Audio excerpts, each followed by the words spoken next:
beautiful Las Vegas, Nevada. The fabulous Ariel Helwani Show has hit the road and the team is in Sin City for International Fight Week. Now, put your hands together for your host, Ariel Helwani. Back in your life on this Thursday, July 9, 2026. Hello again, everyone. I sure hope you're doing well. Welcome to our makeshift Las Vegas studio. Welcome to our home away from home. Welcome to the Venetian Sportsbook, the Yahoo Sports fan caves inside the Venetian Sportsbook. And it's been amazing being here. We're just getting started. We're just getting rolling. Yesterday we had our first show. Phenomenal. We had an amazing day yesterday. Holy smokes, what a day. Of course, yesterday was my birthday, and I appreciate all the love. I appreciate all the support. I appreciate all the nice messages. I felt the love. A friend of mine asked me, Ariel, do you feel the love? And I said, you know what? Julia was her name, or is her name. I said, I do feel the love. I really do feel the love. And so thank you to everyone who sent messages. And it's just been an amazing time, Today is On Air Jordan's birthday, and so a very happy birthday to our very own On Air Jordan, who is back there working so very hard. Yeah, On Air Jordan. And On Air Jordan, on your birthday, I have delivered to you a one-year deal for Jordan Clarkson back on the Knicks. Yeah, aren't we happy about that? I couldn't be happier. Thank you very much, and thank you to Frank for the first birthday message of the day. Novel, beautiful, thank you. Bit of a controversial one because first thing I said to you was, who was the first? Of course, I texted. I think I set my alarm to try to be first. And then I'm told that Frank sends you the text at 12:33. But then I find out after a little bit of digging that it was a preset scheduled text. Nothing wrong with that. Do you know how to keep a secret? Listen, when it comes down to who's first in the text happy birthday game, I need to know who's playing by the rules. You're not playing by the rules. Unfair. You want to get the recognition. You're not going to get the recognition. As far as people who were awake and texted Jordan, who was first? Well, my sister actually texted me at 4 o'clock Pacific yesterday because she's in Europe. So she was like... Wait, yesterday? She texted you a day early? Because she's in Europe, so it was midnight early there. Nah. What? Okay. Shout out to my sister. What about on the team? Still Frank. It's nonsense. Well, he wasn't awake. It was scheduled. It's okay. He scheduled it. He did the work. Anyway, we have a lot to be excited about, a lot to be thankful for. Jordan's birthday, my birthday yesterday. The show is underway. Look at us here at the Venetian. UFC 329 Fight Week. We are loving life. Can I just break the fourth wall? There's a red thing flashing on the camera over there. Is that a problem? No? Is the camera going to die on me? I mean, it's tripping me out. I have high anxiety. Our new cameramen here in Vegas, Preston and Jordan, are starting to learn about my idiosyncrasies yesterday with the audio and the videos going out. But that's just that the camera's recording. It wasn't doing that yesterday. It's switching cards right now. Okay, so camera 3 here and 1 there aren't doing that. I just want to throwing it out. Right. It's like right in my face. It's like flashing red. It's okay. It's okay. As long as we're okay, we're working through the kinks. How do we sound, by the way, Frankie? Yeah, man. We sound okay? Oh, yeah. Okay. Don't worry about it. Now that I know that it's okay, I'm all good. I'm just on high alert after yesterday working through the kinks. No problem. We're working through the kinks. Any kinks that you were working through. We're working through it. Yesterday was great. 4 great guests on today's show. Can I just tell you guys very quickly about the rest of my day yesterday? Left here. Remember, Coach Eric Nixick told me that Coach Mazzulla of the Boston Celtics, Joe Mazzulla, was going to train with him later in the day, invited me to Extreme Couture to go witness the training. And so Casey, Esther, and I went to Extreme Couture at 5 o'clock. Sean Strickland, nowhere to be found, just for the record. And I got to see Joe Mazzulla, the head coach of the Boston Celtics, train with Eric Nixick, hit pads, do all kinds of training. Blown away by this guy's, skill, first and foremost. The shape that he's in, 38 years old, head coach of the Boston Celtics, very stressful job. And got to chat with him afterwards. Stay tuned for that. Recorded a little interview. He then started asking me questions. We just had a really nice chat. And I told him I was a Knicks fan, asked him about Mitch. And I have to say, when you're a Knicks fan and the coach of the Celtics, you're kind of programmed to not like these. I loved it. I loved getting to know him. I find him to be a very intelligent person, cerebral person. The way he treats the media, the way he talks to the media, the way he talks to his play is very unique. And getting a chance to pick his brain was a real treat for me. So I really, really enjoyed that. Thank you to Coach Nixick for inviting us. You'll hopefully get to see that next week on the channel. Great opportunity, and just made the day all that much more special. After that, went straight to the MMA Awards, wearing the exact same thing that I was wearing all day long. No problem. Black tie, NBD. We've been there before. 16 in a row. Now, it wasn't just about me. The website was nominated. There was a funny moment. They went through the nominees, and once they got to Uncrowned, it was not our logo. It was some weird AI thing, and it said Uncrowned Podcast. It reminded me of that infamous call from Petesy Chuck when he's like, what is this, some sort of AI thing? But anyway, we didn't win that one for Media Source of the Year. MMA Junkie won that. Congratulations to them. But Uncrowned is coming. Make no mistake about it. Then it was Source, Media Source. We were up for that one, but we're up against Contender Series. We're up against Ultimate Fighter. We ain't going to win that. Embedded. I think it was Contender Series that won. We're completely different styles of programming. This is a show, podcast, whatever you want to call it. That's an actual fight event. Nevertheless, all good. But then we got to Journalist of the Year. And my friends, for the 16th time, and I should stress, for the 16th straight time, we are the reigning, defending MMA Journalist of the Year. And as I said in my speech, which we can watch together in a moment, it means a lot because it comes from the fans. And the support has been unbelievable. They've had my back. I do not take this for granted. It does mean a whole lot. But this particular one meant even more. I explained why in my speech. You can now watch it right here. And the winner is... Ariel Helwani.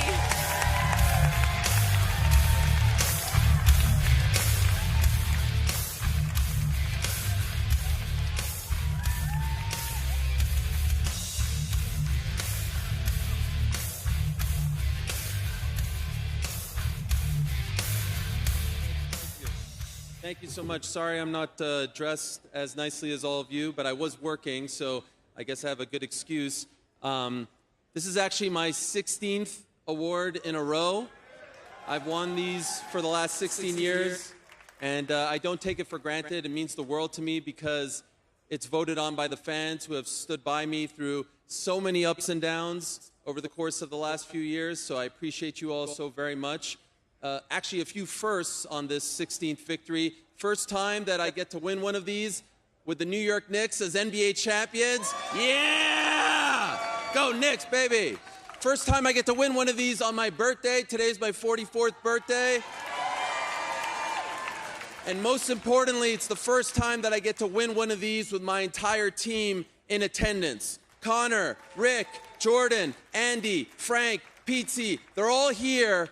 And I can't thank them enough because without them, there is no me, there is no show, there is no Uncrowned. And so I'm so happy that my best friends are here to be with me on my birthday winning this award. Before I go, I know I'm going long. Thank you so much to Fighters Only. You guys have been doing a great job, and it's such a huge honor for me to win this time and again. I don't, again, take it for granted. I want to give a shout out to all the other journalists who are nominated, all the other journalists who cover this sport so very, very well. And most importantly, I want to give a shout out to the fighters. You know, a lot of people could say a lot of things about me, call me whatever you want, take shots at me, I don't care. But please, please, when you talk about me, say one thing most importantly. Say that I'm fighter first. I will always try to advocate for the fighters. I will always try to tell the fighters' story. I will always try to spotlight the fighters. And I will always try to say that the fighters deserve more, a greater piece of the pie. They deserve to get paid more. They deserve more attention and love from all the fans, all the promoters, everyone involved in this sport. So for all the fighters, thank you so much. It's an honor to be able to cover all of you and tell your story week after week, month after month. Thank you to my family. I love you guys so much. Appreciate you all. Good night. So there you have it. There's my little speech. It was all top the dome, by the way. It occurred to me a couple of minutes before that I had not thought of anything because we were so busy. But it was all top the dome, from the heart, from mi corazón, as they say. And it was actually cool to see Ariane there, my old friend. We kind of started together way back when on MMArated.com, if you recall. So it was cool that she was the one up there. And it was great to see some old faces, some old friends, some fighters, some managers, media members. It was just a nice little reunion, and I enjoyed it. And the best part was that the team got to go as well. The whole crew got to go. It was a lot of fun to have them there, sitting with Petesy for some time, sitting with Rick as well. We were pretty close to each other. We weren't exactly side by side. I'm not sure why the separation of class, but I was really, really happy to be able to go there with them. And again, really, really touched and pleased to win the award. I do see some people saying, they should let someone else win. They should do this, that, and the other. I mean, we're not rigging this thing. It's coming from the people. And I'm not planning on going anywhere. And what I want is for this show and for this website to start winning some awards as well. So I don't think anyone wants a participation trophy. We're not looking to bow out. That was number 16 in a row. So move over, Ric Flair. You were once the only 16-time champ in this business. Now there's another. And I say this with a tear in my eye. I should have said that up there. Damn it. See? Should have thought of this. Next year. Woo! Shout out to Rick. Shout out to the Nature Boy. But now I am, too, a 16-time winner. So amazing, amazing stuff. Afterwards, we were thinking, okay, where are we going? Where are we going? What are we doing? What's the plan? Where are we going to eat? Where are we going to celebrate? Where's the after party? Because as you know, Frank, in Vegas, after the show is the what? The after party. And after the party is the? After party. No, the hotel lobby. Come on, Frankie. Anyway, we decided on In-N-Out Burger because it was back in 2015, my 33rd birthday. I'm in Vegas for McGregor Mendez, and I went to In-N-Out Burger with my good friend John Bier. And who's waiting in line? None other than Giannis Antetokounmpo and Thanasis Antetokounmpo in line wearing their Summer League gear. And that was a very memorable one, so we got to recreate that to a degree. No Antetokounmpo brothers in line, but we had a great time. I still maintain In-N-Out, as I said in L.A., highly, highly, highly overrated. But it was great. It's no Shake Shack. I've never had Five Guys, but I do find it highly overrated. And maybe one of my last times having it, because I just don't even think it's that good. The French fries are like styrofoam, Frank. It's unbelievable. The cheese gets so hard. It's not the best, but the vibes were great, and the company was even better, and I was so happy to be able to do all of that. So we roll on here, day 2 of our programming, special Thursday edition. Friday we have a show, special time. Actually, special day, same time, 10 a.m. Pacific, 1 p.m. We're also doing our live show with DJ that will stream live on X. Demetrius Johnson, 7:30 p.m. tomorrow, local time, 10:30 in the East. Mama Rabbit, Park MGM, myself, DJ, Rick, GC, Petesy, Frank, Andy, Jordan, all going to be there, previewing 329. First come, first serve, absolutely free, absolutely positively free. First come, first serve. Doors open at 6:30, show at 7:30, capacity about 120. So if you want to hang out, we'll have prizes as well. Giving out 3 DJ signed UFC gloves. Not sure how we're going to decide who's getting them, but you can get them. And that will be tomorrow at 7:30. Watch party on Saturday, post show on Saturday, one last show on Monday. Tonight, going to the sushi spot, myself, GC, Rick, Frank, the original quartet, if you will, the original Parlay Boys. And then it's on to the Sphere for Wizard of Oz. And I told my wife about this, and I found out that she too loves Wizard of Oz. I didn't know that. I thought it was just Rick. I thought he was the only one. We all have a big pop for Wizard of Oz. Hell yeah. Now, I do want to remind you that today's program is brought to you by our good friends over at Kalshi. We love Kalshi. And if you're putting money on the fights this weekend, you better listen up. If you use a traditional sports book, $200 on Max Holloway gets you a measly 86 bones. On Kalshi, $200 on Max makes you 100 bones. That's $14 more. Kalshi is the best way to trade on sports since it's peer-to-peer and they aren't the house. They offer better odds, live trading, and don't limit you like a traditional sports book. Use code Helwani right now, after you download, of course, and there's a QR code for you to get $10 when you sign up and trade. Again, that's Helwani, me, Helwani, to get $10 when you sign up and trade. We appreciate their support very much. Please support them because they support us. Yesterday, 4 great guests in studio. Today, another 4 great guests. In about 15 minutes' time, maybe even less, my old friend, the bad guy, the American gangster, who it was, I do believe, 14 years ago this week, fought here in Las Vegas against Anderson Silva, UFC 148. You remember the spinning back fist from hell? He will be joining me, Mr. Chael Sonnen, in studio to talk all things whatever. Who knows? What a great pleasure it will be to be face-to-face, mano a mano, a rare occasion, with the one and only Chael P. After Chael P., the longtime striking coach of one Conor McGregor, Owen Roddy, is going to join us. He's been by his side for so many years, really since the beginning of his MMA journey, not just UFC journey. Yesterday we had John Kavanaugh. Now we get a chance to speak to Owen Roddy, Adi Attar yesterday as well. Tyler Minton, longtime nutritionist, dietitian, coach for one. Max Holloway joined us too. So Owen Roddy on the program today in studio. Everyone this week will be in studio, face-to-face. That's why we're here.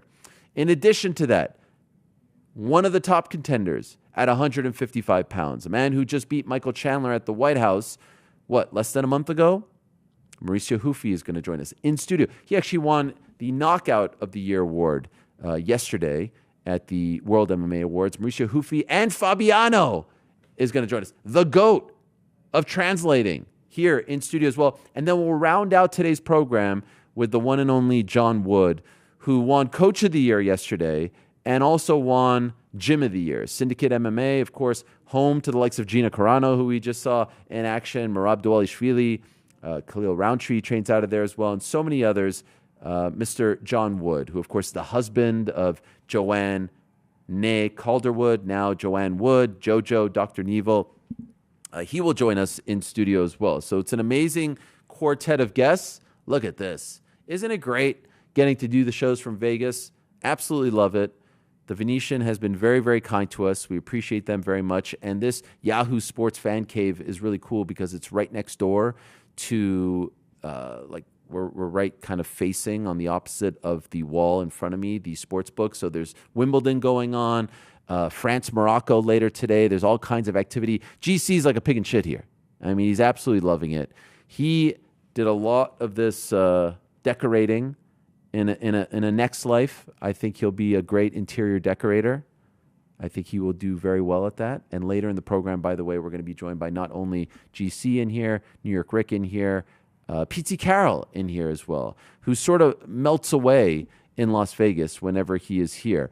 Yesterday, there was all kinds of activity regarding Media Day.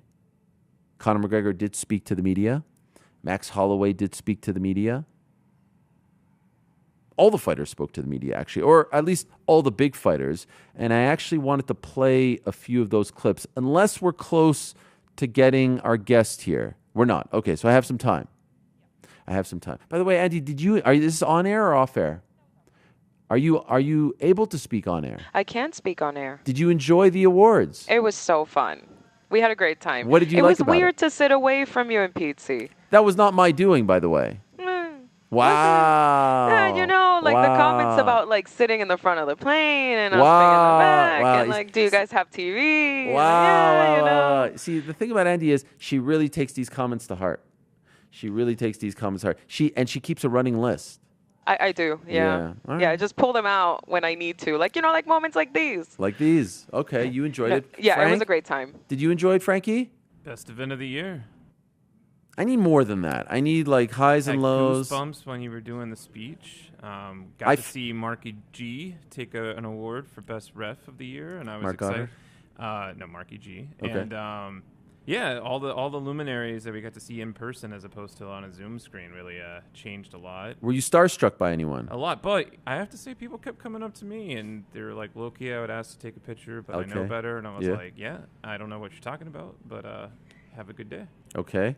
LK, and HK. In other words, your lovely wife, Tracy, was there as well. I did feel bad that I didn't mention her. Why? well, I kind of went down the line, and luckily I was able to see you guys. Not you. And I was fuck you, you're cool. And then it was the opposite of that. Wait. Because I'll let her know. She's probably listening right now. She was crying next to me, for the record. You went down the line and went, Andy, Frank, and I was like, oof. And then she was like, well, there goes the Bills. So. I should have just said, we're bonded by our love of the Bills. Wow. If it makes her feel any better, my own wife did mention, you kind of left us for the end there, just the sort of passing comment, I wanted it to be about the fighters, I wanted that one to be about the fighters. My kids aren't watching there at camp. I will say, amazing day. Right before I go to bed, I get one of these emails from the camp where they scan the letter that your kid sends to you, they handwrite it and then they scan it, and it's basically 5 lines of my daughter begging me to come pick her up. I'm homesick. I want to come home. I miss you. Please pick me up. I don't want to be here anymore. I'm like, this is a bit of a buzzkill right now. That made me feel awful. But according to my better half, this is an old letter. I don't know how she knows that, and everything's okay now. I was ready to get on a plane and go back home and actually pick her up, but she said not to. In any event, yesterday was great, and I cherish those moments. I was telling someone earlier, there's going to be a time where we're going to be old and gray, and we're going to be like, remember that day where we got to do the show, and then Missoula, and then the awards, and we capped it off with In and Out. Do you ever see, Frank, that clip from The Office with the guy talking about the good old days? Yes, of course. I've mentioned it a bunch of times. It's not that unique. But it really felt like one of those days. Did it not? It absolutely was. I thought it was great. It was nice to enjoy the evening heat of Las Vegas. Love it. Yeah, Can't get enough. I'm wearing a fleece, for goodness sakes. You look great, by the way. I do appreciate that. What about, by the way, all the nice people at In-N-Out yesterday? They were so many. kind. They were lined up. Yeah, they were so nice. Yeah, a little disruptive, to be honest. No, I enjoyed them. No. They brought a nice energy. And later tonight, sushi, excited? I couldn't. That's the whole reason I'm here. Sphere later? Yes. Can't wait. Yesterday, Conor McGregor spoke to the media. Going to play a select amount of clips, some before we get to our guests, some after. Here's one on Fighter Pay. Conor McGregor talking about how proud he is that he has helped elevate Fighter Pay and even hypothesized that Max has never been paid more than he is for this particular fight. Take a look. Colleagues as fighters. I'll always campaign for the fighters getting their worth, and I'm very happy with it. We're getting it's a steady rise. If you ask Max, I'm sure it's probably 5 times his highest pay. So the boys are getting there, and the boys and the girls are getting there, and I will always campaign for that, and I'll always be happy that I have helped spearhead that. As an owner of Bare Knuckle Fighting Championship, it kind of puts me in a pickle. I always vouch for the fighters, but I also have a stake in the company, so there has to be some sort of balance. But still, I am a fighter at heart. I know what it takes in this business, and I know without the fighters, there is none of this, not an iota of it. So I'm happy that the money is rising in the fight business and that we're thriving. And I'm happy to be back and give it that extra little fuel to its rocket, and off it goes. Yeah, he's probably right regarding Max's pay. And as I said to Audie yesterday, without a doubt the highest paid athlete in the history of the UFC, in the history of MMA, but also the most underpaid as well, which is a unique thing. There is no chance that he is getting what he is truly worth, what he truly brings into the company. When you compare it to what some of the boxers make as well, who are nowhere near as famous, popular, revenue generators like he is, it's not even close. But we'll see. 2 fights left. We got to speak about the business of it all, the business of the comeback with Audie Attar. That's up on the YouTube channel right now. Speaking of Max, here he is hinting at this being his biggest payday. This the best payday of your career, this fight? For sure.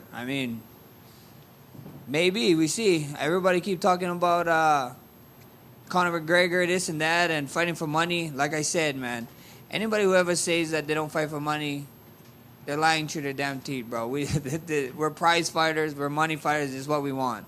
Did you notice anything, like, particularly when you fought on Paramount the last time versus obviously you're a pay-per-view headliner, your last one would have been against Poirier on pay-per-view. Did you notice, like, financially there was much of a difference between those two? Yeah, for sure, 100%. And if you didn't notice it, you guys need new managers, fighters. Wait, was it good or bad? It was very nice. So there you go. He seems happy. He seems appreciative and content, and seemingly agreeing with Conor and confirming what he has to say about his pay. Now, Conor was also asked about his legal troubles. Obviously, the civil trial in which he was found liable for rape back in November, of 2024. He was asked about it, and he was also asked about the relationship that he has with the Irish public. First, here he is on his recent legal issues. Can you understand why some people feel you don't deserve this platform, given the court case 2 years ago? I'm an innocent man, and I'll stand for my innocence until the day I go out. And that is still a situation where I fight. There's a reason it didn't go where it went, and it went to a civil trial. It is what it is. It stings deep. I continue to fight. I know the truth. And I know that lying lips are an abomination to the Lord. And I know that anything done in darkness will soon come to light. And I trust in God that it's coming. You best believe it's coming. And I look very, very forward to the day. I asked Conor when he was in studio if he had any regrets, and you may recall that he said he didn't. He was also asked about that yesterday at Media Day. Let's take a listen. Do you have doubts or do you have regrets, about like anything that's happened in your career or anything that you've done along the way? You know, I'm thankful for the lessons I've learned. And my job is to honor the position God has put me in. And do not disrespect it. And that's where I'm at. I'm thankful for the lessons I have learned. And on I go. Conor, when I saw you in Saudi Arabia a couple of years ago at the Tyson Fury-Francis Ngannou fight, you were pretty frustrated and said you're being kept from your living. To be back here now, like sitting on that stage just days away, can any part of you be grateful to get those extra 2 years? Or like, how do you feel sitting up there right now? I don't want to get into this therapy vibe. It's a few tough years. There has been a few tough years. Thank you for reminding me of that, because that's after giving me a nice feeling of, yes, I'm here. I am here now. It's been a tough one, But God works in mysterious ways. It is all as it should. So maybe it just wasn't meant to be at that time. And I'm happy how it has come about. Looking back and looking at how my preparation has gone, I'm thankful how it's gone. I'm well ready here. If you think about it, I've spent some time preparing for the stocky boxer wrestler, the athletic wrestler in Chandler, and then you go to a longer rangy, more volume striker and Max. So I had to be very proper in my preparation. I couldn't take that for granted. You're switching a completely different stylistic opponent. So, I put the work in, and the time has worked. I'm happy and thankful. One thing that Conor has said a lot over the course of this promotion is he doesn't want to get into a therapy session. He said that with me once. He said that in other interviews as well. Maybe he doesn't want to let his guard down. He doesn't want to open up. I don't know what it is, but he has said that a lot over the course of this promotion and throughout the interviews that he has done. He was also asked about falling into the trap of fame and money. Thought this was an interesting answer. Take a look at this. Do you feel like you fell into the trap that so many fighters do with fame and money?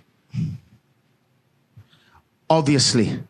2017, double-weight world champion, Floyd Mayweather banked. And then I launched an Irish whiskey. I didn't drink heavily, if at all, in that time of my life. I was an athlete at the top of my game. Next thing you know, there's thousands upon thousands of bottles in my garage. Sell this, Conor. Okay, I'd leave my property with 2 bottles under my arm. And that was it. I was caught. I wasn't used with it. That's it. God gave me these lessons. That's it. I was trapped and caught. And it is what it is. I trust in God. I trust in my journey. And I trust in the truth. And if the world is against the truth, then I am against the world. And that is where I stand. Never heard him say that about Proper 12, which he, I don't think, has any sort of stake in anymore. They sold it, and then they parted ways after the civil case came and went. And I never heard him say that, like, hey, having a garage filled with whiskey was problematic and took me down a wrong path. The drama and the headlines, they certainly don't stop. And yesterday there was a new report that came out from Michael Schmidt of the New York Times. You'll recall he wrote that article maybe 3 or so weeks ago regarding his use of drugs to try to heal the injured leg, the broken leg that he suffered against Dustin Poirier. Here's the new headline. UFC star is said to have continued use of banned drugs after injury healed. Conor McGregor, who will make his return to fighting this weekend, took human growth hormone and anabolic steroids after recovering from a broken leg, people with knowledge of the matter said.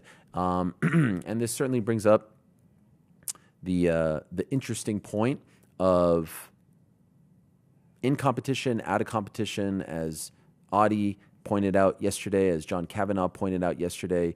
He is, at last check, the most tested athlete in the UFC, somewhere in the 20 to 25 range. So is he using those drugs to get back to 100%? Is he using it to gain an advantage? Is there a distinction between in competition, out of competition? These are all very interesting topics and very interesting questions to ask. I don't know what the right answer is, because there are some people, including him, who believe you should be able to take what would be deemed as performance-enhancing drugs if it also is used to help you get back to 100%. Now, then the question is, if you are 100% and you're still using them, well, why do you need them? Why are you using them? But if you're still out of competition, out of the testing pool, which he was for some time, is that considered gaining an advantage? Is that considered cheating? It's a very unique one. There are some people, like my good friend Chael P, who's going to come in here, who would probably, and I'd like to ask him this question, who would probably say, like, no, like, take whatever the hell you want. Like those enhanced games. Let anyone take whatever the hell they want, and let's see who the better man is. Who the hell knows? I don't know. I don't know what the answer is. I'm not an expert at this. But he showed up, he's answered the questions, and here we are 2 days away now from this fight finally happening. And let's be honest, once again, a lot of people did not think he would make the walk. A lot of people didn't think that he would actually be here fighting in July of 2026 against anyone, let alone Max Holloway again. Do you want to bring up one SOT, if you will? This is sound on tape. They call it a SOT in the business, from King Green. King Green versus Terrence McKinney has been a very interesting build. There seems to be an issue between them. There seems to be a history. King Green kind of planting his flag, so to speak, and it's getting testy. It's getting hot between the two of them. Here's King Green yesterday at Media Day. All right, watch. I'm going to do more punching than you do. I'm going to do more work than you do. And I'm going to put more time in. I'm going to beat you at everything. I'm going to beat him from the get-go. I've been beating his ass all week long. With the interviews, with the way we dress, with the way we speak. I'm going to beat you every day. All the way to the fight, and then I'm going to whoop your ass in the cage. He's fired up. He sells a great fight. I can't wait for that one. All in all, by the way, like, there have been Conor McGregor cards that have not been very strong on paper. This is a strong one. You have to admit, credit where it's due. This is not a top-heavy card. McGregor, Holloway, tremendous. BSD Patty, tremendous. Corey Sandhagen, Mario Bautista, amazing and important fight at 135. Rematch. Brandon Royval, Lonnie Kavanaugh, very important fight at flyweight. King Green, Terrence McKinney. That's an amazing 5-pack right there. Oh, by the way, Robert Whittaker at light heavyweight against Nikita Krylov, I'm in. Gable Steveson making his UFC debut, I am in. Cody Garbrandt against Adrian Yanez, I am in. That's an amazing fight at 135. Luke Riley against Kai Kamaka III, great stories on both ends there, I'm in. Tracy Cortez on the early prelims, Cesar Almeida, Fareed Basharat, It's a really Zachary Reese. It's a really good card, top to bottom. There have been some McGregor cards, 2020, 2021, very, very, very top heavy. This is not one of them. For the most part, great questions yesterday, good media stuff. This one question, though, to Paddy Pimblett was absurd. And I'd like to think that the reporter that asked the question was just trying to like rile him up, troll him, as they say. An absolutely crazy question to ask someone who's about to fight in a cage match on Saturday against someone like BSD. Take a listen. You fight on Saturday night. England is also playing Norway. What are you more nervous about, the fight or the soccer? I'm not nervous about either. What are you more excited about? What do you think, lad? Something that 11 other fellas are going to do or something that I'm going to do? Good answer. Yeah, that was a bad question. I mean, come on, that has to be a joke, right? Asking him if he's more excited, more nervous about England playing Norway. Big match, obviously. We know he's a big football fan. Or his own fight. That's got to be nonsense. Total nonsense. Great answer from him. Is he, Andy, can I ask you as the lone female here? Ask me. Is he straightening his hair? What's going on there with the hair? Like it seems more sort of stylized. He has straight hair. I think he's just parting it differently.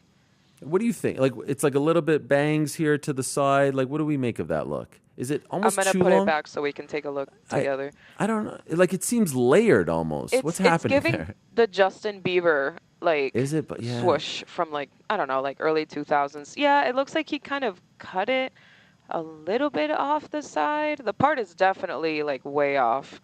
Yeah, what's happening there? It's interesting, but it's better than the bowl cut. Let's be honest. I love the bowl cut. Really? For him. Oh, for him. This feels like he went to a salon in Beverly Hills and let me Hollywood you a little bit. I'm trying to remember how his hair was yesterday. Maybe we can pull up a picture, but I don't think it was like this. At the awards? Yeah. Yeah, he did win an award, I think, for, what was it, Internet? The weird thing about the awards yesterday, by the way, was that this original award show was supposed to be in December, so it was very much like 2024 to 2025 categories and winners, and it was a little bit awkward in the sense that, there was one category. PT and I were having a great time with this. There was one category where it was International Fighter of the Year, and all the fighters were coming off of losses. Jack Della, I think him. Yeah, Paddy Pimblett was one of them as well.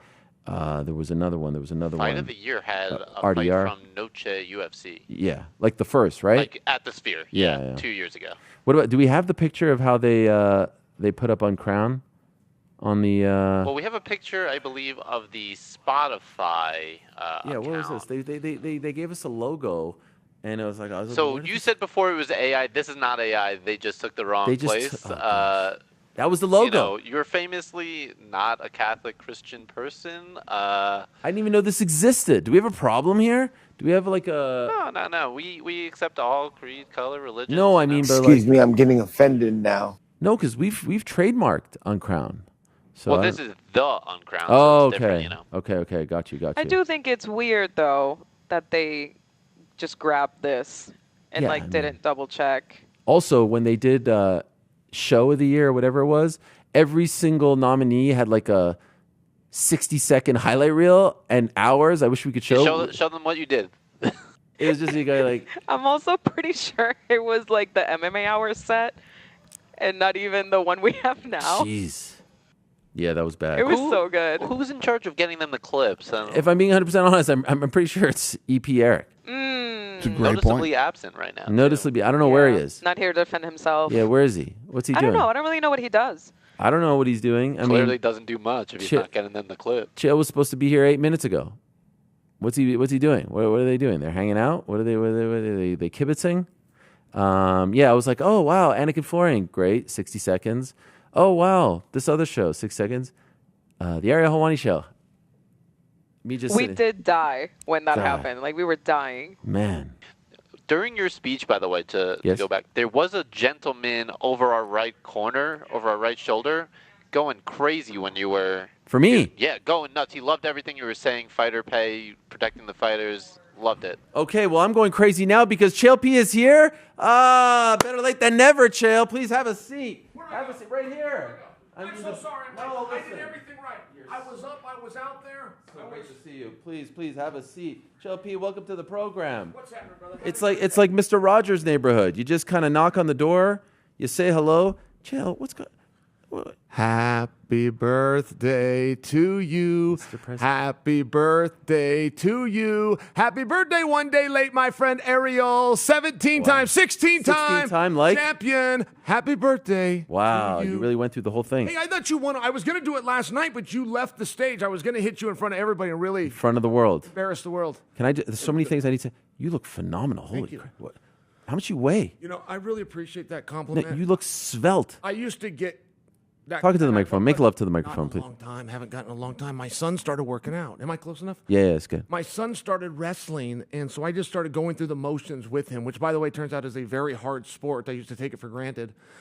About an hour a day going through the motions and snap downs and front headlocks. And anyway, so I appreciate that compliment. I worked for it. Thank you. But like honestly, how much do you weigh? Like one? I'm going to say 195. Can I talk to you privately? Please. Okay. Yeah. No one's listening. Okay. So I have an idea, but I don't want to be a dork.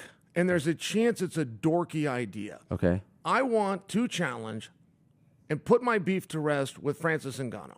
Oh. On your show, 1 year from today, in an arm wrestling match. Wow. Now, I wanted to call you and ask you a couple of weeks ago if we could try to facilitate that, I'm in. of which, but I don't know where he would be. I don't think that's dorky. I think we it's put it to rest. incredible. Nobody gets hurt.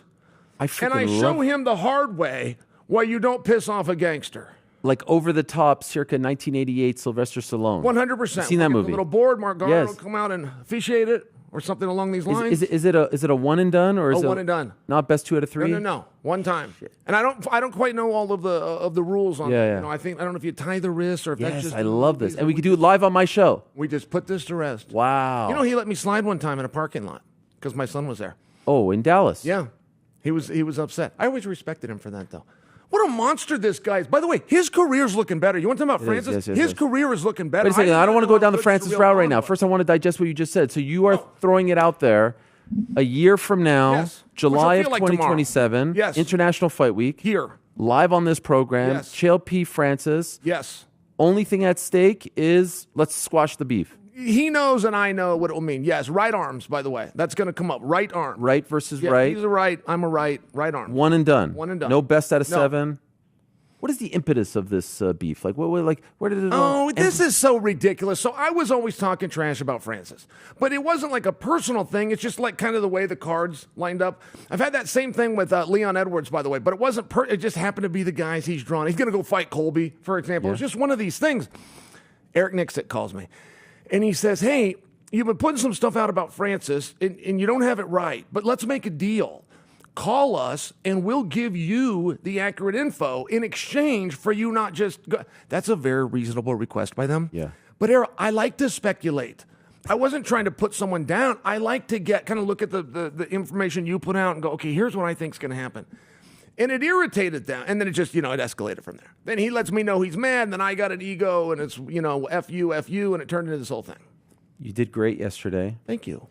Do you enjoy hosting? I love it. Okay. I love it, and they never give me that gig, by the way. I can't remember the last time I didn't do it. Brian Steen, I think, did. Yeah. That goes back a little bit of time. They never give me that gig to the point that one time, and it might have been last year, they called me hours before the event, and I just happened to be in Vegas. It's like, guys, you're making it very clear that I am not your first choice. And I'm a little curious, who is, by the way? Who is it that you're calling that's like blowing you off? I'm your guy. And when I tell them that, you think they'd be like, oh, no, dude, we got you. Never. They just laugh. They've never said like, laugh. oh, no, we wanted you. Yeah. So this one, how many days before did you find out? I knew about this a couple weeks. Okay. So Got the enough script. notice. Adam Hunter wrote that script, which, Yep. by the way, does just a great job. The Farrah brothers do such a good job putting that on. And then Rob Hewitt, man, he gets us all together. And in our industry, that is the biggest thing that we have. Yep. He's from a different country, puts this whole thing together. He deserves praise. And you know who gives it to him is Dana. He does. Dana comes out of respect. Nice speech. Yeah, he comes. He showed up. They had him win the first award, I think, so he could dip out afterwards. But neither here nor there. Did they ever find your luggage? They lost your luggage? That's why you're dressed like? No. Did you I'm borrow just something? I'm just cozy. Really? It's cold in here. Huh. So you sent me a text. And no one in your crew said to you, Nah, this is should cool. dress a I'm little 44. Huh. Just a little what? A little nicer, a little sharper. A little more spry. This is like You know how much this costs? I feel like no, I don't. I'm going to guess $40. $350. 100? This is. I bought a jacket one time. They wanted $700. What kind of jacket? I was going to meet the president at Mar-a-Lago. You had to have a coat. Which president? Lost Brittany and I's, Mr. Oh, Trump. okay. They lost Brittany and I's stuff.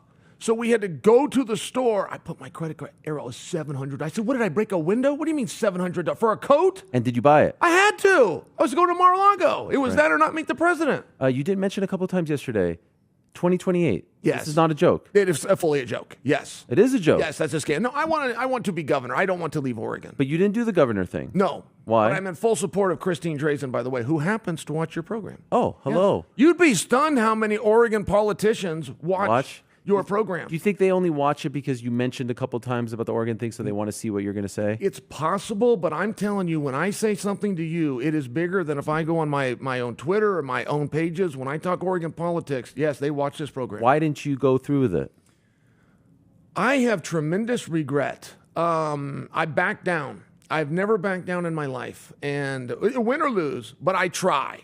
And I came out to Vegas so I could think. And I had a meeting with Dana and had to do it at the Paramount, and you couldn't do it, and it turned into a thing. And I felt like a bit of an arrangement was made for me to wait a cycle. But I regret it. You know, it's like one of those things in life. If you wait until you're ready, it will never happen. Yeah, I backed down. So would you have, in retrospect, if it meant not doing media, would you have done it? Like if they said, listen, you got to pick one lane or the other, in your heart? Yeah. That's a very tough one. I believe so. Wow. You know, I had tremendous regret. I think that's all I can tell you. But you ask a fair question because I would have had to choose one or the other if I could go back. I'm very happy to be here with you and still be part of this. Once you say no to this, by the way, you don't get back in. I mean, this is the gang that once you get out, you do not return to. You play by a different set of rules. Thank you, buddy. I think you get special treatment. Thank you very much. You're one of the few guys who can work for RAF. You can work for Bellator and UFC at the same time. No one gets those. They are so appreciative to you. Chad and Izzy and Eric are so appreciative that you have chosen to platform. Oh, I love those guys, yeah. RAF. Well, but Ariel, I mean, look at what they've done in such a short period of time. I remember trying to get Submission Underground off the ground and calling you. And you go, listen, man, I'll do it for you, but these things come and go. Are you sure you got a plan here? You must have had that same thought with these guys. Nobody can make it in wrestling. Yeah. They're selling out arenas. They're doing international business. Georgia, They're in Tbilisi. They invited me. I was thinking, yeah, Atlanta, I'll go to that. Turns out there's a country called Georgia. Pretty cool they're there. How does that work, by the way? Live. Like, because I figured you would have been there, but this takes precedence? No. RAF actually has the power hand. Oh, wow. Yes, they didn't know about this event, and so I had committed. Okay. Then they announced the event, and Bischoff didn't even mess with it. He's a good leader, dude. Yeah. I watched Eric Bischoff control a locker room that spoke 5 different languages without using a word. It's what he didn't say. What do you mean? Well, okay, there was an interview. A match ended. It was the Olympic champion, and the match wasn't the way, with the excitement and the effort. The guy got tired. It was a little boring, and Eric didn't interview him. So the guy stood up there, and he's looking for his interview, and everybody wants their interview. It's a big deal, and he didn't get it. So it sent a message to a locker room that spoke 5 different languages without saying one word, and this was live on the fly. He's a good leader, man. Yeah.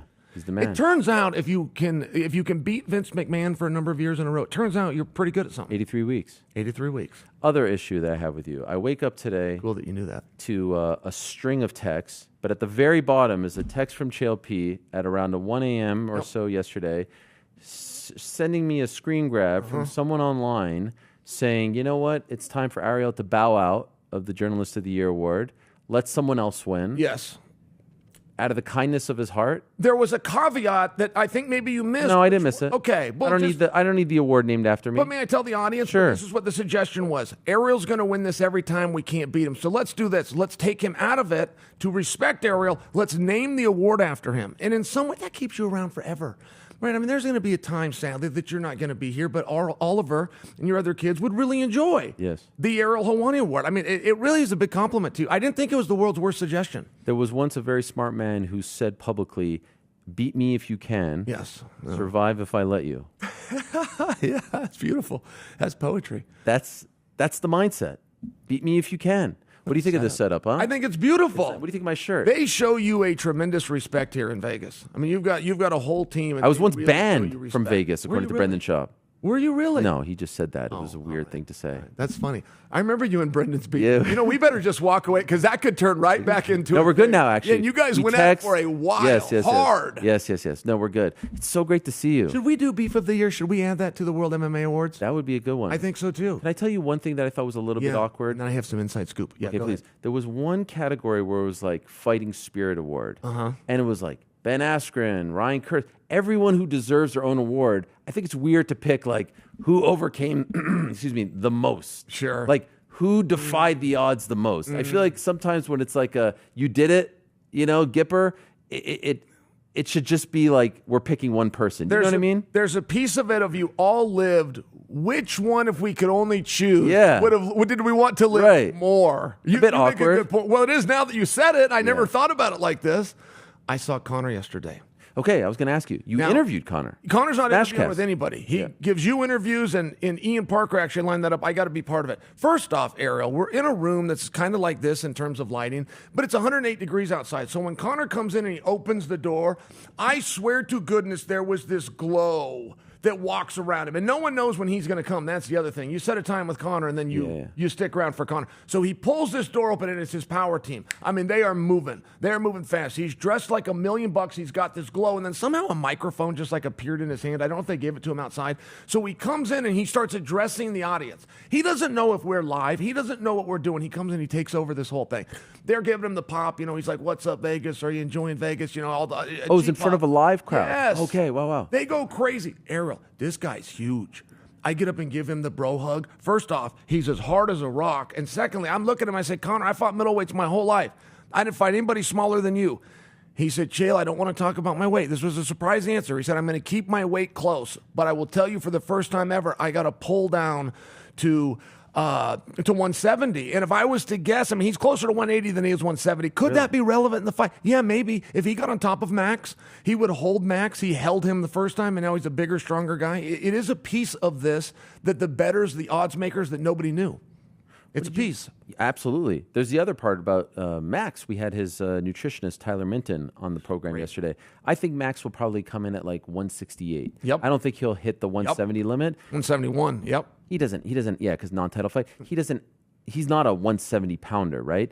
Conor said he's never been hit by a welterweight before, but is Conor a true welterweight? There's a difference between being hit by Jack Della and being hit by Conor, in my opinion. Yes. Conor's a 155er who's fighting at welterweight. Yes. There's a difference, right? This was tested in some ways. Rico maintained. Rico said 9 out of 10 times, straight up striking. Alex Pereira, Ciryl gone. Ciryl would win. I said, why? He said he's bigger. I said, no, he's not. They weigh the same. They're separated by like 3 pounds. He said, no, they're not. Growing to a heavyweight as opposed, he said, you don't understand the bone density. You don't understand. I mean, Rico called this so perfectly, and I only share, like, to your point, yes, you're right, and that would be a recent example. Okay, so what did you make of Conor's demeanor? Everyone's dissecting. Bro. Yeah, tell me. Come on, man. First off, the entertainer did not show up. The performer did not show up. This was Conor McGregor. And by the way, Conor at his roots is a very philosophical guy. He's a bit of and Straight Blast Jam, Coach Kavanaugh, Roddy, they give a lot of tribute to Bruce Lee, which was really just philosophies. But Conor's that same type of philosopher, and that's how he was speaking. And there was a couple of times when I almost got him off course. He was very disciplined. In fact, if I was to use one word for the interview, it would be disciplined. He has an approach, and he's not getting rattled. I brought up Floyd Mayweather. I said, listen, Conor, it seems like you can't ever do enough. Whatever you do, somebody wants more, and this is no different. You know, what's next? And I said, there's been some talk of Floyd. And he said, when it comes to this, a great answer. He goes, when it comes to Floyd, I just sit back like this. Meaning, yeah, I want it if it comes. But then he got right back on, and he stayed on Max. And he's bitter. He's angry about Max. Max said he was going to drag him into the deep waters. That offended Conor McGregor. Conor said, I'm not saying I won't get tired. I'm a human. We get tired. You think you can push me to a limit that I'll quit? It upset him. Interesting. Yes, that was interesting. Did you feel like he was motivated? Did you feel, because again, everyone's trying to dissect he's signing the posters and he doesn't look happy. He did what did you, He's got the move. Yes. Like this move, you know. What did cool, man. you feel like he's happy to be here? Do you feel like he's ready to go? Yes. You do, okay. Well, okay. Ariel, what I could leave there with and what I'm attempting to relay to your audience was the mental approach is in the right place. And the mental approach is the very Conor, right? You're trying to return to your old form. He has returned to the Conor that was hungry and that wanted to win fights, not sell tickets and not be a star. He has returned to that Conor. There's a physical side, and that's going to be tested. We don't actually know the answer to that, and he can't give it to us. There's a reason they got to go out there and settle this in the octagon. Can a person be ready after a compound fracture? Chris Weidman says no. Anderson Silva says no. Can Conor McGregor, and they didn't take as long of a break, by the way. Can a person be ready coming to a weight class that was not their prime? Can a person be ready into a 5-round proposition after 6 years off? It is a big ask of anybody. Okay, that's the physical side. Okay, now, perfect segue, mental side. Silk pajamas, the Hagler line. No one ever does well at this point when you're that rich, when you're that famous, like you just don't have the same hunger and motivation. So how do you could say all you want, love of the game, I don't need the money, this and that, but it's here. When you're poor, you push yourself. You wake up at 4 a.m. You're forced to. Yes. Do I want to win? Am I willing to win? Do I have to win? Big difference. You can't control that. Yeah, and there is a couple of exceptions, by the way. I think De La Hoya showed that a rich man can fight. I think that Mayweather showed that a rich man can fight. Conor sold me on the idea that he really liked it. He made an interesting comment. He said to me, and Ian Parker, of course, he said, I want to finish my career in the Ultimate Fighting Championship. Then it called the UFC, which was kind of cool. I love when he does that. Yeah, I like that too. He changes vernacular. Then the whole industry copies him. Anyway, Ultimate Fighting Championship. And he said, but I want my worth. I want them to figure out, I want to sit down, I want to figure out my worth. Now, I thought that was interesting because if you're not doing pay-per-view, which is a sliding scale, and for him a very exciting one it's proven to be, but it's a sliding scale. If you're not doing pay-per-view, I thought that you would then just do a flat rate. I actually, even in my creative mind, don't know of a third option. But the way he worded it, I hope we can come to a number. It's like, brother, aren't we there? Aren't we at that number? And so I thought that was an interesting comment, and I really wanted to pry, but, might be disrespectful. You could have got away with pride. For sure. But I pried a want little to know bit. what he meant by what's he mean he doesn't have a number yet? Well, I was surprised when he sat down with me where he said we met in the middle. Yeah. Old Conor doesn't say we met in the middle. Old Conor says I want a piece of the company. Yeah. He also said things like, I asked him, does the game need you? The game doesn't need me, but it's good to have me back. Yeah, but that's a different version of him. Yeah.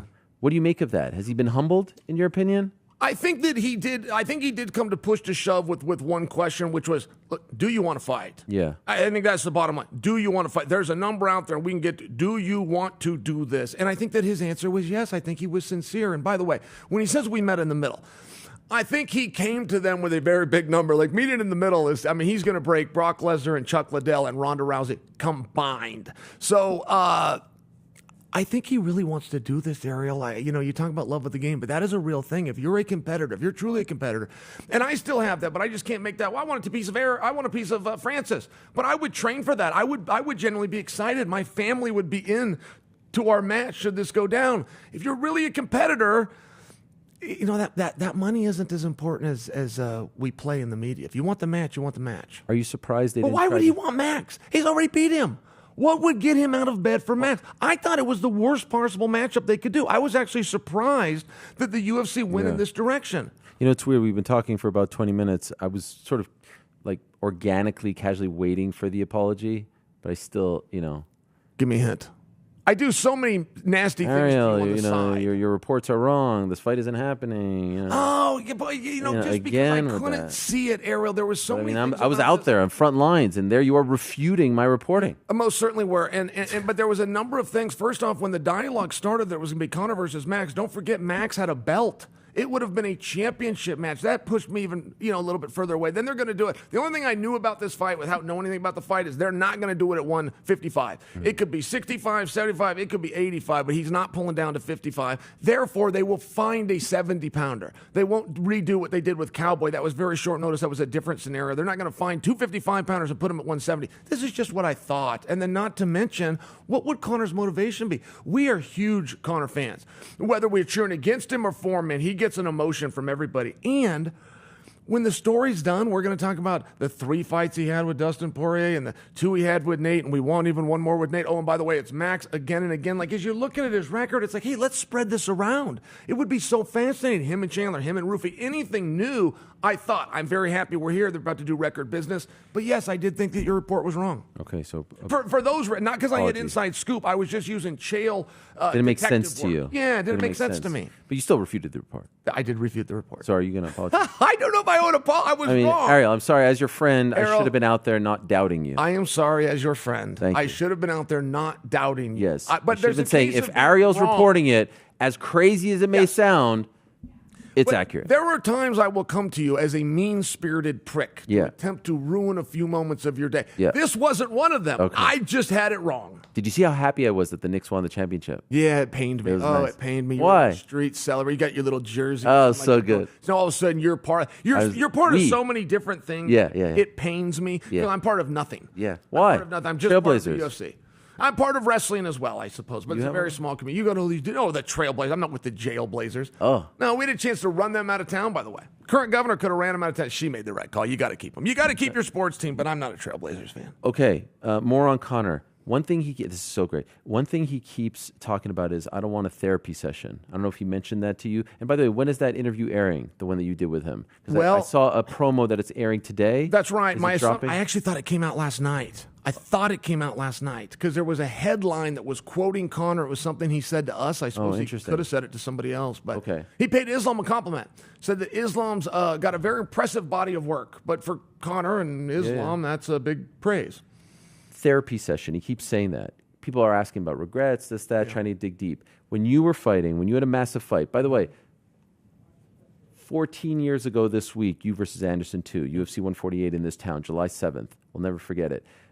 Did you try to avoid that as well? Getting emotional, thinking of your life, mortality, things like that. Were those things that you were trying to shun as well, or you didn't care?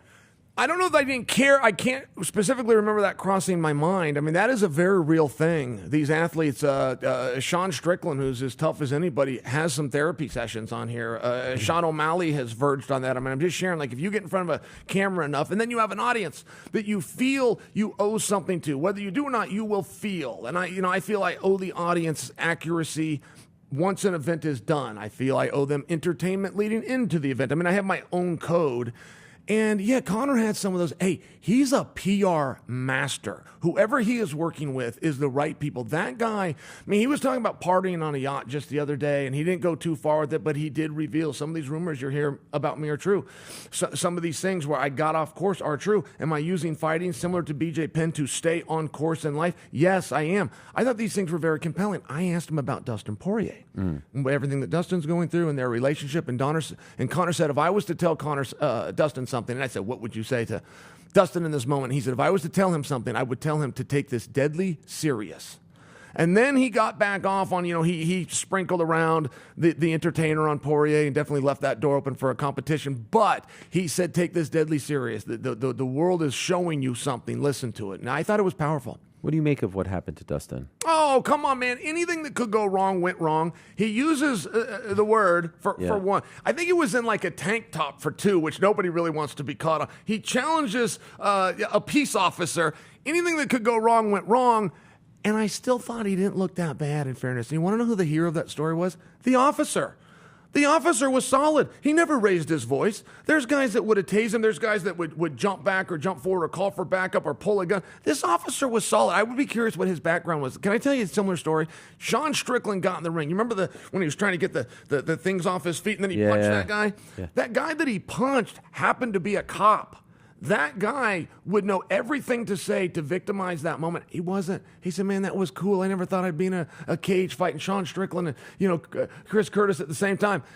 I wanted that guy rewarded. I wanted him given a shot on Dana White Contender Series, and last week they announced it's exactly what he's getting. Serious? Yes, but I also thought that this cop, and that's what Dustin, on a personal level, I spoke to him, this is what he feels so bad about, is that guy was so solid. He said, man, I got to find that guy. I got to tell him thank you. I'm going to change my life, and it was largely because of this officer. That's a cool story. That cop should feel proud of that. Yeah, maybe it was because he was standing in front of Dustin Poirier, a UFC fighter. I don't know. And he knew. Yeah. He said clearly that in the thing, but he stayed nice and calm, man. He was that guy's a leader. That guy, I would suspect, had a military background.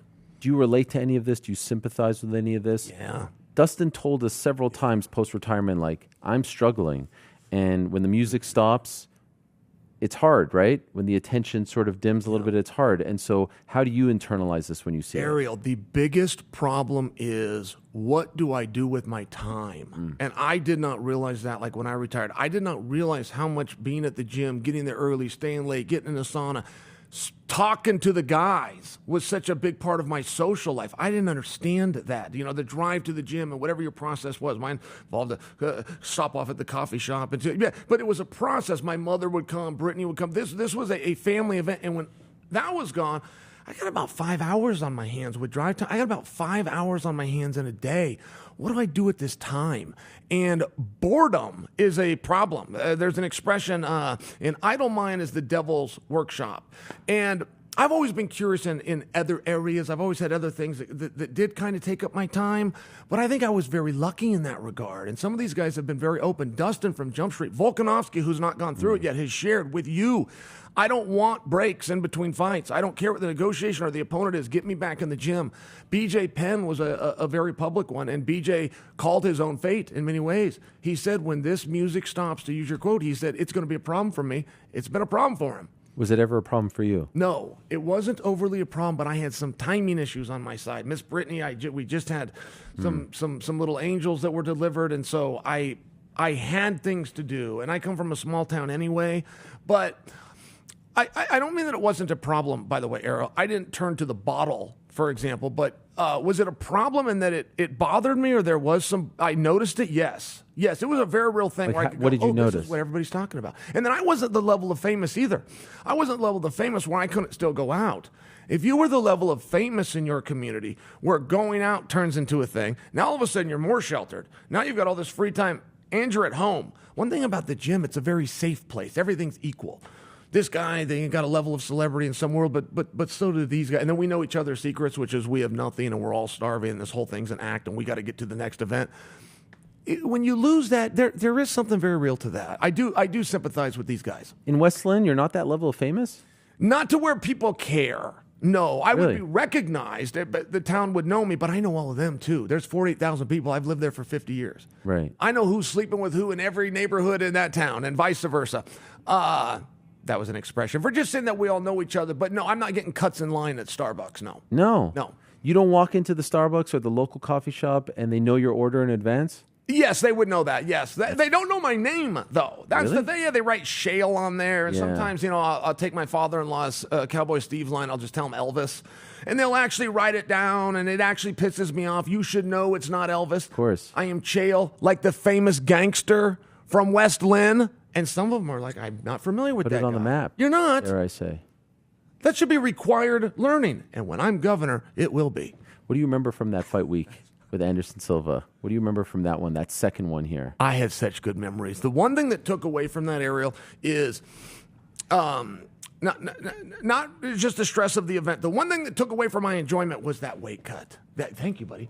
It was the weight cut. 185 pounds was so difficult. I remember being behind the curtain, and I was planning to win that fight, and a lot of people thought I was going. And this is the second we're talking. Second Yeah, fight. yeah. And I remember making a deal with myself, knowing my own secret, which is I will never weigh 185 pounds again unless I've got a terminal illness. I remember saying that. I'm going to win this belt, and I'm going to drop the belt tomorrow night. Wow. I'm not returning to this. It was very difficult. I was 22 pounds over the night before. Now, I worked with Tyler Minton. I worked with Mike Dolce. There was a lot of water involved, but there was a gallon of water, so it's a kind of an inflated 22 pounds. But either way, I had to get 22 pounds off in 24 hours, and it was one of the more trying things I've ever done. Really? Yeah. Did it affect your performance, would you say, in retrospect? No, it didn't, and maybe even helped it. I was kind of like following the Rich Franklin model of trying to get my weight down, put some size on, and use it as an advantage. But no, it was never a disadvantage to me. It forced a real discipline. It forced a lot of extra workouts. But I will just tell you, living life cannibalizing your body, right? I'm taking a testosterone to gain size. I'm not eating food to pull off size. I've got 2 practices a day, which is grueling hard under Clayton Hires. And then, by the way, I got to find a third one on my own just to be moving to burn calories. 6 days a week, I would just tell you, it was very difficult to do without calories. Was the spinning back fist something you guys worked on, or did that come out of nowhere? Yeah, but there's a little bit more to that that embarrasses me. The coach showed me, Scott McQuarrie showed me how to do that perfectly. I did that perfectly in the gym. There was some part of me, I wanted to get Anderson down to the ground. I was failing to get him to the ground. He shows up with this new defense. He shows up with a defense I've never seen before. In fact, Kenny Florian had to show me it after. He goes, well, here's what Anderson was doing to you. I'd never even seen it, and it was as simple as Ariel. A wrestler needs another wrestler to stand still or come forward. It's a rule of the sport of wrestling, because if that doesn't happen, no wrestling can take place. Anderson starts backing up. I've never been showed a move in my entire life to take a guy down that's going that way. Then when he got to the cage, he was doing this thing with his heels, and this is what Kenny showed me later. I couldn't get behind his legs. I would push everybody into the fence, very similar to Khabib. Now I got him. There's nowhere they could go. He was locking his body onto the fence that when I try to bring my hands in to get behind his legs, I can't get past the chain link. I'm going, what is he doing? I don't know this position. And it was creating a frustration. And there was part of me when I went for the spinning back fist and I started to fall. It goes, this is great. He'll come. We'll be on the ground. I'm going to have to reverse him, but at least we'll be on the ground, which in my mind is where this fight needs to be. Everything unfolded from there. You come up with one stupid idea in a fight. Right. 1 second in a fight is enough to cost you a world championship. But you guys drilled that. Oh, yes. Because we've never seen you hit that before. No, we drilled that. It was a bit of a secret weapon. We had a couple of things. We actually had a couple of elbows. We had a couple of different things. It was a very good strategy and a very good plan. Scott McQuarrie took so much heat because he was the one that showed. No, he was such a good coach. He showed me that move perfectly. I could get up right now and show you the perfect dynamics of that move. I just screwed it up in that moment. Are there moments where you ever daydream about UFC 117, about how close you were? Yeah. Yeah, 117 was the first one. Oakland. And yeah. You were literally 2 minutes away. The only good thing that did for me, that heartbreak, that failing being that close, I had lost more sleep in my life over a All-American match in college. It was the All-American match, just beat this one guy, your dreams come true. His name was Zach Thompson. I was ahead by 1 point. I had all the points that I needed, and I got greedy. I saw an opportunity to go for a big move. I went for it. I went to my back, and I never got up. That is the one that would put me in more tears, and that was the one. And the only good thing that came from the Anderson fight is I didn't think about Zach anymore. I was able to move on from that pain. That was the one up until. New pain, yeah. And now, which one hurts more? Now that it's become sort of equal over time, is it the old one? If I could only have one back, the Yes. Anderson fight was more important. Yeah. The Anderson fight was more important. But nothing in my life until that moment, I would have taken the All-American honors, for sure. Have you ever showed 117 to your son, start to finish? No. Do you know if he's watched it on his own?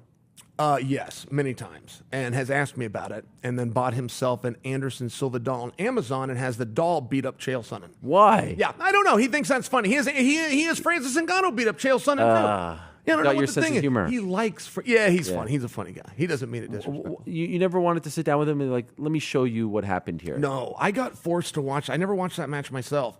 And in fact, I came out of the ring and I was so frustrated in that match because nothing happened. I couldn't get anything going. And the very first person I saw was Joe Silva, who was really about, hey man, if I give you a card placement, you got to give me something back, which is a fun match. And I got out of the ring and I shook his hand. I looked at him and I said, I'm sorry, because nothing happened.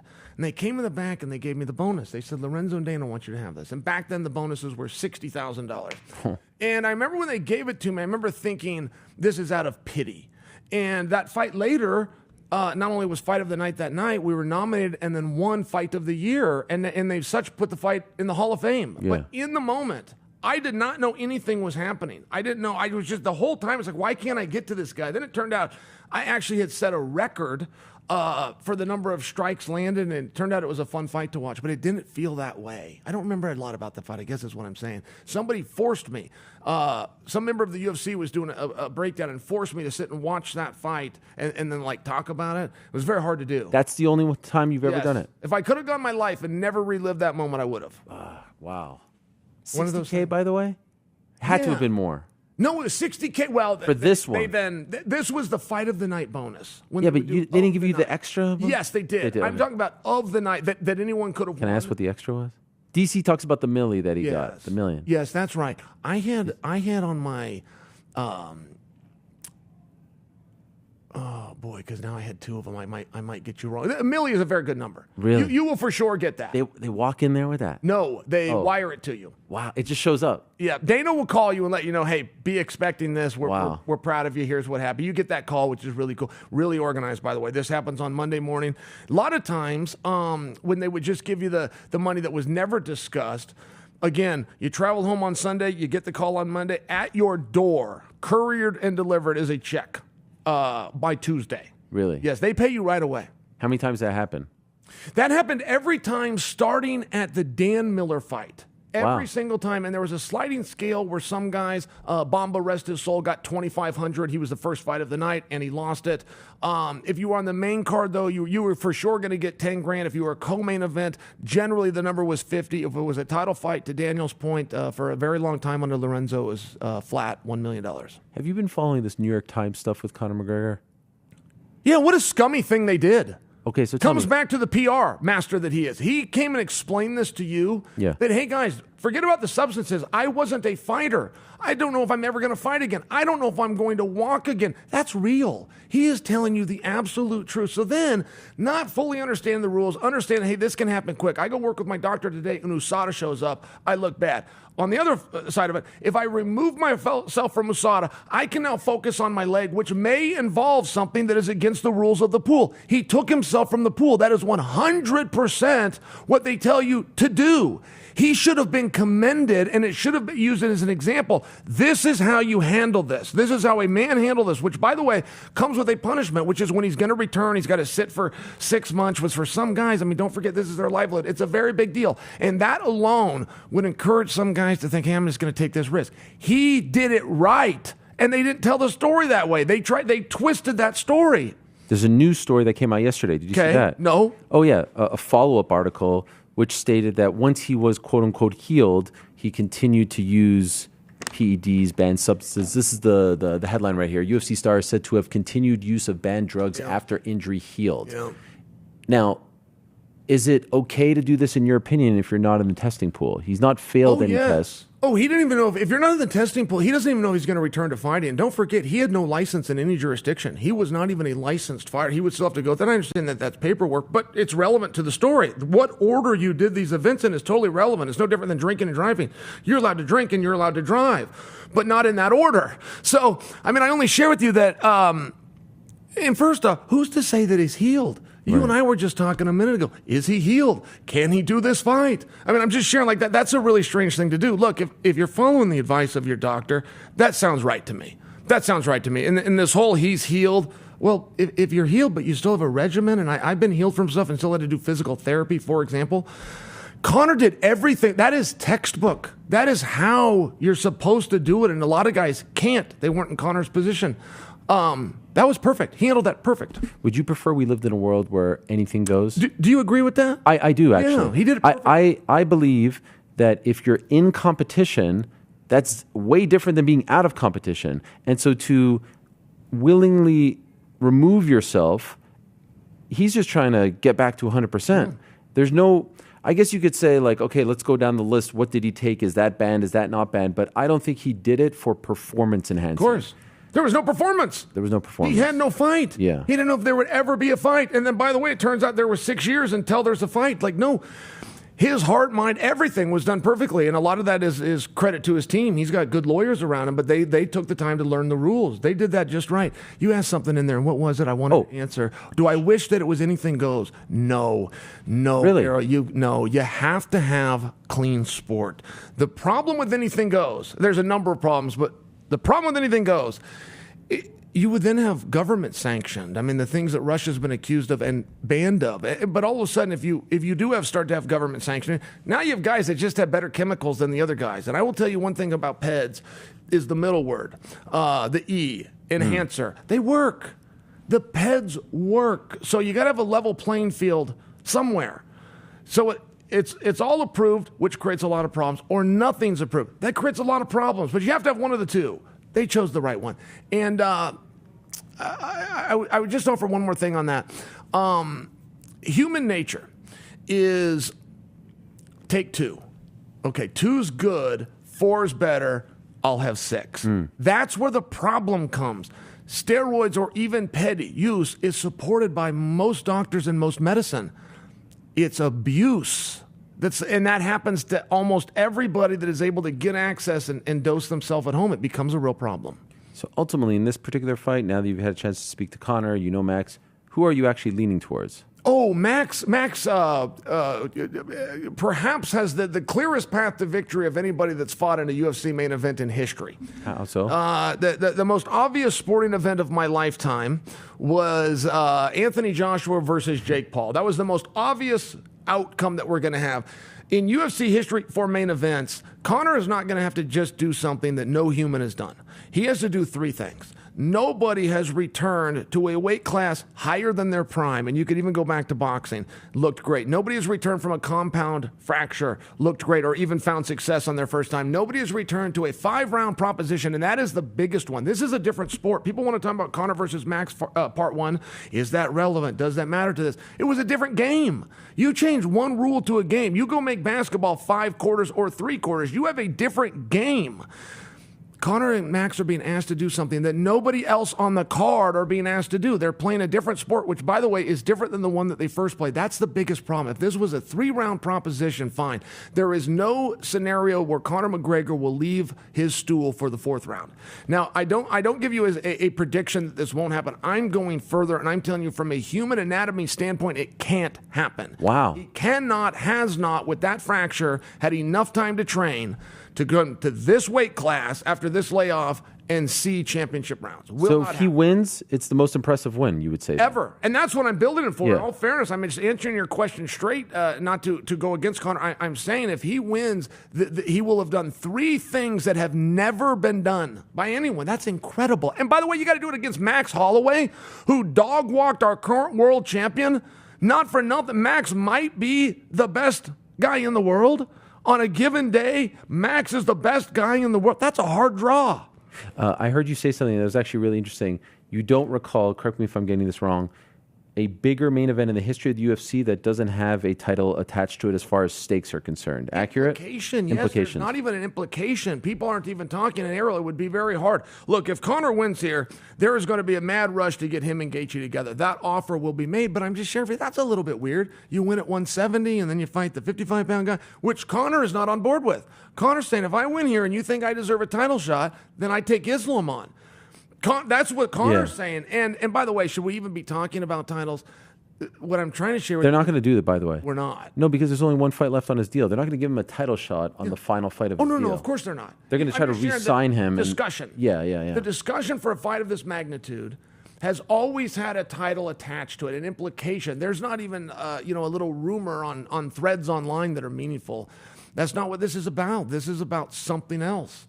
And I'm not clear on what that is. For Max, I guess it would be redemption, I guess. But Max hasn't really banged that drum. He's mentioned over the years he'd like to rematch Conor, but he never banged, this is the one, this keeps me up at night, I got to get this. It was nothing like that. Conor's going to go out and try to beat a guy that he's already beat. I mean, I'm just sharing for you, I don't get it. I don't totally get it. And talking to Conor, and Conor could sell time to a clock, by the way, but he has convinced me that this really just is about the competition. He has found a reason. He has it, whether it's intrinsic or not. He's got his reasons. I respect that. What do you think of White House card? I loved it. I loved it from a production standpoint. Like Brisari and Candido, what they pulled off there, and they'll never get credit, but what they pulled off there was so remarkable. Did you see Brisari? He's in the Oval Office. He directed the show. He's the producer, but then he became the director. He's going to tell the president and the CEO when to make their. That was awesome stuff. Was great, yeah. He'll never get credit for it, but I think he is getting credit. I mean, certainly on our show, I thought it was phenomenal. The walkouts, the walkouts were like, at times I was like a little bit emotional. Like Sean O'Malley's walkout, Justin's walkout, Ilya's walkout. To hear it being played that way with no crowd noise, there was like a class that was sort of added to it. Do you know what I mean? Like a gravitas with that woman singing, with her voice, the lighting, the landscaping, the The Gold Star family that would meet them in Oval and accompany them. Come on. I just have a heart. Listen, I know that politics are polarizing, but if you're an MMA fan, I don't care which side of the fence you're on, how do you not sit there and be like, this is freaking cool? This looks awesome. This is breathtaking. What about Hokit coming on your show and doubling down? I was complimenting. Yeah. It was a compliment. What did you make of that? Was it too far? Oh, for sure. No, absolutely not. Was the timing and the placement on? Yeah. Did it make the president himself uncomfortable? Yeah, sure it did. That's what he went for. Yeah. Hokit didn't do this so that you would all go, hey, that's great. He tried to disgust you. And I will tell you this in Josh's absolute defense. I have never really heard somebody scolded for something they said that did not involve a threat, did not involve violence, and did not use profanity. I mean, I will remind you, children could watch what he said, but then adults decide that they're all upset. I mean, he got what he went for. He won. That's what he went for, is to disgust you. Have you ever spoken to him privately? Oh, yeah. What do you make of him? Oh, I just spoke to him. Oh, he's the real deal. Have you taken him under your wing? I am willing to. He is, and many people thought that I was orchestrating Colby as well, but it wasn't true. I had a great relationship with them, and I was there for advice, and if there was any kind of mentorship, I was happy to give it. They didn't have to actually ask me. No, Josh Hokit has a very clear plan. Let me share one thing with you on Josh Hokit. He is developing a character. That character has not arrived yet. He is telling a story, and it's going to take him almost a year to do it. You will understand it, and I will come back and I will even tell you the genesis of his inspiration. The Josh Hokit character that people think they know the three of them and they got this whole thing figured out. No, they don't. He's telling the story now. That he's actually doing character development. If he is to get beat or he's to get ran out of the UFC, you'll never know. We've got to stick with this guy for another year. Then you make the choice. Do you like what he was building to or not? It's not arrived. He's not done. Is he that good, or is he a byproduct of maybe the worst heavyweight division of all time? Oh, you mean physically? Yeah, okay. yeah. The heavyweight division. Skill-wise. The heavyweight division has never been more unrepresented in wrestling until now. Now, the UFC's almost fixed that in about the last 5-6 months. Tyrell Fortune signing, Josh Hokit signing, and, of course, Gable Steveson.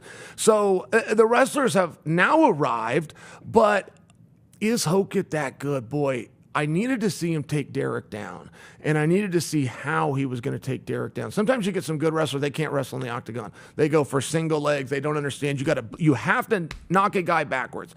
If you ever shoot to your athlete, wrestlers will understand this. I'm going to give a big tip. If you shoot to your opponent, and that means that your opponent's feet are planted, and when you make contact, they're still planted, it's not going to work. That'll work in a college wrestling match. You can wrestle to your opponent. In MMA, you must go through him, which just means when you make contact, you got to stumble him backwards. You've got to hit him hard enough that he stumbles back. That's the difference. And I needed to see him do it to Derek. He hit Derek so fast. That takedown was so incredibly fast. And I would have liked to have seen another one, sure. He hit that so fast that I thought he did likely pass the test. He probably did have guys like Pierre, like Aspinall. They're going, hey, this guy, if he's going to ground and pound me, he's got the skills to do it. Will Ilia Topuria be champion again? He's the champion right now. Do you know what a good job Ilia Topuria has done? Wait. How's he the champion right now? He's not the champion. I understand he's not the champion. First off, that fight is not the way people remember it. And I have full respect to Justin Gaethje, but Justin got it. He doesn't need my praise right now. It's not the way people remember it. Sean O'Malley just did a piece a couple of days ago. He said, go back and watch that second round. When Ilia put him down with body shots, those body shots paralyze your body. You literally can't move just for a couple of seconds. And O'Malley said when he put him down, if he would have just turned and walked away, Justin would have been in a ball going through that paralyzation. The referee would have been forced to stop the fight. Secondly, if you go back to that second round, that ground and pound situation that he did when he put him down, he goes to knee ride to full mount, swings into an armbar. That was so Khabib-esque. That was some of the best display of martial arts. You then run into championship rounds. And I'm just telling you, that's a different sport. When you have a guy that went through a heartache, he went through a personal problem, he has to move to a different country, he has to join a different gym, put a camp together. By the way, do all the media. They were bringing him on political shows just because he's so handsome and talented. When's he supposed to train? I mean, when was he supposed to get physically ready? And it's a great example because when we talk about Conor and Max and just the body can't do that. Conor was out for 6 years, right? Ilia was out for 1, but of the 1, it was more like 9 months, and he got back in the gym. But you still can't do it. He had to finish Justin Gaethje. and he had his opportunity. And to Sean's point, he read it wrong. He should have turned and walked away. If he did, he's still the world champion. Okay, we have to let you go. But then he's coming out the back end, and people are saying he quit. No, that's you got to absurd. be kidding That's me. Absurd. I He's hate that got his stuff. eyes broken. Yeah. He's out there still fighting. He's pushing. He's dog tired. The cards are against him. He goes and does another round. You're going to say that guy quit? Excuse me. No, ridiculous. Absolutely It's a ridiculous. display of heart. It's quite the opposite of quitting. I wish we could do 2 hours here. Doesn't feel like it. Are you going to get this match with Francis? You know Francis. No. Right now. I don't want to put him on the spot. I don't Do think... you want a piece of Chael Sonnen? By the way, is there a calling purse? you Is out. there a purse? No, there's no purse. There's honor. Okay, There's honor I like amongst that. men. This is his town. This is his adopted town. I'm coming to his town. I'm calling him out straight up. I love it. Francis, please let us know what you think. Right arm. Aspinall, Gary, Eddie Hearn. Are they making a mistake? Yeah. Eddie Hearn is so handsome and likable. He's by so the way. good, right? Yeah, that I can't get. I'm just not quite mad at him, and I want to be. I want to get on Team Dana. I want to be a pitbull. I want to be Dana's pitbull here. I can't do it because I'm not. I don't believe Eddie yet. I think What do you Eddie's mean? work. I don't believe him yet. I think he's using the media. I think that Eddie's having some fun. I don't think Eddie At their expense? Yeah, I don't think he's pissed off at Dana. I don't think he's near as mad as he thinks. I think he's got a vision that he's going to build to something, and actually, even in a rival standpoint, partner with Dana. I think, Really? Yes, I do. I think. Well, you know, he co-promotes. Yeah. That's So how you the think team is played. they're being used as pawns, as Michael Bisping has suggested? Yes, I very much do, and I worry about it. Yeah. It's very hard to fight. We were talking about Conor McGregor. It's very hard to fight when you have a team around you that's not all in. It's very hard. And so if you have a manager that's telling you, don't do this, while you're trying to get in the gym, dig down, and go in there with a guy that just gave you physical damage, you need everybody around you all in. And if they pull Tom out, and I mean even this much, Ariel, in this sport, this much difference between world championship and just one of the guys. So yeah, I want Tom to refocus, and I don't know if he can. If they start distracting him with contracts and you're getting used or you're getting taken advantage of, come on. The company has showed Tom tremendous respect. They kept the belt around him. They went on with the interim. There's even a rumor that perhaps Surreal will defend the interim belt. That's a respect to Tom. I hope he sees that. We're going to auction this off, if you don't mind signing to someone and give it all to charity. Yeah, the poker table. How about that? As I run around with you, do something like this, they will show you the door. All right. Undefeated, undisputed interview. Oh, look at that one. That's a beautiful one. Just Chael, no Sonnen, huh? First and only. Also unbeaten arm wrestler. Interview with Conor McGregor. I will be defending. So Francis Ngannou, July 2027, in a room like this, live. One fall only. We want arm wrestle. The challenge has been laid down. Real challenge. We await a response. With an understanding by Francis, we settle. Beef squashed This is forever. Please. Thank you. Happy birthday, buddy. Thank you. Thank you so much. This was a pleasure and an honor. I remember UFC 98. You complimented my shirt after you beat Dan Miller. Now I'll never forget when you insulted my shirt all these years later. Love you, Chael. You're the best. God, I love Chael so much. What a guy. What a guy. A freaking legend. A legend of the game. That was unbelievable. You sort of feel like he's like a whirling dervish. He's like a whirling. The energy that he brings when he comes in. He comes in and he lays down a challenge for Speaking of which, Francis Ngannou. Yes? Francis actually replied. He did? What the fuck is that? Ah, you got me. You got me, Frankie. Still to come, John Wood, Coach of the Year, Mauricio Ruffy. We have our next guest here. Let's keep the train rolling along. He is the striking coach, longtime first and only for the great Conor McGregor. There he is. Well, my Coach man. Owen Roddy. Well, that's a It has story, been a man. minute. Good. What's the crack? All Not good? too bad, yeah, not too bad. Please have a seat. Wow. Well, come here. I heard it was your birthday yesterday. Yes. So I brought you a little gift. What? Yeah. What? Box of Conor cigars. You're kidding me. Apologetic. So This is- tribute to the. This is the unbelievable. Dynamite in New York. Yeah. So. Wow. I have to say, we've had 6 or so guests come in. Not a single one has brought me a gift. Well, there you go. Your class. I don't care what they say about you. Look at this. I should do the whole interview holding it like he did on my show. Yeah, well, we'll Thank you. celebrate on Saturday night, my man. I really do appreciate this. Thank you so much, Owen. And my audio guy is saying, please make love to the microphone Yes, here, make he love to says. the mic, yeah. How are you? Fantastic. It's been so long since I've seen you. Yeah, it's been many years. Yeah, been many years, but it's great. It's great to be. What is it like doing this all over again? It's exciting. It's exciting. It's great to be back. You know, the team is back. Conor's excited to fight on Saturday night, so we're all in good spirits. Was there ever a point where you thought, that was a great time, a great chapter in my life, but it will never happen again? It was over.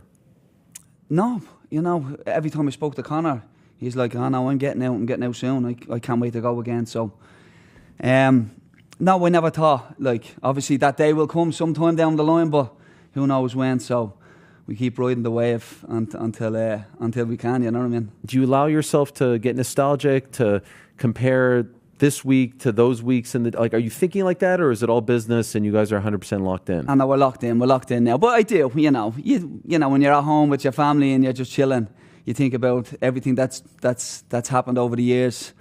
All the accolades that Conor has achieved, and you think, Jesus, what a journey. You know what I mean? And now we're back again for another big one. So it's exciting. I can't wait. John Kavanagh told us yesterday, around Christmas time, Conor said, "I want to sleep in the gym. I want to be there." Yeah. When you heard about this, what did you think? I thought it was a lie. Yeah. I think that's sleeping in the fucking gym. He's mad. But he was. He was staying in the gym and stuff like that. So that's just, I think he just didn't want any distractions. And, staying in the gym, you can't walk past the mat without, Sure. without having to get on. So, yeah, it's been... Did you probably think like it would maybe last like a day or two, let alone several weeks, months? No, I mean, when Conor says he's going to do something, he does it, and he's all in. I mean, that's one of his best qualities. When he chooses to do something, he's all in on it. So, I'm sure he has it. I'm sure he has the room nice. I haven't seen the room, but I'm sure he has it nice. It's probably nicer than my room at home. But when he sets his mind to something, he's all in on it. So. I think it's great, How would you describe this version of him that we're seeing this week? This version of him in 2026? He's not the same guy. He doesn't speak the same way. He says different things. He talks about religion and family and things like that. Those little things. But when you're with him and you see him and you see his evolution, how would you describe the way he is? I think he's in a great place in his mind, in every aspect of his life. He's happy. You know what I mean? He's excited. He wants to prove a point to the world. You know what I mean? And an excited, happy, motivated Conor is a very, very dangerous Conor. So, yeah. He says, I say, what's the motivation? Why are you coming back? Love of the game. Yeah. But if I'm being honest, I think there's more to that, and I think you just touched on it. I think deep down he may not want to give people that satisfaction. I think deep down he doesn't like the fact that people didn't think he'd ever come back, or that he's not good anymore, or as good as he once was. I think there is a chip on his shoulder, and I think he wants to prove to people that he's still the man. Yeah, potentially, but also he's been saying in his interviews, he loves it. He loves the competition. Even on the mats in the gym, he loves putting his tool against whoever he's going against. You know what I mean? He loves figuring out his opponent. He loves finding the holes in the game and using his weapons to put them away. He loves that. He loves the challenge. He loves the competition. So, yeah, and I think it's the same. For Saturday night, he's gonna be thriving in that moment. You know what I mean? Going up against Max. Are you surprised that, given everything, the fame, the money, all that he still loves it? That he still has that curiosity? That he still has that passion for the game? Now if it was me, I'd be surprised. But from talking to him, you hear it in what he says every day. He wants to compete. I think if Conor could compete at fucking 70 years of age, he would. I think that's what he lives for. So, I think for anyone else, you make all the money, you go live on a beach, you chill. But there's something in him that, he lives for the competition. He lives to prove to himself, and I think it's more so to himself than anyone else. Prove to himself that he is the best and he can do it, and he will do it until his legs give way. Essentially, do you know what I mean? Until the end. When you found out that the opponent was Max, not Chandler or Prochas or a new opponent, one that you beat 13 years ago, what did you think? I was excited. It's a great fight. Max is a phenomenal fighter. He's had an amazing career, and I thought it was an exciting fight. I thought it was a fight that would would motivate Conor. You know, you have to be at your best to go in against Max. So we're going to get the best out of Conor because it's Max. You know, so I was very excited about it. I know you and John sat down for the Mac Life and rewatched the first fight. First, I'm curious, when was the last time prior to that you watched that fight? Probably a long time ago, right? The last time probably a long time ago. Well, I've watched it, a month or two ago. Now, yeah. Yeah, but before the fight was announced, or before we knew about Max, it would have been a good few years, yeah. What was your takeaway from watching that? Because Max has changed and evolved so much from that version of him. Yeah, I mean, the first fight was a great fight. Obviously, Conor hurt his knee and changed up the strategy a little bit. But yeah, there were shots that Conor landed. There was certain things that Max did in the fight, and I think he still does. You know what I mean? That we can learn from. We can always learn. Like what? Yeah. But would you agree he's a much different fighter, Max is, from 2013? Yeah, he's definitely sharpened all the tools. He's a more confident fighter. He's confident in what he can do. And he's very good. The Max that we saw against Charles Oliveira in March, was that a byproduct of, Father Time undefeated, or was just a really bad matchup? Yeah, I think it was a bad matchup. I think it was a great game plan from Charles as well. Yeah. That first fight, I don't think there was as much grappling. Well, it definitely wasn't, but you know what I mean? It was a short one too. Yeah, so, to go in and take him down and take control for the whole fight, it was a good game plan. I don't think Max was expecting that. You're fighting for the BMF belt. I think everybody's expecting a stand and bang. And Charles goes in and does what he does best. But stylistically, I don't think it was a great matchup for him. Okay, so you're the best guy to ask this question to, because when it comes to Conor, fans are always dissecting his striking in particular. That's what he's known for. Yeah. You're the man behind it. I know there have been, a litany of coaches that have helped him turn into the fighter that he became. But when he went over to boxing, he changed the striking style a little bit, the stance. And some felt like that was a problem when he went back to MMA. Yeah. Well, I mean, Conor has many weapons and he's many styles, and he can go between them. He changed up his style here and there. Some people think it wasn't great, but at the end of the day, if you had landed the backhand, nobody'd say anything. So people are only critical when the fights don't go your way. But Conor can go between many styles, and I think we'll see it on Saturday. Could I ask which version of him do you think we'll see on Saturday? I can't say. I understand. I can't say what we're going to come out like, but he's well prepared, and he can adapt if needed, and I'm excited. I think people will be excited as well. I'm just going to throw it out there. Don't confirm or deny. Yeah. I feel like we're going to turn back the clock. I feel like we're going to see early days Conor. We'll see on Saturday, won't we? Yeah.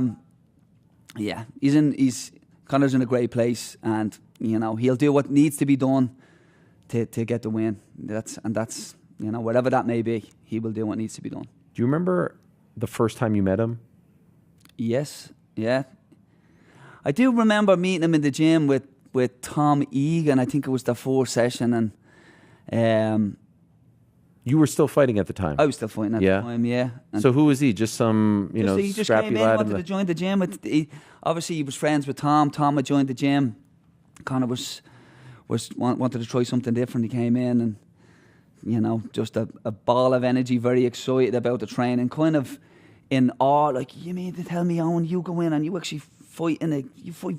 I can almost hear him say this. Yeah. You fight no holds barred, and we didn't really fight in cages. There wasn't any cages in Ireland at the time, so you do that full on fighting, no rules. And I was like, yeah. He said, I can't wait to do it. And so he's probably a teenager, right? At that point, I think he was about maybe 18. Yeah, 18, no fights yet. No fights yet. Amateur or pro? Nothing. Wow. Nothing. And just excited and mad to get going. You probably come across a lot of kids who are excited and mad, but then kind of fizzle out. Yeah.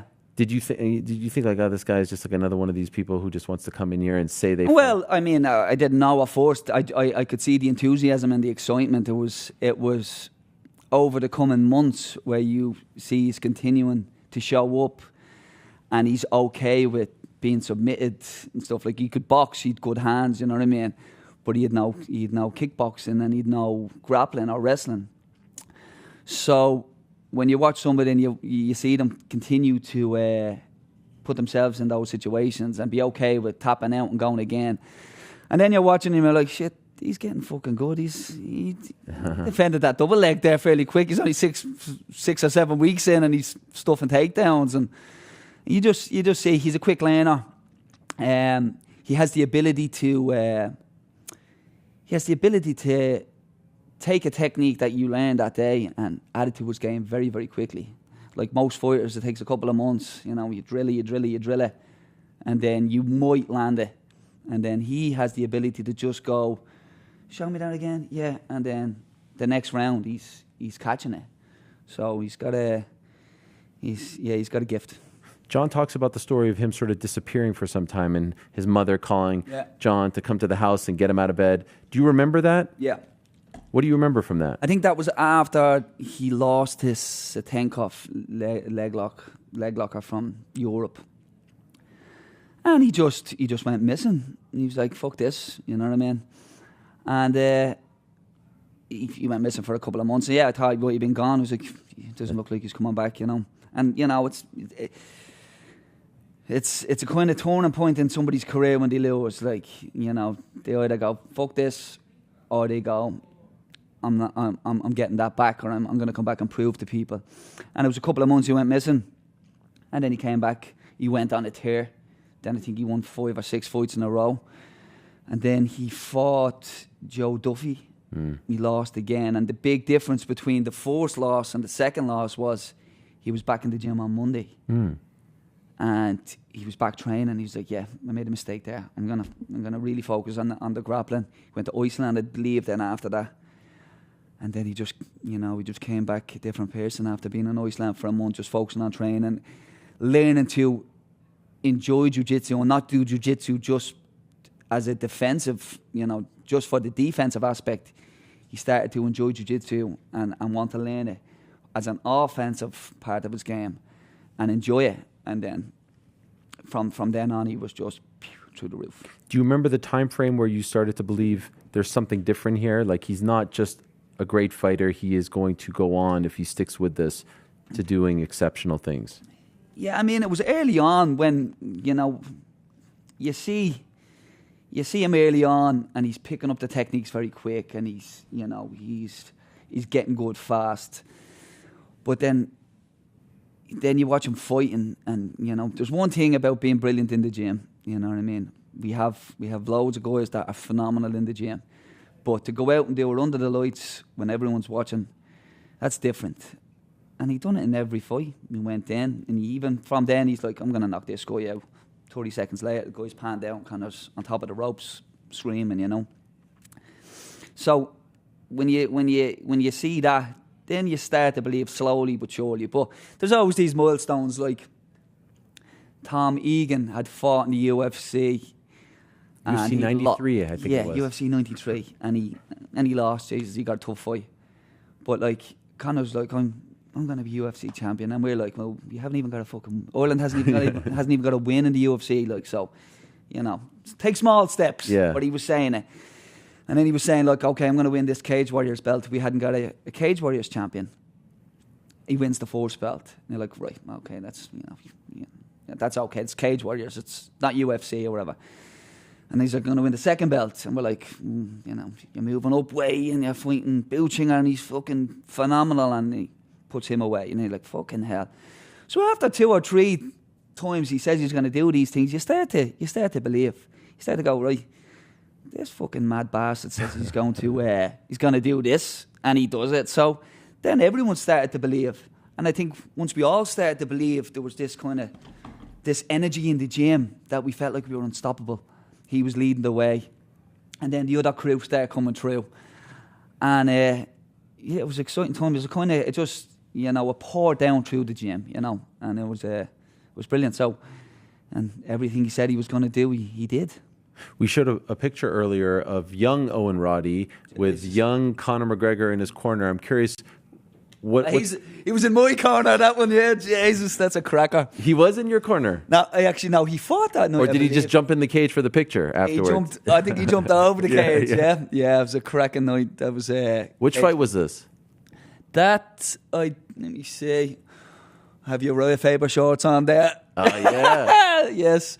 That was Cage Contenders, and I think I think that was me second title defense against the guy. I think I won the first round. Was it 2013? Who knows? Yeah. Who knows? When was your last fight? What year? I don't know. I was 30, so. Okay. 13 years ago. Okay. Yeah. Why the Faber shorts, by the way? Were you a Faber fan? I was Form Athletics. You know what? Come here. I was a fan, and then when we done the Ultimate Fight, I never told him I was a fan, but I was like, fucking used to wear your shorts because I had a couple of pairs. Oh, really? The California kid. You can't. You gotta love your Roy. You know what I mean? Of course. Yeah, so, did he ever corner you? He did. Really? He actually cornered me for my last fight. Wow. In Cage Warriors in Scotland, I fought Wilson Hayes. He went on, had a great career. Bellator, stuff like that here in the UFC as well. He done the corner. I lost that fight, unfortunately, and then after that fight, obviously, I found out that I had issues on the brain, and I had to retire then after that. So, but he done my last fight. Yeah, it was great.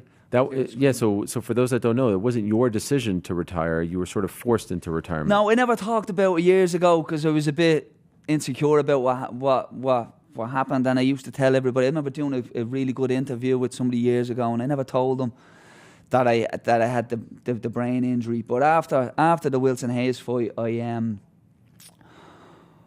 friend of mine, a doctor friend I was doing PTs with, says, "Have you ever had brain scans? None of you fighters get brain scans. That's crazy." And he says, "Well, I'll do one for you." No, and I says, "Yeah, no problem. Do the scan." Got the scan, and then I get a phone call. He says, "Come in and have a chat with you, Owen."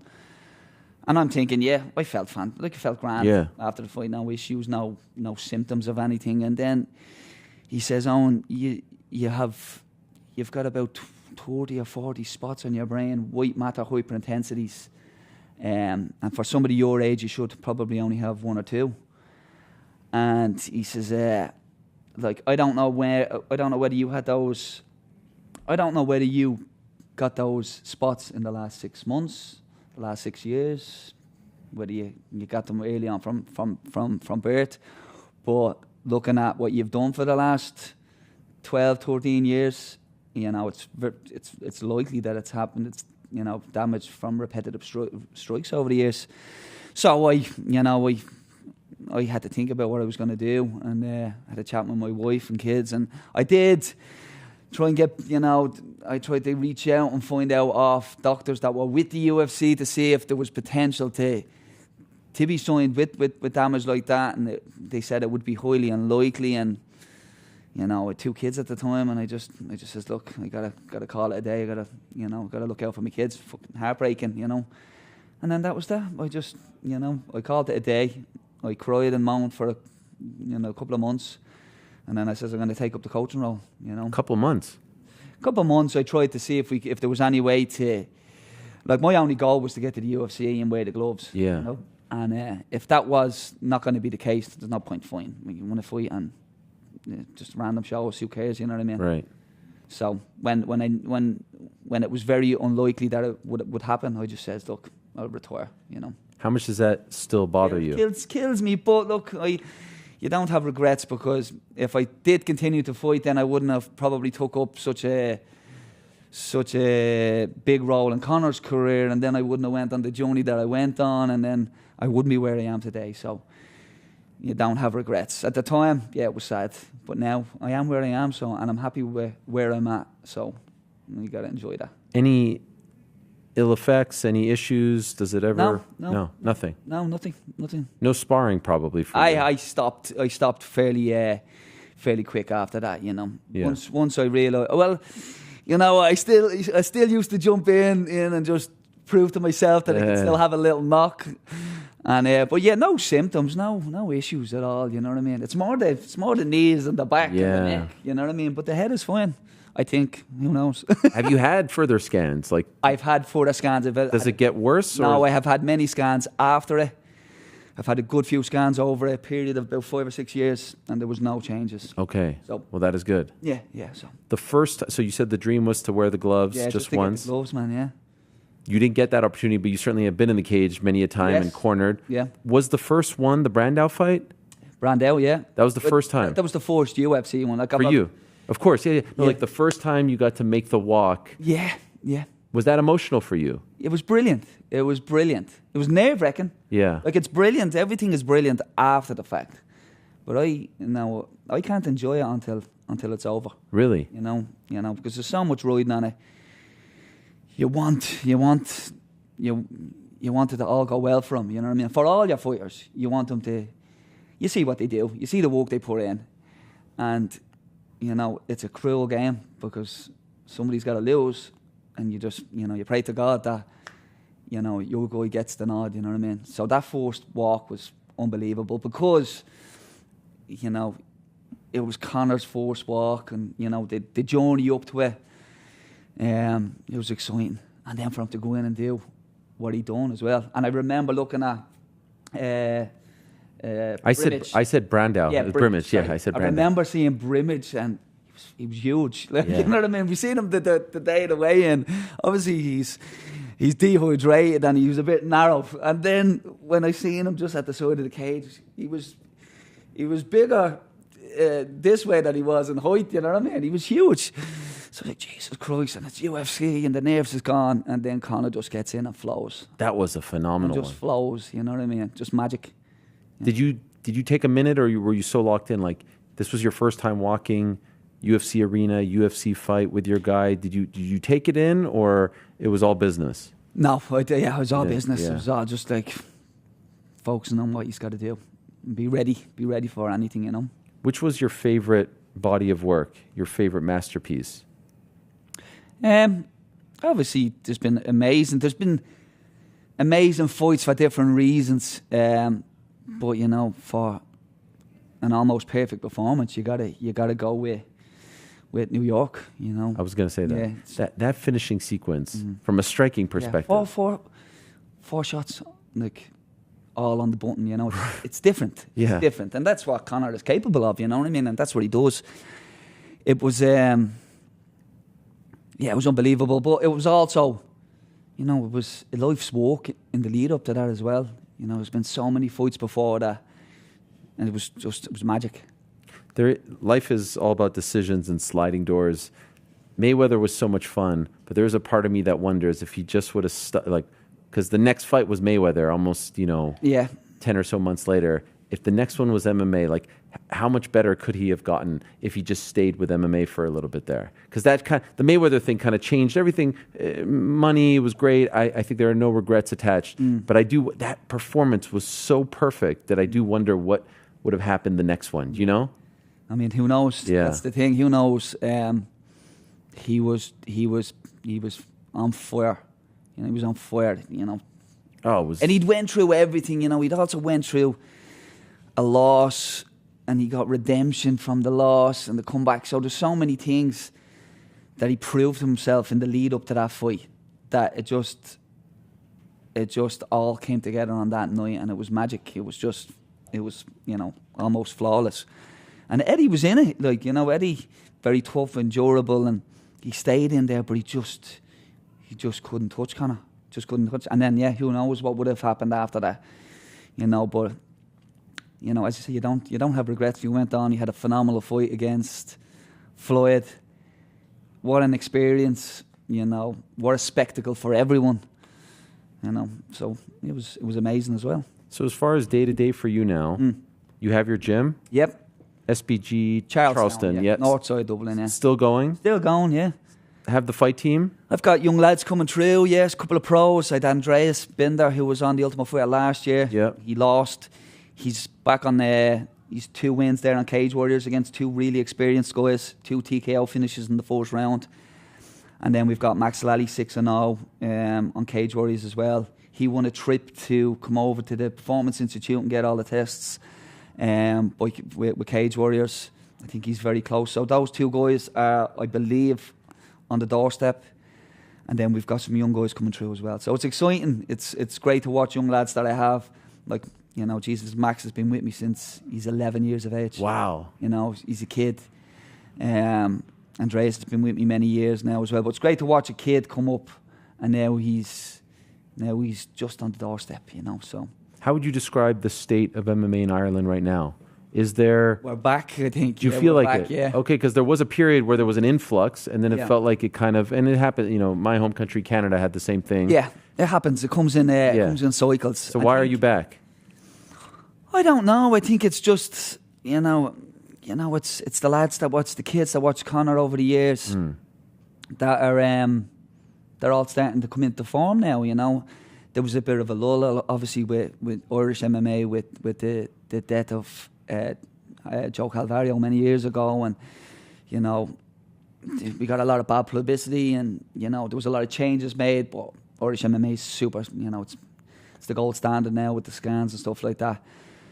So we've got a big influx of kids doing it. They're doing the IMAFs, lots of competition, and now they're watching obviously Ian and Conor and these people. Sean and now is smashing it for the girls, and you know, people are excited about it. And you know, the standard of Irish MMA has always been very good. We just have a big influx now at the moment, and it's exciting because I believe there will be a lot of new Irish kids in the UFC very soon. You know. You mentioned byproducts of Conor. None bigger right now than Ian Machado Gary, who's about to fight for the belt. I know he's not your guy, but just curious, fellow countrymate, what do you make of his skills, and in particular his striking? Yeah, it's phenomenal. Yeah. Phenomenal. He utilises his range very well. He's an intelligent fighter, very, very, very smart. He makes his reads fairly quick, and he's very disciplined. And I think it's an exciting fight coming up in a couple of weeks. It's Khabib Conor Part 2. Yeah. In some respects. Yeah. A lot of exciting things. Yeah. I want to ask you if you don't mind signing this for us, this poker table of ours. Yes. We've got everyone, and then we're going to donate it to charity. Really? Coach. So lovely. You know, I hear the team isn't making predictions, so I'm not going to put you on the spot. No, please don't. Yeah. But no, I appreciate. I'm not used to that from you guys because you're usually very precise with your well, you know, as you said to John yesterday, it's been quiet. You know, I keep the head down. Yeah. We're here to do a job. We're focused on the task at hand, and we go in, get it done, and then on to the next, isn't it? It's so great to have you back. Appreciate it. Yeah, so great. Happy Thank you birthday, for and congratulations. I heard you won Journalist of the Year yes. again. 16 in a row. 16 in a row. Could you believe it? They go, yeah. I appreciate it. You can't be touched. I appreciate that. No, Still the bread, as a wise man once said. Thank you so much. Good luck to you guys. Yeah. Really appreciate you coming in. I know you don't do a lot of these, so it was great to reconnect and see what was going on. And good luck to the team as well. All the youngsters, I hope that we can talk to them in the future. Hopefully we'll have a few on with you down the line. Yeah, for sure. Yeah. There he is, Coach Owen Roddy, the striking Cheers. coach for one Conor McGregor and so many others. All the best. And thank you so much for the gift as No, well. but And we're going to smoke a couple of these tonight. There he is. All right, Coach Owen Roddy, we've had many a chat, but it has been a while, and it's so nice to reconnect with some of these old figures who have been a part of the fight game, who have had many a great night here in Las Vegas. Of course, by Conor's side, he was there for all of them, and dating back to that Brimage fight. I said Brandao Brimage. That stuff kills me. John Wood, speaking of coaches, the Syndicate head man who won the Coach of the Year award at the MMA Awards yesterday, is going to join us back into the show. And we will also be joined by Mauricio Ruffy soon. So stand... Okay, they're having a chat. Wow. They're having a nice chat back here. I love that. You know what's fun about this? It's like Mr. Rogers' Neighborhood. People come in and out. We don't take breaks. We don't stop down. And it's like we're like a fight house here. People are just coming to hang out, and that's that. On a lovely... Mr. Rogers, famously live. Was he live? No. Oh. We are our own thing now. Why are they saying working through the kinks? Everything okay in the chat? Chat? Everything okay? We're gonna have to bring a secondary chair here, right? Because Hoofy's coming with. We're on it, yeah. All right. And was that a knock? Was that a knock? Okay, our next guest is here. One of the absolute best lightweights in the world, Mauricio Ruffy, is here. Knockout of the year winner. How are you, my friend? Fabiano is here too. The GOAT is in the house. Fabiano, look at this guy. Thank you, please. And Mrs. Ruffy, soon to be, coming in town. Wow, this is great, guys. Thank you so much. Bom dia. Bom dia, bom dia. Bom português aí. Yeah, you speak into the microphone, yeah? Pode falar isso. Yes, you make love to the microphone. Vai assim, vai com tudo, com paixão. Ok. Com paixão. Parabéns. Knockout of the year. Big deal for you? You're happy about it? What does it feel like? Foi troço bacana para você? Foi uma coisa que significou bastante? Cara, sim. Tava na expectativa. Eu sabia que se um dia eu conseguisse esse chute, eu iria conseguir também o nocaute do ano. Yeah, it was a lot of expectation. I knew that if I got that kick right, I would get knockout of the year one day. And I think you're going to have a few more potential ones, candidates throughout your career. Last time we saw you, parabéns, congratulations on the win over Michael Chandler. First, let me just ask the experience of fighting at the White House. How would you describe it? Eu acho que você vai ter muitos outros candidatos a nocaute do ano com tudo que você traz para dentro do octógono. Vamos falar um pouco, primeiro de tudo, parabéns pela vitória no UFC 250 lá na Casa Branca. Como é que foi a experiência e a vitória contra o Michael Chandler? A Casa Branca foi uma experiência muito especial, muito única. Tudo ali, tudo foi totalmente diferente de tudo que eu já vivi no UFC. Foi muito legal e consegui também um nocaute e também uma performance para mim mesmo, né? Eu tive a performance de lidar com a luta de uma maneira como se eu estivesse passeando num dia de passeio. Então foi muito legal. Unique, different than anything I've ever seen or ever experienced with the UFC.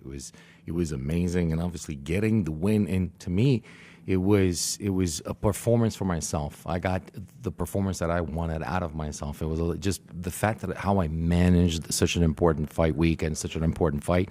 I was very proud of myself. I was able to accomplish throughout that fight weekend with the win. Speaking of the fight week, was it stressful? There was a lot going on. There were delays, the weather and whatnot. I'm sure every fight week is stressful. Would you describe this one as even more so? Falando da semana, foi uma coisa estressante porque teve uns atrasos, teve a questão do tempo, algumas incertezas. Isso impactou ou você diria que, de uma maneira geral, foi como uma semana de luta normal? Eu não estou conseguindo parar de rir aqui, eu não estou acreditando que eu estou na frente do Ariel Helwani aqui. Eu sonhei há muito tempo estar aqui ser entrevistado por você, só adianta para ele. I just wanted to let you know, I can't stop smiling and giggling here because I can't believe I'm in front of you, brother, because I wanted to be in front of you. It was kind of like a lifelong dream. Like, come on. I can't believe that I'm in front of you being interviewed, so I just wanted to let you know that up front. Hey, we had to work very hard to get you here. We had to move a lot of things to get you here. That's how much it means to us to have you here. E significa muito pra gente também, porque a gente mexeu umas peças justamente para ter você aqui nesse horário. Então, muito obrigado e significa muito pra gente ter você aqui. Boa. Qual que era a pergunta, você lembra? About the question itself. Oh, the question was about the stress of fight week, the delays, the weather, the scenery. It wasn't your typical fight week, and I was wondering how it affected him, if at all. Em termos do estresse da luta, dos atrasos que teve, de todo aquele palco enorme que foi a Casa Branca, se afetou você ou não? Não, eu estava curtindo cada momento. Para mim, se tivesse que lutar na chuva ou na rua, lá na frente do gramado, para mim não ia fazer a menor diferença. E eu estava animado, curtindo cada momento. Foi a luta de maior grandeza, mas a luta que eu lidei com mais facilidade da minha vida, né? Eu tenho poucas lutas. Eu nunca lutei amador em nada na minha vida. Não, então eu já estreiei no profissional, né? Então, se eu tenho 14 lutas e 14 vitórias, é tudo que eu tenho de experiência. Então, conforme eu tenho lutado no UFC, eu tenho ganhado mais experiência. Isso tem me mantido mais calmo. E na Casa Branca, depois de tudo que eu passei na luta contra o Rafael Fiziev, foi a luta que eu mais me diverti. I think I had just a lot of fun. It was a fight that I was prepared all throughout. It didn't faze me. There was a lot. Everything that I do in the UFC brings me more experience. I've never had amateur career. I just basically had the 14 fights and the 14 wins. So everything brings more experience. And this was from the work that I have put in. That allowed me to feel comfortable with everything that happened. It didn't faze me at all. Didn't feel rattled. It was the fight that I had most magnitude in my entire life, and it was the one that I was able to have most fun. After the fight that I had against Fizzy, for example, there's nothing to me. It felt just very natural and very organic. Ariel, passei por tanta coisa na luta contra o Rafael Fiziev que eu tava pronto para qualquer coisa que me aparecesse. I just wanted to call back to the previous answer. I would have fought in the rain. I would have fought in the lawn. It doesn't matter. It doesn't matter what happened. I went through so many things in the fight against Rafael Fiziev because I was ready to face anything in this fight. Okay, like what? What did you go through? Por exemplo? Eu peguei influenza na semana da luta, no sábado. O peso subiu muito. Tirei o peso com influenza, passando muito mal. O UFC meio que me tirou da luta, depois me deu mais uma chance, porque viu que eu não estava mais, né, com o vírus. Então me jogou a responsabilidade. Eu tinha 8 quilos para tirar, ainda mal da influenza. Depois que me alimentei, consegui bater o peso. Comecei a me alimentar, meia hora para a van sair, estourou uma hérnia de disco nas minhas costas. Eu caí no chão, não conseguia me mexer. Entrou os médicos do UFC mexendo nas costas. Né, tomei alguns remédios para conseguir me mexer. Eu subi no octógono sem conseguir ficar ereto 100%. Né, e quando começou a luta eu aqueci ali, aí soltei o jogo e consegui nocautear o atleta que era apontado como o melhor striker do UFC. Né? Então, naquela luta eu me tornei um grande soldado. Influenza the Saturday before fight week. Things went downhill from there. There was still 14, 15 pounds to take off. The weight really went up after I had the influenza. The UFC pretty much kind of took me out of the fight and put me back and said, okay, you are clear off the virus, so you can fight. But they really considered there might have been an issue there, but they gave me another chance, and they basically just put the responsibility on me. It's no, you're gonna have to, make the weight and feel good. So after all that challenge, about half an hour going into the into the arena, I'm in the van going to the arena, and herniated disc just kind of blows up, and my back acts up. I couldn't basically be straight. I went up in that octagon, and obviously they gave me some stuff that I could take to loosen up a little bit. We warmed up, got ready for the fight, but I basically got up in that octagon being able to actually just kind of stand up straight. Wow. And there I was, and I was able to knock a guy out that was considered to be the best striker in the division, right? Wow, that's crazy. Considering all of that, is that your most proud performance? Is that the one that means the most to you? E considerando tudo aquilo que aconteceu, o que você passou, é a performance que você coloca como sendo a tua que dá mais orgulho para você? Acredito que sim, né? Porque me deu a oportunidade para me lutar na Casa Branca, essa luta. Então, acredito que possa ter sido a minha maior vitória do momento que eu vivi, que eu vinha um dos momentos mais difíceis da minha vida, né? A perca, né, do meu irmão. Então, voltar depois que tinha perdido uma luta, voltar contra o Rafael Fiziev, nocautear ele da maneira que foi, eu não fui nem tocado na luta. Então, sim, eu dou o crédito para essa luta. I do believe so. It was a fight, thinking of all the adversity that I had gone through, I think that fight not only it gave me the opportunity, that put me into the White House pretty much, right? And you think about the loss that I experienced of my brother, the loss that I had in the previous fight as well, and he had, just to call back to the previous answers, that's the night that I became a true soldier. So I do believe that fight, and then again, the knockout that I had without being touched in that fight. So I do believe that was the most significant I've had. Yesterday, when you were accepting your award, you had mentioned that you have been through a lot, and that maybe you couldn't have ever imagined being up here talking about your own life and the battles that you've been through. Can I ask you about that? When was this? When were you dealing with this, and why were you feeling this way?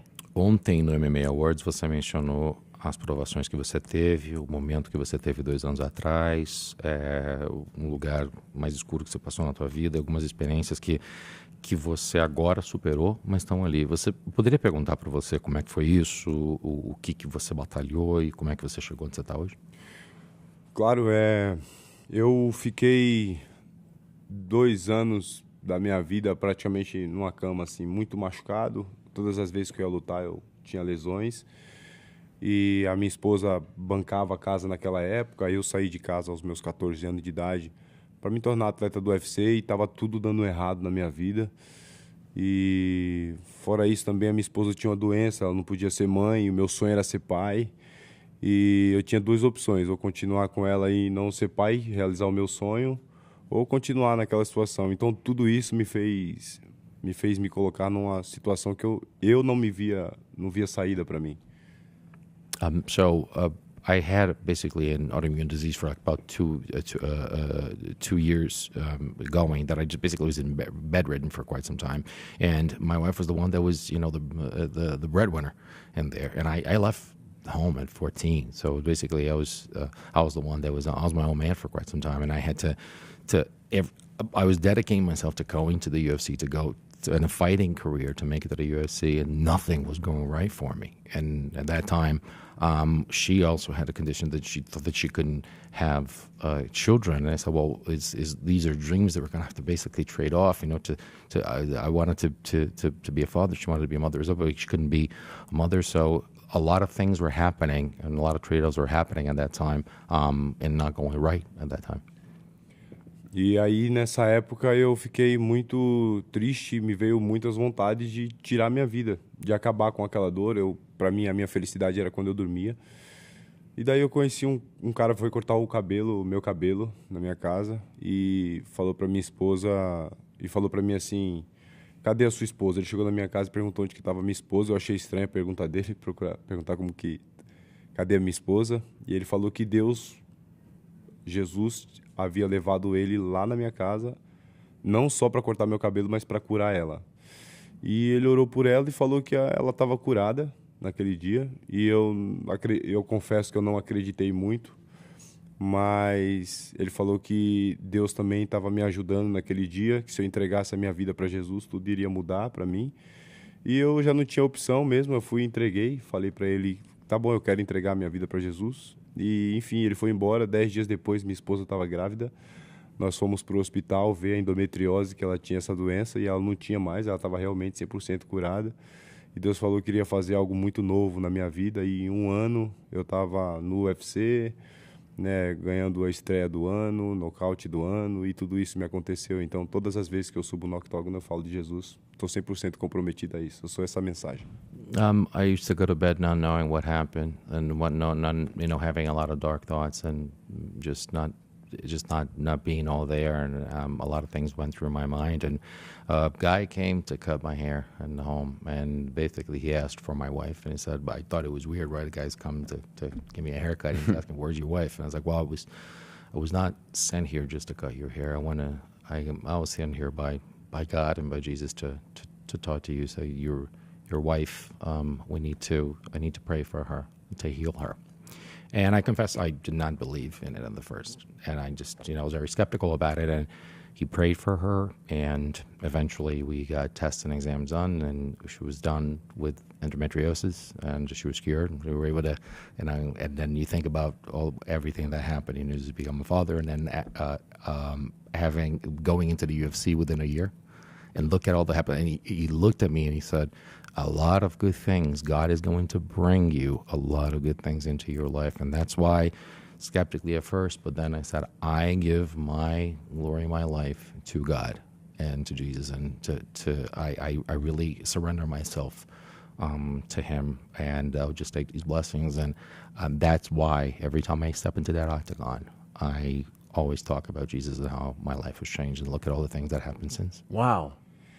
Eu sei o que é viver e não estar vivendo. Tipo, eu estava vivo, mas era como se eu não estava, não queria mais viver, entende? Então, hoje, estar no UFC, viver tudo isso, para mim é um grande privilégio. Eu nunca imaginei de viver tudo isso. Então, não tem impressão. Eu sou um cara 100% feliz. É impossível ser um cara mais feliz do que eu sou hoje.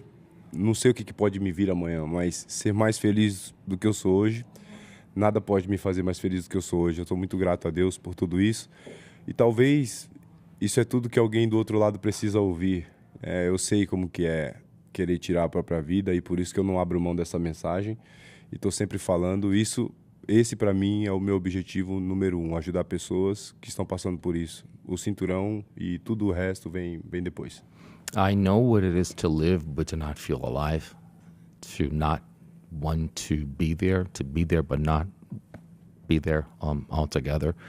And so many good things happened to my life, and so many things had happened before that were not so good that I don't feel any pressure. Nothing phases me. What else can happen to me that hasn't happened before. And I feel that's why you always see me with a smile on my face, always see me happy, always grateful to God, always willing to inspire people, to help people. And I know what it is to want to take your own life and to not be happy with yourself. So that's why I want to spread happiness. And maybe that's the one thing that people need to listen to and to hear out there on the other side, because maybe the one thing that they're hearing from me may inspire them and to not do that and just think more of themselves.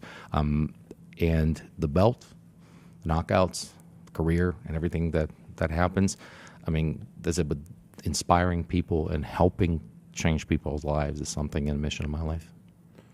I appreciate you you sharing this with us. It's an unbelievable story. I just have a few follow-ups if I can.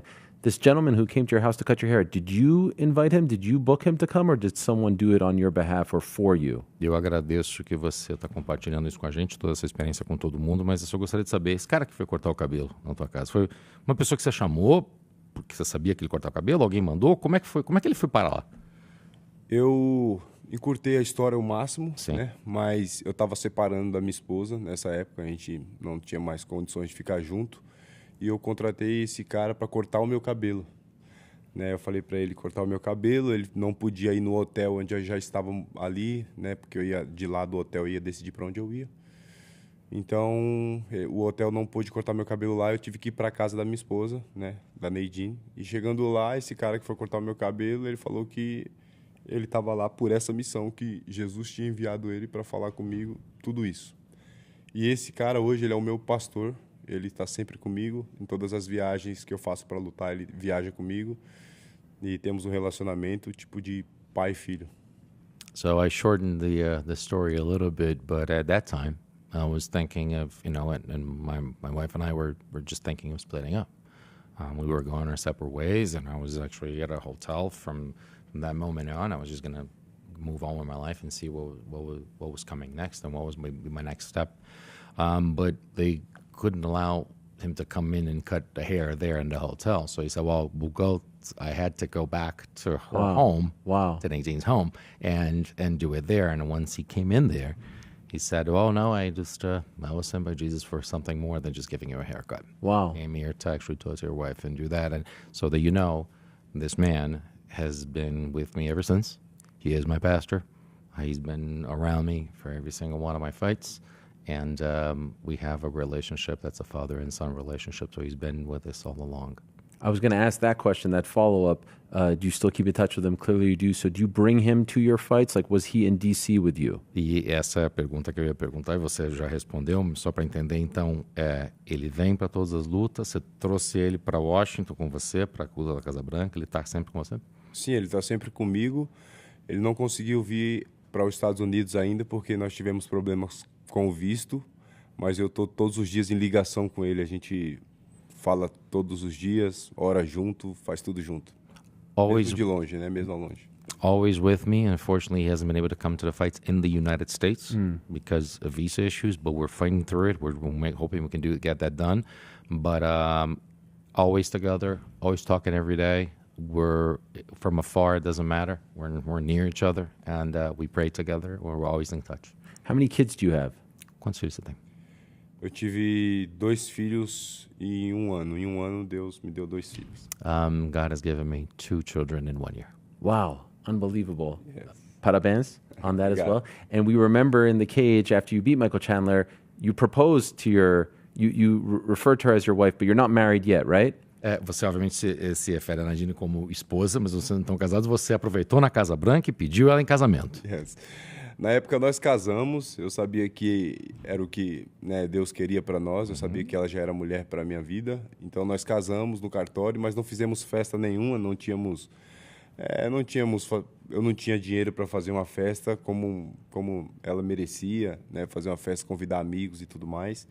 Mas agora, né, tantas portas abrindo, consigo fazer uma festa legal, então eu queria pedir ela em casamento para fazer realmente uma cerimônia e um negócio, uma coisa mais especial. Então, final de ano aí, se tudo der certo, a gente vai fazer. Well, back in the day, I knew she was the woman of my life and the woman that I wanted to spend my entire life with. So I knew she was my wife back then. So we actually got, we got married. But never had the condition or the time or the resources to be able to have the party that she deserves. Okay. The ceremony with everybody and having people invited and everything else. And now, with all the things that are happening, with the resources that we have and the opportunity that we have now, if everything goes right, love to do it by the end of this year. So the party is coming. Did you plan on doing that, or did it come to you in the moment? Planejou fazer aquele pedido na Casa Branca, ou naquele momento você surgiu e falou assim, eu vou fazer isso? Eu planejei fazer. E eu tava pedindo estratégias para Deus aí, para eu não me cansar muito e sair todas as palavras. I planned it. I planned it a lot, and I was asking God for strategies, so I wouldn't, wear myself out during the fight, so all the words would come out. And of course, you have to win the fight, because if you don't win the fight, you don't get on the microphone. Your wife is actually here. Did you know he was going to do this, or were you surprised? She said she didn't know. And were you there? You were in the crowd. Wow. I was hoping that you would come into the cage for the moment. They didn't. The security was tight, right? They didn't let. But I'm sure you guys saw each other afterwards, and that made the moment probably that much more special, right? Primeiro de tudo, tinha que ganhar a luta, obviamente. Fato que perguntou agora, obviamente, se ela pôde, se ela estava lá, porque as pessoas acabaram não vindo, e infelizmente ela não pôde subir lá, porque a segurança, obviamente, naquele dia estava muito mais. Depois vocês tiveram um momento, né, que vocês se viram ali na saída do octógono, né, que a gente estava lá. Sim. Foi tudo muito, muito incrível. E eu queria só mostrar para vocês aqui, são wow. Os dois filhos aqui. Those are your kids? Yes. Show it to this one right here. Yeah, there one, yeah. What are their names? Lorenzo e Lorena. Wow. Lorenzo and Lorena. So they were able actually to see each other on their way out. So she was actually right there. So on their way out, it was a very special moment. So I wanted to... Amazing. Thank you. Ela ficou morrendo de vergonha na hora que eu pedi lá ela em casamento e tal. Mas, foi muito especial. Ela falando que enquanto eu pedi em casamento, as câmeras na cara dela ali e tal, um monte de gente perguntando e tudo mais. Foi um momento marcante, né? Qual outra mulher no planeta foi pedida em casamento na Casa Branca? She was blushing a lot too, because they stuck a camera right in her face as soon as the proposal was happening. But it was a remarkable moment. It was a special moment, and what woman in the world can say that she was proposed at the South Lawn of the White House? That is true. Very unique. By the way, you mentioned earlier you left your home when you were 14. Why so young? E você deixou a tua casa aos 14 anos de idade. Por que tão jovem? Porque na minha cidade, é uma cidade muito perigosa no Brasil, né? A cidade mais perigosa do Brasil, né? Que se chama Alagoas, Maceió, era muito perigoso ali. Todos os meus amigos de infância, inclusive eu só tenho um amigo de infância, inclusive ele está preso, né? Mas todos eles morreram muito jovens, então eu sabia que eu precisava sair de lá, até pelo meu temperamento, então eu precisava sair para buscar o meu sonho o quanto antes, para eu não acabar me envolvendo em coisas erradas como eles. I wanted to leave because it's one of Brazil's most dangerous cities. Is up towards the northeast and north of Brazil, and the state of Alagoas, the capital Maceió. All my friends from childhood. I mean, there's only one remaining out there. Wow. And, he's actually behind bars. Oh. So I knew I needed to get out of there because of the conditions, because of everything, the adversity, and also because of my temper. So I really wanted to make sure I got out of there and got out of that environment. You have a temper. You seem like such a calm guy. There's another side of you that we don't know, or is that side gone now? E você tem um temperamento que a gente vê você como um cara tão tranquilo, tão calmo. Esse temperamento ainda existe ou é uma coisa que assim, existe um outro lado do Ruffy, ou esse é um lado que já não existe mais? A Bíblia diz que quando nós conhecemos Jesus e entregamos nossa vida a Ele, Ele nos transforma. E é isso que eu vejo em mim. Todas as pessoas falam a mesma coisa. Pô, você não é mais a mesma pessoa. Né? E foi isso que Deus fez sobre a minha vida. Eu não sou mais o mesmo cara que antes. Eu fui 100% transformado. And they say that in the Bible, they say that whenever you surrender your life to Jesus, to God, you become a different person. He transforms your life, and that's how I feel. I feel like I am not the same person. Everybody looks at me and goes, "You're not the same person as you were before." I feel 100% transformed. Mas eu em breve vou lançar esse livro e eu tenho histórias que vão chocar o mundo quando souberem, né, o que eu já passei e coisas que já aconteceram comigo. Na hora certa eu vou eu vou abrir esse jogo. Eu acho que o mundo ainda não tá pronto para ouvir tudo isso sobre mim. And I'm going to release a book with all the stories that I've had.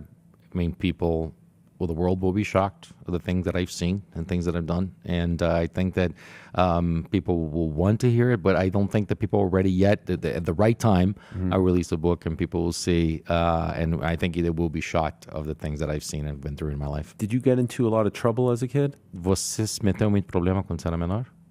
Muitos problemas. E quando eu era maior também, quando eu fui para São Paulo, me fizeram propostas que eu não podia recusar, porque eu precisava sobreviver.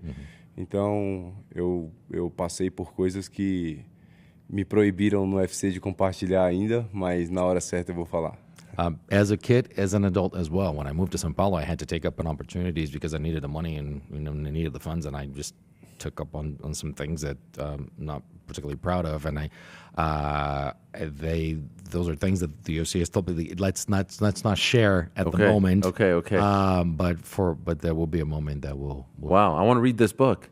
Quero ler esse livro. I want to read this book. Please. Yes, I want to read it. I know you have to go very soon, and I told you we would keep you till 12:30, so I want to respect that. But you did announce that, and this has been amazing. This is why I love the in-person interviews so much, because you get to learn so much more about the fighters. And if you want to relay that to him on the front end of this question, you put out a video saying, I'm coming to Vegas to be the backup fighter. Can you explain what's going on there? Is this you volunteering, or did someone call you and say, we need you to be ready just in case? Em respeito ao teu tempo, obviamente a gente quer respeitar isso, mas eu gostaria de agradecer o fato de você estar aqui e dizer para você por isso que é tão importante fazer uma entrevista ao vivo, porque existe uma troca diferente de informação e também o tete-a-tete é sempre melhor. Você anunciou que você vai ser o reserva para a luta de sábado. Isso veio de você ligar para eles e falar, eu quero ser o reserva, você recebeu uma ligação, como é que se dá esse processo? Assim que eu nocauteei o Michael Chandler, eu já pedi para o meu empresário falar com o Hunter. Falei, fala com o Hunter, eu quero ser o reserva da luta.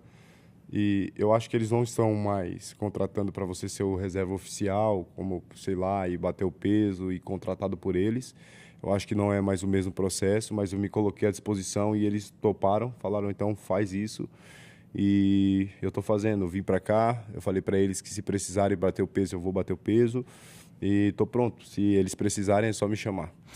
So as soon as the fight at the White House was over, I told my managers, like, you call them up and tell them I want to be the backup for that fight. And then obviously you talked to Hunter and said, listen, the process for you to be a backup fighter is not like he used to be before. I mean, they just kind of go through the motions of you paying to making weight and everything else. But we'll take up on it. They did accept it. I said, well, I'm doing everything. If I need to make the weight, I will make the weight. And if I need to be ready, I will be ready to fight on Saturday. So will you weigh in tomorrow? Você vai pesar no sábado? Eles ainda não me confirmaram se eu preciso pesar. Eu acredito que não tiveram problema nenhum com a luta.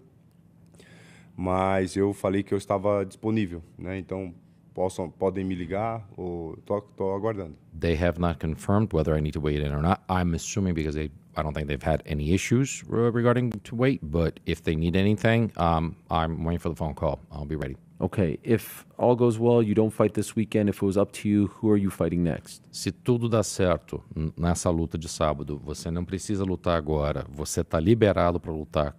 Contra quem, quando você gostaria de lutar?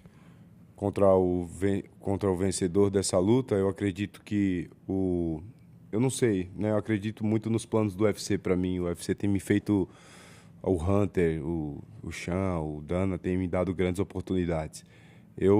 Eles pediram para que eu convencesse na minha última luta e eu convenci, nocauteando o Michael Chandler. Quem nocauteou o Chandler da maneira que eu nocauteei? Quem nocauteou o Fiziev da maneira que eu nocauteei? Todos eles lutaram um contra o outro. A novidade sou eu que cheguei ali.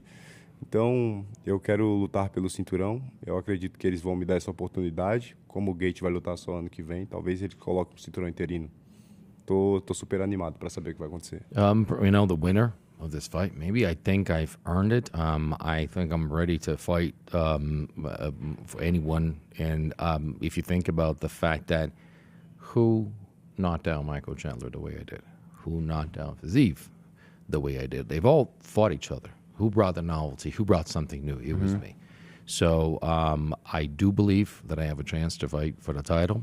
We don't know where Gage is going with this. Maybe fighting at starting of next year, so maybe they put an interim belt on the line. But I believe in the plans that the UFC have given me since it's Dana, it's Hunter, it's Sean. I believe in the plans and the path they trace for me. So I do believe in their plans, and I do believe that I could be able to get a title shot. What did you think of Fiziv's knockout 2 weeks ago? E o que você achou do nocaute do Fiziv? Not bad, huh? Bacana. Congratulations. Maybe he learned from you. Talvez aprendeu contigo. Yeah, maybe. Amazing. Wow. Getting to learn more about your backstory and everything you've been through makes all your accomplishments that much more impressive. So again, congratulations on everything you've done. I can't wait. I feel like maybe this time next year, you're right there. You're in this time next year, July of 2027. Are you champion yet? Have you fought for the belt? What do you think? Saber das adversidades, das provações, das coisas que aconteceram na tua vida fazem com que as coisas que você conquistou se tornem maiores ainda. Então foi muito bacana você ter compartilhado isso com a gente. Eu acho que você está no caminho, eu acho que você está ali pela boca. Onde você está em julho do ano que vem, em 2027? Você é campeão já? Eu acredito que sim. Acredito que já serei. Acredito que até lá todo mundo vai estar treinando o Ruff Style. É como eu sempre falo que eu talvez seja muito ousado em falar isso, mas é uma coisa que eu acredito muito e tenho trabalhado muito sobre isso. Mas acredito que até lá o mundo inteiro vai saber quem é o Borne, o Guató e o Jauá. Eu tenho insistido muito nisso. Estou levando algo novo. Um dia eu acredito que as pessoas vão estar treinando muito sobre o Ruff Style. Eu tenho 7 lutas no UFC, eu praticamente não fui tocado no rosto e quero ver a nova geração, todo mundo treinando Ruff Style e abrir algumas academias sobre o Ruff Style. I do believe I will be champion. People say I'm a little bit daring to say this, but I've worked really hard and I put my mindset into it, and I want Ruffy Style to be a thing. I want people to understand what that is, and I want people to be training Ruffy Style. I want people to understand that I have been 7 fights in UFC, barely been touched my face, and I want people to understand what Bourne, Wattori, and Jawa are, the 3 stages of fighting that I preach, and I want people to be training a new generation of fighters to learn and open new gyms for people to understand what Ruffy Style is all about. I don't want your lovely wife to get mad at me, so I'm going to let you go. Do you mind signing this table for us, and we're going to give it to a charity? We're going to auction it off and give it to charity. Do you mind? Vamos devolver você para a Nadine. A gente gostaria, por favor, essa mesa aqui vai para caridade, então, por favor, assina a mesa aqui. And Fabiano, you too. That's for fighters. No. You're in there. Come on, you're a legend. Anywhere you want. Okay. Anywhere. By the way, am I pronouncing it wrong? Is it Ruffy or Hoofy? You said Ruffy, Fabiano, but I say Hoofy because I thought in Portuguese the R is... You're right. I just tend to do that. You anglicize it. Yes, it's just easy to say. Okay. Fala Ruffy pro pessoal. Ruffy. Yeah. Did you hear that? Is it Ruffy? Yes, it's One Piece. Ele está perguntando a pronúncia da questão do que a gente fala Ruffy, mas quando a gente fala em inglês, fala Ruffy. É que no Japão, né, eles tiram a letra R, então a pronúncia é Ruffy. Yeah, in Japan, is obviously there's different pronunciation. Yes. So the pronunciation goes Ruffy. Okay, so he prefers Ruffy? Você prefere que o pessoal fale Ruffy ou Ruffy? No problem. It's his name. You decide. Mauricio Ruffy. Ruffy. Yeah, Ruffy. We settled it. Okay, please, signature here, and you'll be on your way. Thank you so much. What a guy. Beautiful shirt. Can people buy this shirt? Is this available anywhere? E bonita camisa. Dá para comprar essa camisa? Não, essa não. Essa aqui eu comprei. Is this your own shirt? Yes. É a tua? Não. Essa aqui é do personagem. Essa aqui é do personagem. Você poderia só explicar para ele? Mas, o Ruff é um anime que tá tomando o mundo aí, todo mundo tem conhecimento, tem uma história incrível por trás de tudo isso.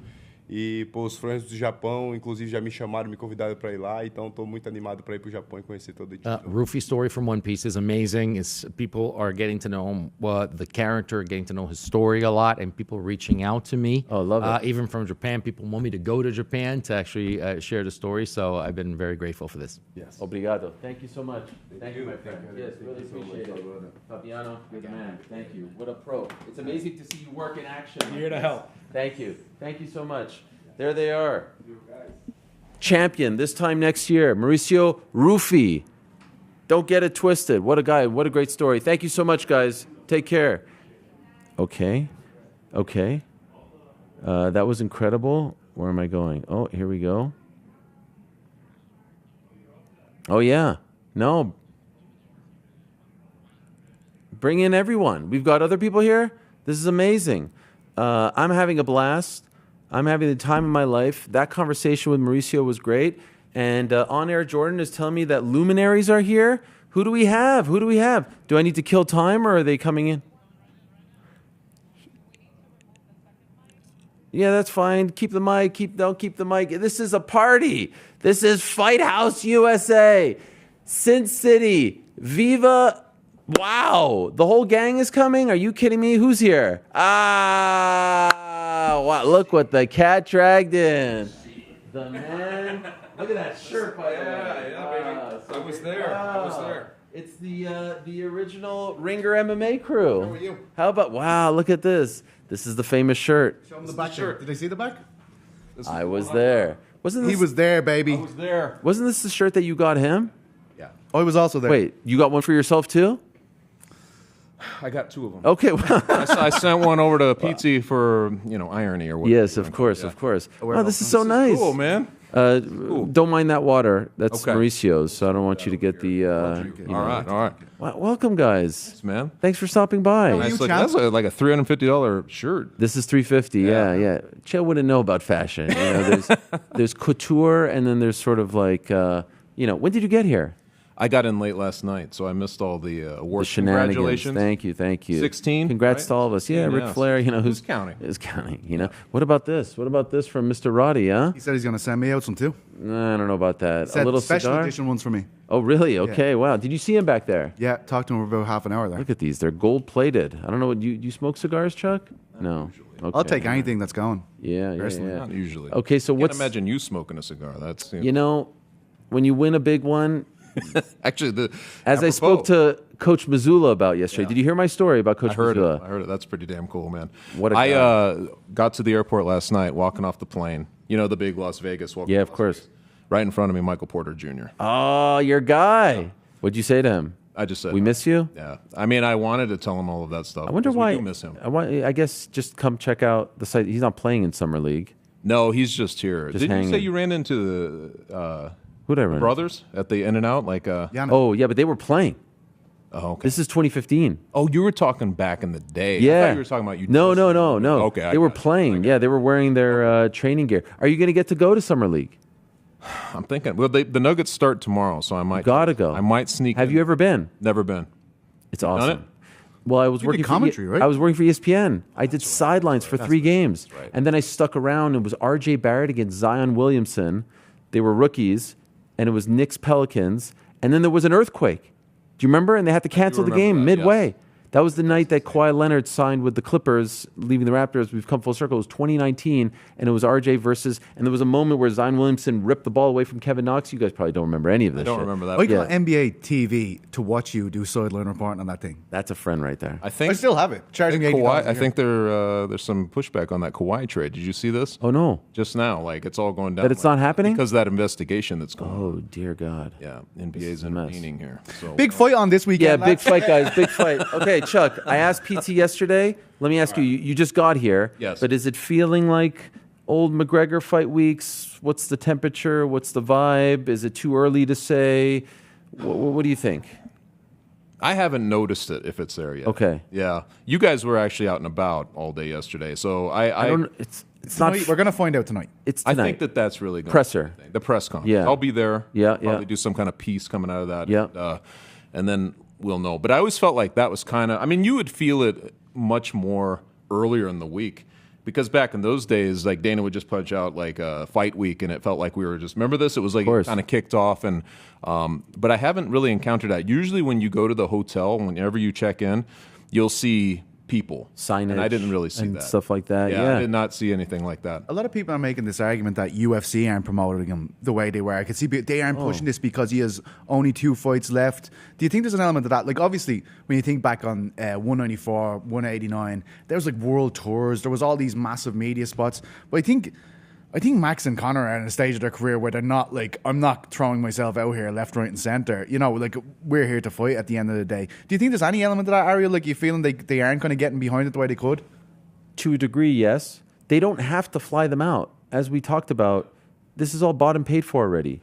It would actually be on Paramount to say we want them out, we want to pay to have them out because they're the ones benefiting from them doing media. So yeah, there was no kickoff press conference. Now, it was all announced and put together a little bit late.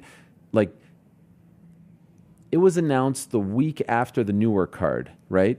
That was when it was announced. Remember, everyone thought it was going to actually be announced on the night of the Newark card, and it didn't happen. It happened on the Instagram Live during the Netflix card. And so I feel like by then they were in White House mode, so they missed the opportunity. I thought they were going, there was a plan in place to do a presser at the White House, like Fight Week, which I thought would have been brilliant, but I think they have no incentive to do it. What does that mean then? Well, like what do you take that to mean? I think it's a sign of the times. It's a sign of pay-per-view being dead. It's a sign of them not having the pressure to sell these fights anymore because it's all bought and paid for in advance. And we lose out. And I think Conor and Max are probably happy not to do it. They're getting paid. They have guaranteed money.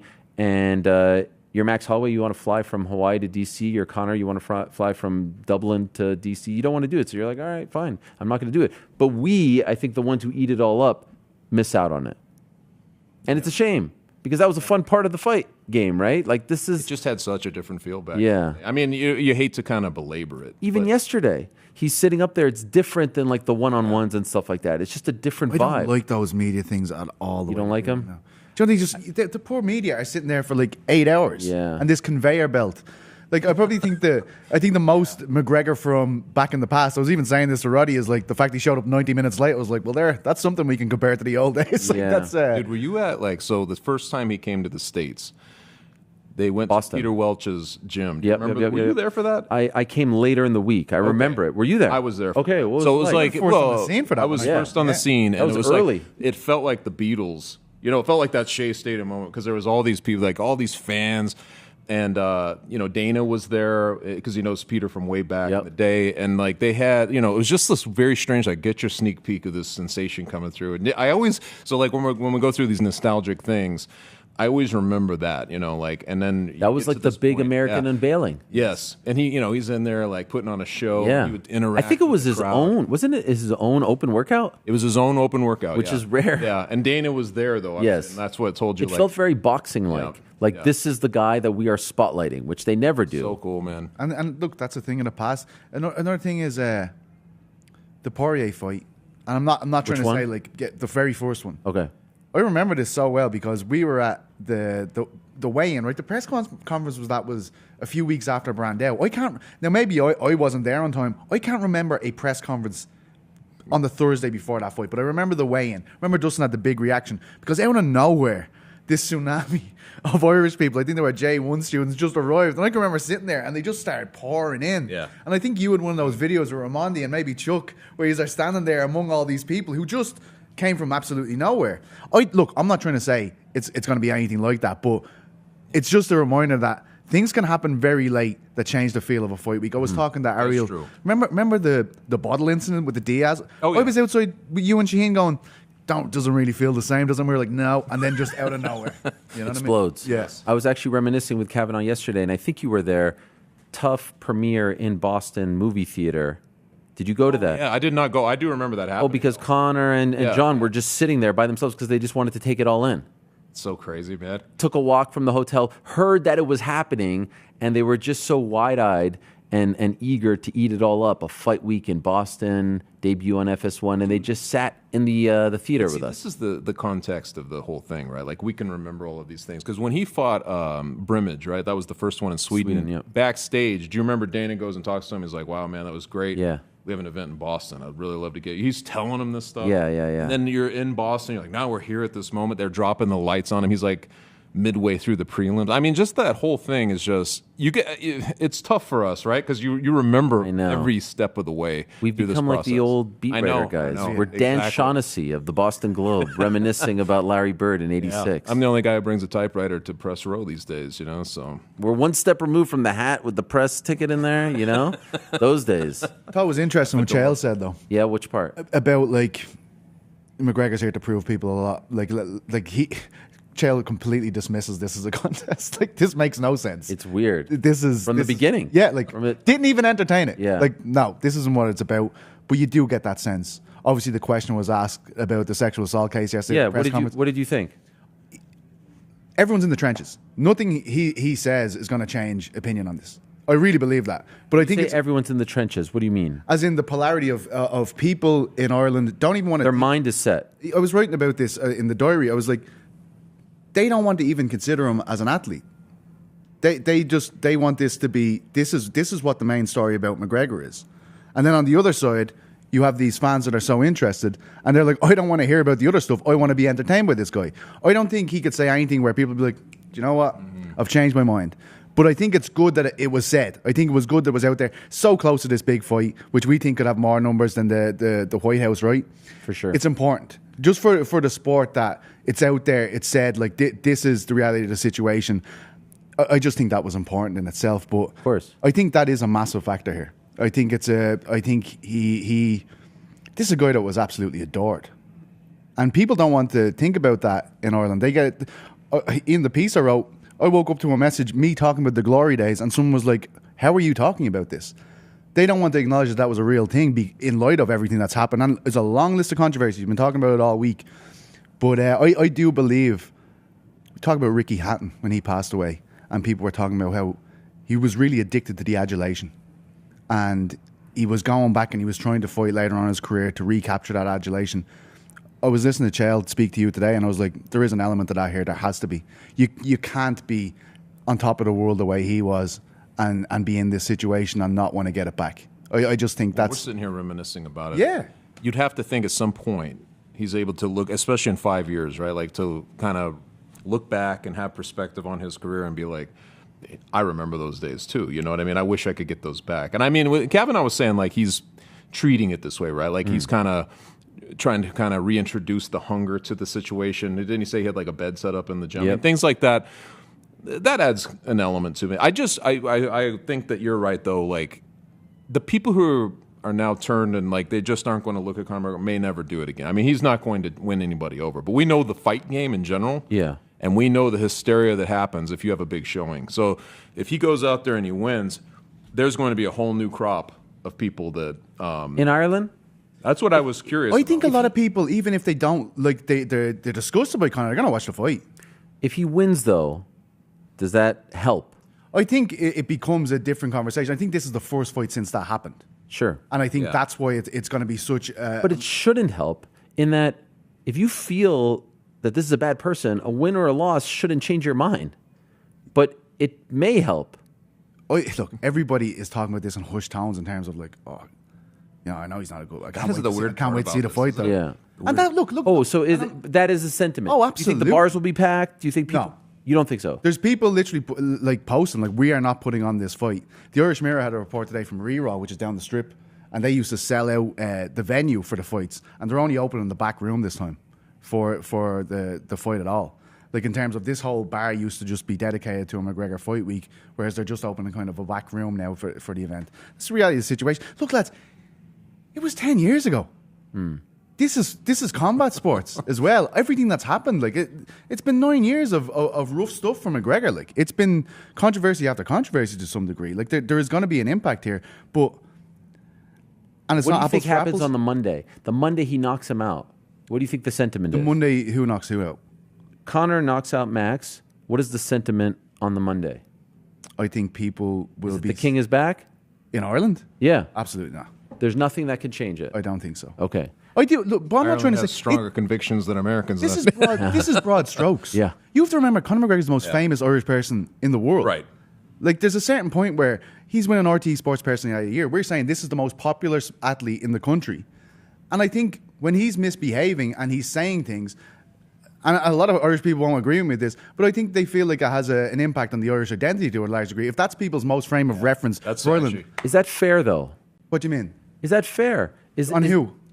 On everyone. Like, should Irish people do... Like, don't attach your country's identity to one person. That's happening to America as well with Donald Trump, whether you like him or not. It's a reality of a situation. President of the United States. Yeah. For example, when Mike Tyson did what he did, or Kobe Bryant was accused of doing what he did, no one said, this is a stain on America. You were having a conversation about the best athletes in New York history last week. Where was Mike Tyson on that list? He wasn't on that list.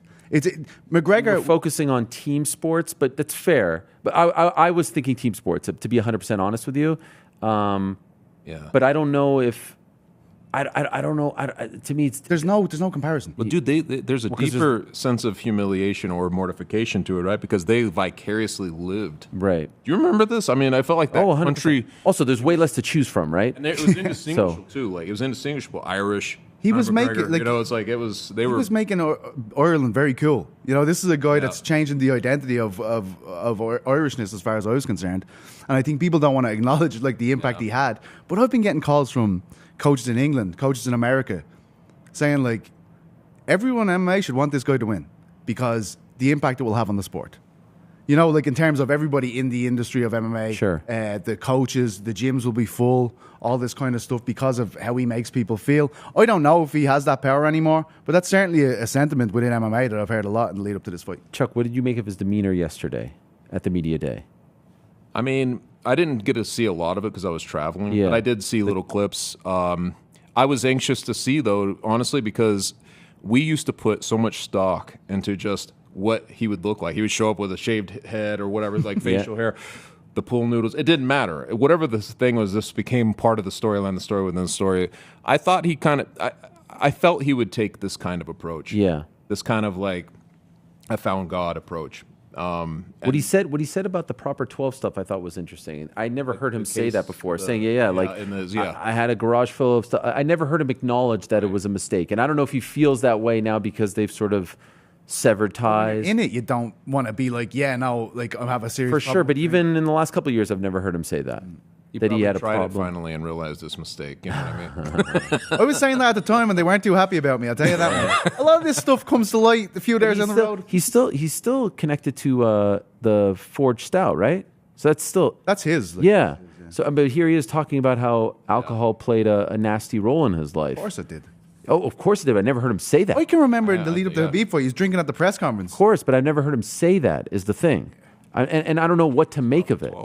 I don't know what to make of it. Look, people think that when we dissect this from different angles, we're trying to either endorse or no, we're just trying to break it all down from all the different angles. This is unique for us as well. This 100%. We were talking about this on the crack. We haven't been here many times in with MMA. A situation like in this. MMA, yeah. This is new, and you know what I mean. Boxing's been here before, but it's different. With Tank, I don't know, and I don't know if it's because it's our little sport, but when Tank fights or Floyd fights or Mike in the past, I don't know if the media covering had this much of a moral dilemma or a dissection. You know what I mean? Around it a lot more. Yeah. They've been around it a lot. What is it? Compassion fatigue at that stage? It's just they've been through it so many times. People the drill. It's more of a jaded, I think, lived-in experience of covering boxing. If you've covered boxing, like a lot of those chroniclers, you've seen so much, and it's just. I don't know if it's hardened to the game, but you're just used to that sort of not exactly this, but there is a lot of that type of thing. What's so interesting about it is there is a sector that is very much how dare you? This is all we want to hear about. We want to hear about how bad of a person this is. And then there's a sector that's please stop talking about this. You can't balance the story. Yeah. There is no way to balance it. And I just want to see this guy fight. I want one last hurrah. This might be my last time. Please stop. And it's very hard, I acknowledge, to find that balance. And I think we've come to the conclusion it's impossible to please everyone. Right. Because these guys are going to see a clip of us just sort of reminiscing and be like, what are you guys, platforming? And then these guys are going to see a clip of us talking about this and be like, you guys suck. You're the no fun police. And it's you can't win. I don't know what the answer is. I feel very confident that Uncrowned as an outlet has covered it from all angles. Talking about it. How many times conversations? All the writers are what way are we going to do this? We're trying to give the Irish perspective. We're trying to give the fan perspective. We're trying to do everything, and it's impossible. There's I think no way. You almost have to just decide that you're going to just check off all the boxes. That's what we're trying to do. You know what I mean? It's very difficult. And we're trying not to step on each other's toes either. We're talking to each other what are you doing? I'm going to do this. I'm going to do this. Well, you used to watch him and his different approaches, his big picture approach. And he would show up in one form or another. even on that, the greatest thing you can look at is the 4-day press tour with Floyd Mayweather, where he kind of was a different person each day he showed up, which is very bizarre. So now you're saying you're also tasked with how genuine is the guy that we're seeing right now. That becomes part of this thing too, and the human drama of fighting in general, like the guys like this. But like you're not sure of his conviction scale, and I feel like that has to play out. If this is the real moment where you're like, okay, maybe he has changed, this would be the moment he would need to show that, right? But again, it just plays into the complexity of this whole situation. And also, change is not going to come from just something you say. There was a pattern of behavior that emerged, as we talked about. This isn't like Dustin Poirier at the airport, where you're like, we've never seen this guy do this before. Yeah. This was basically from 2017 and continuous. Like and now he showed up and he said, I always point out that Ringer article that was like 4,000 words of all of that was just a 3-year period that we put together. Yeah. So I think if you want to get people to acknowledge a change, it needs to be a pattern of behavior as substantial as the one that we've seen him go into. Another interesting element is how, this is going to sound harsh, but I feel like Max is he's such a bit player and all, not a non-factor, but this is Max Holloway. He's very safe. Yeah, he's just like so sad. Yeah, like when you think about it, he's had 8 fights. Look at those 8 fights. Yeah, BMF title fights. Yeah. Huge fights. And this is a huge kind of crossroads moment for him too. And we're right back to the 21-year-old guy completely overlooked in a situation. How weird is that? Yeah. How weird is that? Poetic. Yeah. It is weird. It's almost like Chuck's a good writer or something. Yeah. You're 100% right, because he's in another universe. He's fighting someone else coming off the Oliveira fight, and it's like, who is he? What happened? Why did he look that way? Was it just a bad matchup? Was it something else? Has he slowed down? Father time? Blah blah blah. And here I feel like it's like 95%. On the A side, I guess Conor's going to walk out second, I would imagine, and 5% or 2% on the B side. Is he going to have those McGregor belts, those that look like St. Patrick puked all over him? Is he going to bring them? I think they're selling them. I think. But they put out the money shorts, and then he's not wearing the money shorts. But it is that element of Max and what just a pure fighter he is that makes it seem like an astronomical feat for McGregor to come back after 5 years and win a fight. Like he said it himself at the media day yesterday. You know, he put him face down. The lightweight champion of the world was face down. Max Holloway was winning that fight, and he just did that for the crack. Yeah. He was just like, fuck it, may as well do this. Yeah. Like, if McGregor beats him, people in Ireland who are very, like, as I said earlier, very strong negative feelings towards Conor, they're going to have to prepare themselves because it's going to go wild. Can I say one thing that I've appreciated, I guess you could say, about Max? And he doesn't, he could do whatever he wants, but Max could have used this opportunity to really dig in and gain some fans, right? If Max went into like that dark place and made this very personal about all this stuff, like there's a lot of fodder there, right? For an opponent, big time. You're a bad dude. Ammunition all over the place. He's not gone there. No. And I think that's actually class on his part. Like he could easily view this as a situation to gain a whole sector of fans. I would imagine, like we saw the picture in I think in Derry. Yeah. Like imagine if he went into that territory. He says, I'm going to do you all a favor. I'm going to beat this guy up. He's not doing any of that. He's not doing any of that. And I think that's kind of And there's an appetite for that, absolutely. Oh, I think people would love it, especially in Ireland. I think people would love it. And he's not going there. And I think that says a lot about him. It's impressive. It's so much shit to talk about. I know. It's overwhelming. It's layers. It's layers. Well, this was nice, guys. Yeah. Thanks for stopping by. Appreciate it. Don't be a stranger. You guys are going to the presser? Yeah. I'll be there, yeah. What time is it at?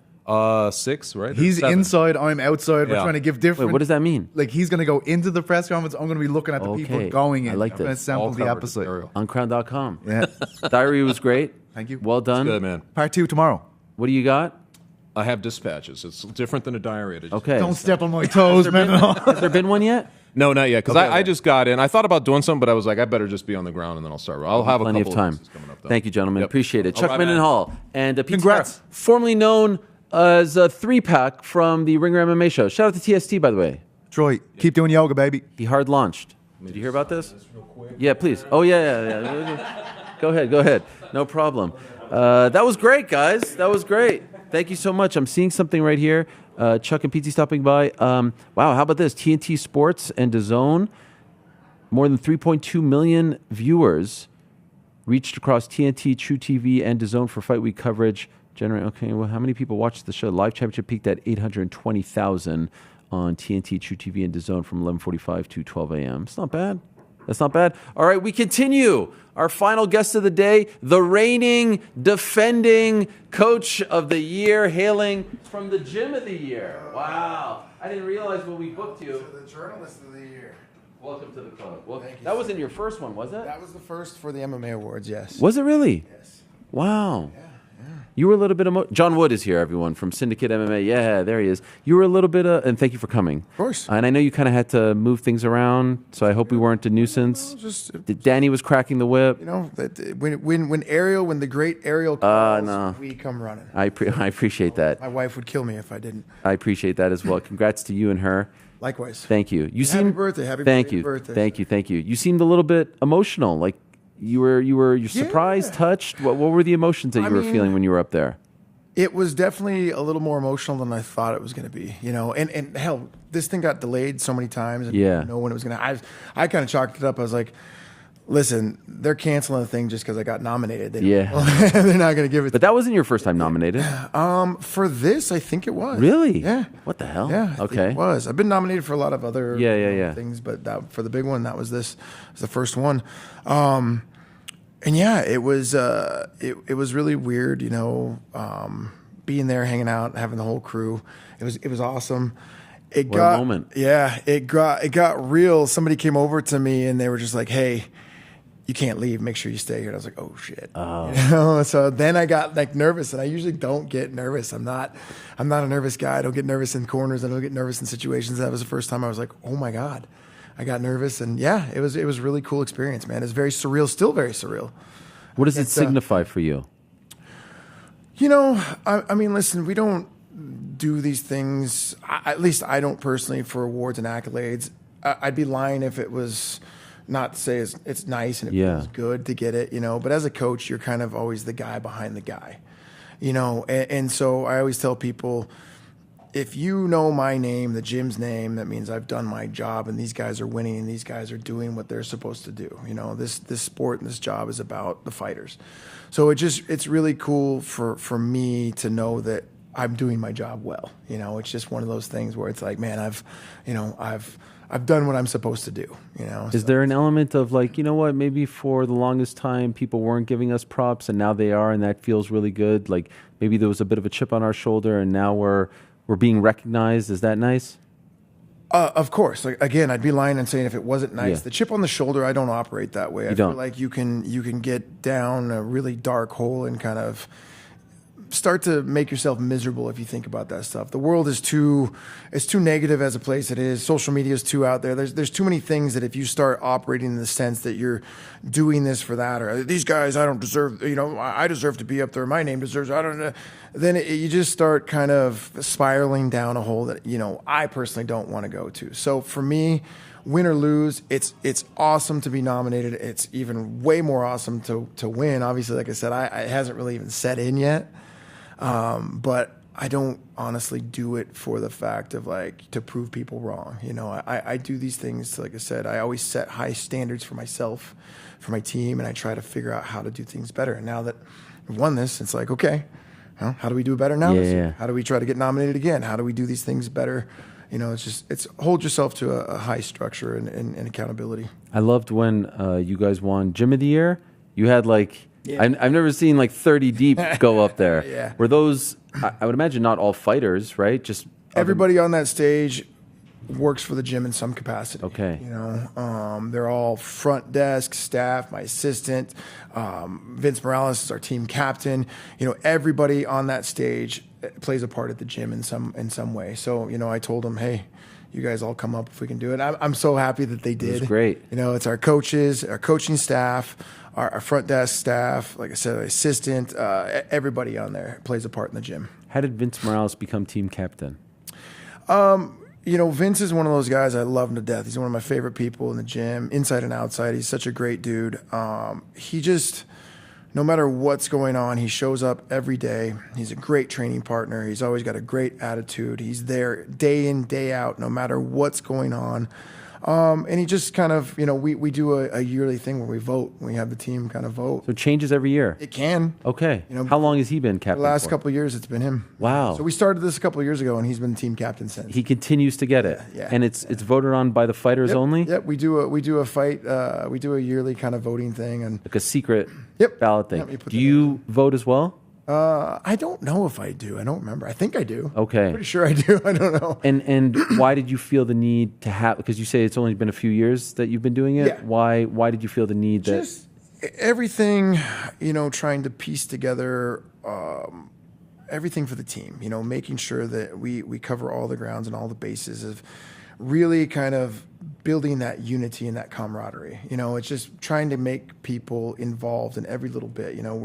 We do our team outings, we have our dinners, we do our things, and trying to do that more. We used to do a lot more back in the day, and I just feel like it brings that bonding, that level of team and teamwork just to a different level, and I think that's something that kind of suffers in the sport for sure in Las Vegas.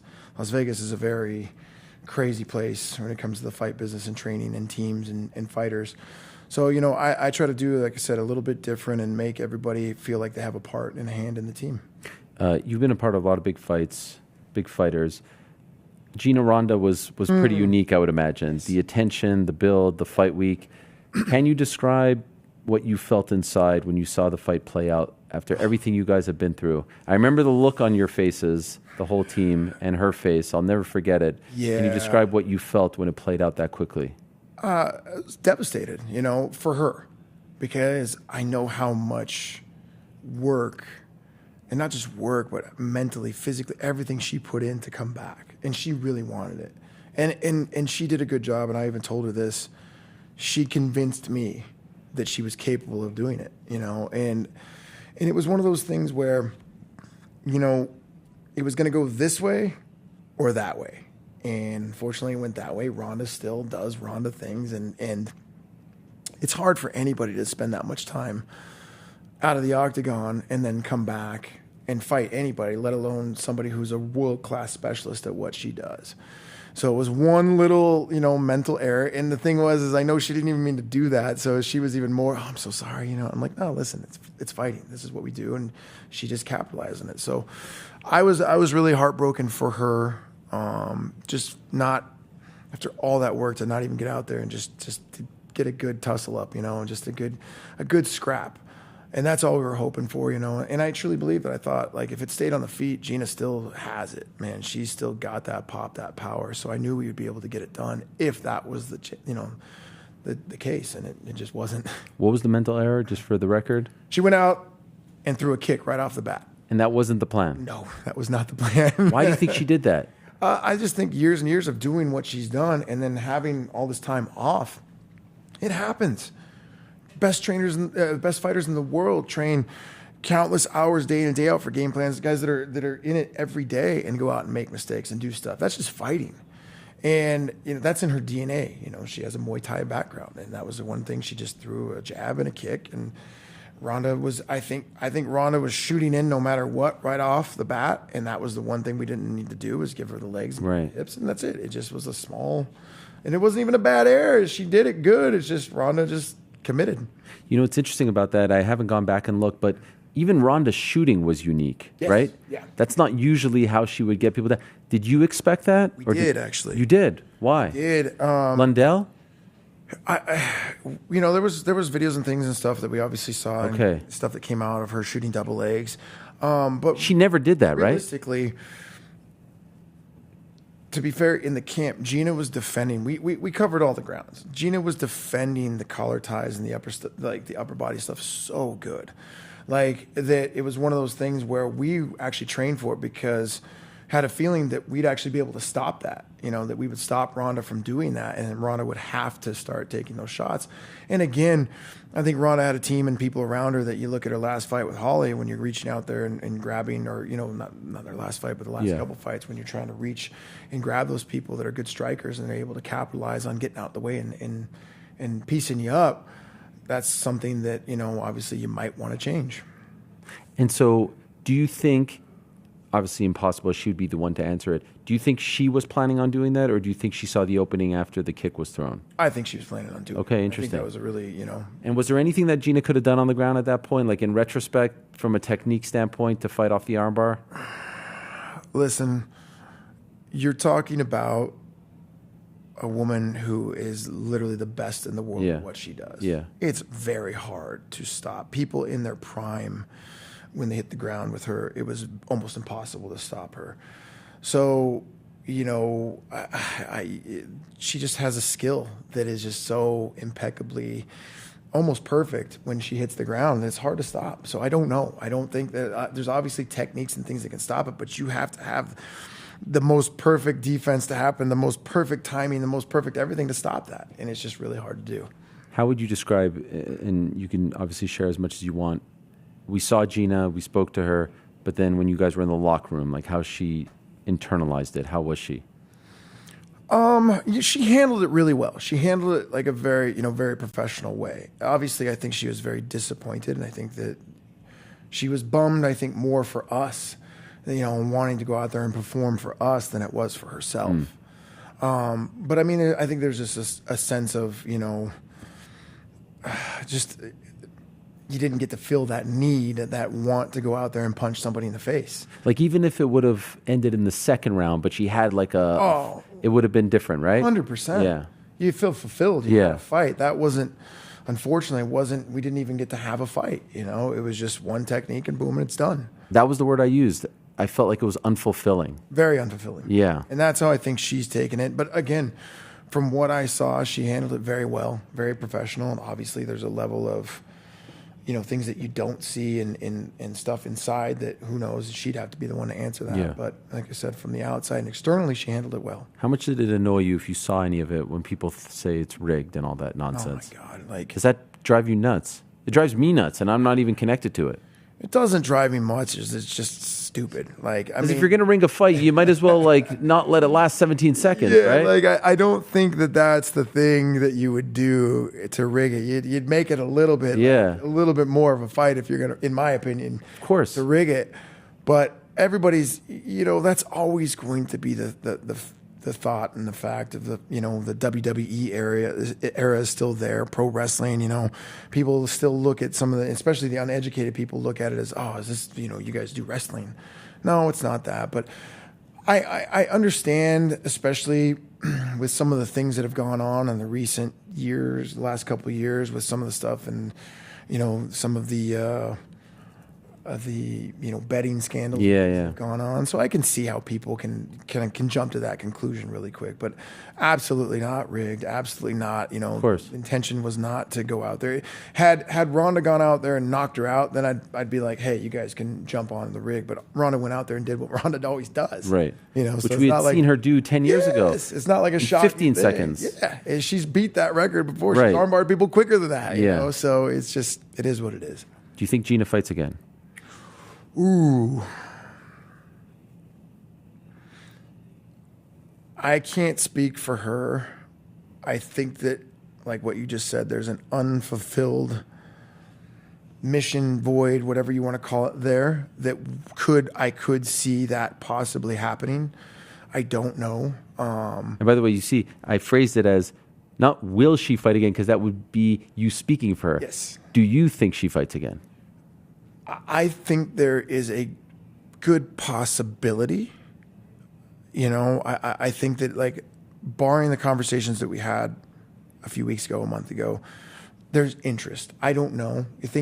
She goes home, goes back to the ranch and has has her life, and she has to sit back with her husband, Kevin, and talk about all those things. I really don't know. That can change. I know that right after the fight, there was definitely that want to still potentially do it. It was. I can tell you this: it's not been a hard no. Okay. It's definitely not been a hard yes. You've still kept in contact. You're still talking. Oh right? Yeah. Has she been back to the gym? Those are lifelong friends. No, they went back to Montana where they live, and they're back to the wilderness and riding horses and doing their thing. But we've kept in contact for sure. Okay. Rob's competing this weekend. Yes. In the RAF Georgia debut. Do you like your guys doing that? Are you okay with that? I mean, if it keeps them busy, they're not getting their head beat in. It's not like they're going out and doing bare knuckling in his spare time. It's wrestling. Obviously, at that level, there's always the risk of injury, and that injury could put you out, of a big fight. That's the biggest thing. I don't mind him doing it. It's just the risk of injuring yourself, which then, when you're someone like Merab who's sitting on a potential title fight, that's it. But for him, he's a guy that needs to stay busy. He wants to stay active. So I think it's great. The money that they pay is phenomenal. So for these guys to be able to stay active, keep their minds occupied, keep their bodies occupied, and get a good paycheck, I think it's a pretty good deal. Do they even do training camps for these, or is it just so like he gets an assignment, he gets a fight? Does he talk to you about it? Do you game plan, or do they view it differently? He's gotten with grappling coaches, wrestling, and he's definitely upped the wrestling and grappling. Okay, so he just focuses on that. Definitely more focus on that, and goes and does his thing with the wrestling coaches, and spends more time on that for sure than just MMA. I'm not trying to get you to break news, but I just want to know: have you guys been told when he might fight for the belt? No, not officially on anything. There's the rumors flying around, but nothing yet. We're hoping for October. Everything kind of just is based on Jan right now. Obviously, He's coming back from injuries and things, and now you're finally seeing him post more and get out there on social media, like looking like everything's pretty good and back on track. So we're hoping for October at the latest, but nothing's been officially confirmed. He's his own man. Have you ever had a situation like I see the dude Merab, that is, like climbing scaffolding and stuff in the middle of Philadelphia? I think he was like, do you ever tell him, yo man, you've got too much at like he was on like a what was a scooter or something? What was that thing on a couch driving around Las Vegas? Like, yes, he is. What is that? Do you ever tell him, yo, chill? They're like, you're a madman. In the beginning, kind of, but he was like that before he even got to the gym. He's gonna continue to be like that. That's in his DNA. So there's no point. There's really nothing like myself. No one else is gonna say, "Hey, stop doing this and change." And then again, also, it's who he is. It's part of his makeup. When you get these guys that are so successful, it's not only what they do in the gym, but their lifestyle, the way they are, kind of all plays into that. So you don't want to change too many things. So if he wants to climb trees and jump off mountains and dive headfirst into frozen lakes and things, then so be it. If that's going to get him a world title, then that's what we're going to do. It's like the one with the couch as it's like teetering on that thing. I don't know. And I don't know what he did with that thing, but it was hauling ass. Yes. He did some kind of modification on the or streets something where it looked like he was doing 40 miles an hour down the street. And that's a real street. That's here, right? I know where they're. Yeah. It's not too far. It's down the road, and he's just hauling ass on a couch down the street with people on it. But that's just Merab. That's Merab in a nutshell. I saw a photo of you and Khalil Roundtree. Yes. Recent? Yeah. How long ago? Yeah. He's back. Yeah. So I never left. He was in California for a bit. He's still there. Okay. So he actually relocated to Newport. They have a family, growing family. They're pregnant and getting ready to have some babies, and so they were, looking at where they're going to nest, and they went to Korea, and that didn't work out. Ended up in Newport, and he's got a good thing going out there with Santo and all those guys at Santo Studios and with Bear, and they do a lot of good work out there. But basically, I'm still working with him for the camps. I'll go out there. He comes back to Syndicate. This is our first go where it's been, where we haven't lived in the same spot, so we're kind of figuring it out. But yeah, we did this camp most part together. He's actually out in Abu Dhabi right now, and so I'm trying to get things wrapped up and then head out there soon and go corner him for the fight. Is this stressful for you, like when the guy's not living there? How do you describe it? Your face says it all. It's not the most ideal thing I can say, and everything about fighting is stressful. Right. But it adds a layer of stress. These guys like to add layers of more stress on stuff, but the whole job as a coach and his team is to figure it out. You got to figure out what the athlete needs and how to work around what they got going on. And sometimes you don't. Sometimes it's, hey, it's been a great time, and I think you should move on. But Khalil's somebody that I've worked with for almost 13, 14, 15 years. He's a guy I love. He's family. So with him, I'm going to try to do whatever I can do to help him and with whatever he needs. They're all big fights. This is a big one for him, I think. Very big. How do you feel about it? Tough. I mean, you're fighting the number 1 ranked light heavyweight in the world, former champion. Magomed Ankalaev, yeah. Well-rounded. It's a very tough fight. Yeah. Every fight in the UFC is tough, and every fight in the top 10 is incredibly tough. So obviously we got our hands full in a fight. Like we expect, he's going to bring what he brings to the fight. He's a guy who's very able to dictate the pace of a fight, slow it down, speed it up, grind it, make it how he wants to, and our job is to not let that happen. So obviously I know everybody knows what Khalil is capable of, and our goal is now to get him across that finish line in those big fights. We've been winning every fight until we weren't. Right. And so that's the big thing that we have to try to change, is go out there and get that finish, get that win. Is that a mental thing? There's a lot of things behind the scenes that have gone on in the camp, and things that, maybe we need to do more of or less of. I don't necessarily would say that it was a mental thing. It's just some things that we need to change, and some structures on training of how, when the shit gets crazy, how to not jump headfirst into that fire, slow things down, operate in whether, when we're getting tired or if we're getting hurt, not to just sit down and bite down on your mouthpiece and start throwing back. Sometimes it works, sometimes it doesn't. At the higher level, it's tough. So just changing some structures and some things that, I think inside of training will be a big difference. I was talking to Joe Mazzulla, who's the head coach of the Boston Celtics, who's a big MMA fan, yesterday, actually. And I was fascinated by, he has a very interesting mind, and he was telling me that he likes to study MMA coaches, in particular, how they talk to their athletes in between rounds. Yep. Because when he calls a timeout and he has to get a point across, he usually only has like 60 or 30 seconds to get that point across. And he likes to see how different coaches talk to different fighters in different ways. And, the tone is different, the language is different and whatnot. Do you have a singular approach when it comes to your fighters? And does everyone get a different sort of... Yeah. And so how do you deal with it? Because I thought it was so interesting to hear like a stick and ball sport coach actually look to you guys and be like, okay, I've never heard a coach say that. Like, oh, they only have a minute to get the point across, so I'm going to study this so I can do the same with my guys. I love listening to the corner stuff. Really cool, right? It's interesting. Yeah.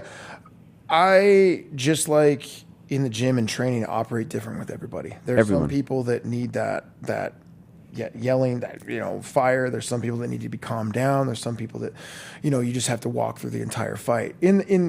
As I'm cornering my corner style, when I'm talking, I talk to my fighters throughout the whole fight. I'm constantly kind of letting them know, hey, and I'm also talking to the other fighters sometimes subconsciously. Judges too? Without you talking to the judges? I'm talking to everybody. Yes. You go back and you watch any of the fight, with my fighters, you'll always hear me. You'll hear my voice. And when we're in the fight, it's very calm, cool, concise. In the corner, everybody's a little different. There's people that I've talked to that, hey, I need you to fire me up. Hey, I don't like it when you don't do this. Or some people say, hey, tell me not to do this. Or, everybody's a little different. And you figure out each individual and what they need and how they need, and sometimes it's taken me a while you try to figure that out. One thing we've changed in the room is we do, we schedule out our cage time so that we're that guy is up in the cage specifically being coached by the coaches that he's going to fight with, so that we're going through that repetition already. And I'm figuring those things out before we even get to the fight, and then go back and, talk to the fighter. Hey, what do you like? What do you didn't like? How do you like to be talked to? And see trial and error of like, do you need to be a little more fiery in the corner? Do you need to be a little less? And so I try to get all that out before we get to the cage and figure that out. But everybody's a little different. What were you like as a fighter? Like, how did you like to be coached? Man, for me, I was, to be honest, scared shitless. And I, unfortunately, early on kind of got caught up in the mix with following a bunch of bigger name fighters around and jumping from gym to gym and kind of getting lost in the shuffle. So I was a lot of times cornered by different people almost every time. training partners. I've had Forrest has cornered me a couple of times, and I can tell you one fight, he was standing up on the cage screaming, "Kill him, kill him!" Shaking the cage in the middle of, and I'm like, "Okay, I'll kill him," and so and then I've had all kinds of different stuff. So I don't know. For me, I would have probably wanted somebody to calm me down and talk, because I was always, as a fighter, was kill or be killed. I never felt comfortable. So it was either go in and I'm going to finish you, or you're going to finish me. And that's pretty much what happened every time. Wow. I never felt You settled. were scared shitless. Yeah. Oh, yeah. Oh, yeah. So why did you do it? Yeah. Why would you do something that makes you feel that bad? I mean, that's kind of, everybody feels like that. That's what makes you feel alive. That's if it's not scary, is it, Well, this is relatable, because a lot of the fighters were like, "Oh, I've never been so calm." I'm like, how's that possible? But there are guys. And sometimes those guys are psychopaths that are like that. But it really is. I started fighting because I grew up, street fights, and thought I loved it. And, it's different than getting in a fight in the street. You don't have to think about it. You don't have to prep for 10 weeks and get all this pressure on you. You just go, And so it was scary. I can't think of one fight where I wasn't scared shitless. And once I started doing it, I knew early on that I really did know that I was going to be a coach, and I fought just to have experience. Really? To be more, totally honest, I fought just to have the experience, pretty much, to go, hey, I've done this. Okay. And I never wanted to be a world champion. I never thought I was going to be a world champion. And that's where, I got to the levels of being the Ultimate Fighter and getting signed by Strikeforce and some things. And I was always there, but I didn't have that. I never felt good about it. I wanted to, I always knew I wanted to be part of the sport. And then once I realized, okay, I really like coaching. I think I'm going to do this on the job training, learn what I can learn, and go from there. Oh, wow. I've not heard that from a lot of coaches. Usually it's like, okay, I had a career ends, now I coach. Yeah. From the beginning, you wanted to be coach. I did. I started jiu-jitsu was my first love. And so when I started competing in jiu-jitsu and going to tournaments, and I would go coach people in jiu-jitsu tournaments and show up and help my coaches, and then started getting good at jiu-jitsu and then coaching, teaching classes. And I was like, man, I really like this. And I always knew early on, from the first time I got a job bagging groceries, I was like, I don't want to work for anybody. I want to work for myself. This shit sucks. I don't want people telling me what to do. So I didn't know what that was until I found fighting. And when I found fighting, I was like, this is it. I love this shit. I'm going to do this forever. So I just had to figure out a way to make that happen. You would get at street fights? Oh, yeah. How many? How many have you had? I'm 400-0 in the streets. Yeah. Would it be constant, like a weekly thing? You're just looking for a fight, or how's it going? In high school, I started fighting in elementary school. I get in playground fights all the time. I wanted to be a pro wrestler when I was a kid. Oh, really? Yeah, so I love body slamming people and choking them out. And so I started just getting in fights with the bullies at school, and I grew up watching combat sports with my dad, boxing, kickboxing. I always loved it. I just thought it was great. And then, like I said, the UFC showed up, and I was like, oh. Once I started training and learning how to actually train, then you don't want to fight anymore. Once you know how to defend yourself and properly fight, you don't have that urge to go get into a street fight. But when I was young and dumb, bar fights, and I started bouncing so I could beat people up for money and things like that. It was just ridiculous. You bounced so you could do that? Yeah, it was fun. So this is the second time you've told us that you've done something almost as a means to an end. You fought so you could coach. You bounced so you could fight. Yeah. What was there was very better methodical job to get paid to actually beat people up in a bar, fight it's people not bad, in a bar. yeah. It was great. You're the enforcer. It's great. Yeah, it was great. Did you ever lose badly in the streets to where it was Ooh, I've been jumped a couple times. I've had my nose broke. Damn. 3 or 4 times in street fights. You're in a fight and people come from... Oh, yeah. Yeah, one time I got blasted in the bar. Really? Yeah, I never saw it coming, and boom, and my nose was over here. And what are you fighting about? Who knows? Looked at him wrong? Young and stupid. Yeah. It's just dumb, It was just completely dumb, and I don't. No, it's awful. Did you ever get hit with a bottle or something? Oh yeah. Really? Yeah. Damn. The worst I ever got hit is I got hit over the head with a bottle. It was a 40 bottle. Oof. And it didn't break. Oh, really? It bounced off my head. Yeah, that was terrible. I don't know what's worse. Yeah, no, I breaking don't know. or not? Yeah. Damn. Yeah, it's been fun. Full force? Yeah, I think so. Damn. I think so. It felt like it. Did you get knocked out? No, but it hurt really bad. Yeah. It was Holy crap! Off my head. Okay. Yeah. Do you spar? You don't spar now, right? I do. You do? Yeah, it's pretty stupid. Wow. I still have this thing where, my brain says I'm 21. Yeah. My body, I just turned 47, so it's like I'm getting to that age where I'm, it takes like 3 or 4 days to recover. Yeah, from yeah. it. But I love it. It's like almost it's a release. You got to get in there and mix it up, and it's so much fun. I still love being part of the team. Are you doing this to prepare, like for the guy? Like, will you spar Khalil? When we're training for a fight, yeah, it's pretty close to simulated sparring. I don't actually put on the gloves and spar, but if you watch us train, you'd be like, holy shit, they're sparring. Wow. Yeah. So with the UFC guys, you ever just do it for fun? Oh, yeah. I jump into... So about every other week, I'll jump into one of the sparring classes. If there's an odd number, I'll get in and I'll grapple, or I'll do the ground and pound, or I'll just do the sparring. And a lot of times Saturdays, we kind of have a more relaxed Saturdays. I'll jump in with the guys. And there's guys I stay away from now, and there's guys that I still love to just move around with and get a good workout. Like I said, it's a great stress reliever. Me and Joe, she took me in, we did a bag class. We did a bag, a heavy bag workout the other day. So I still try to...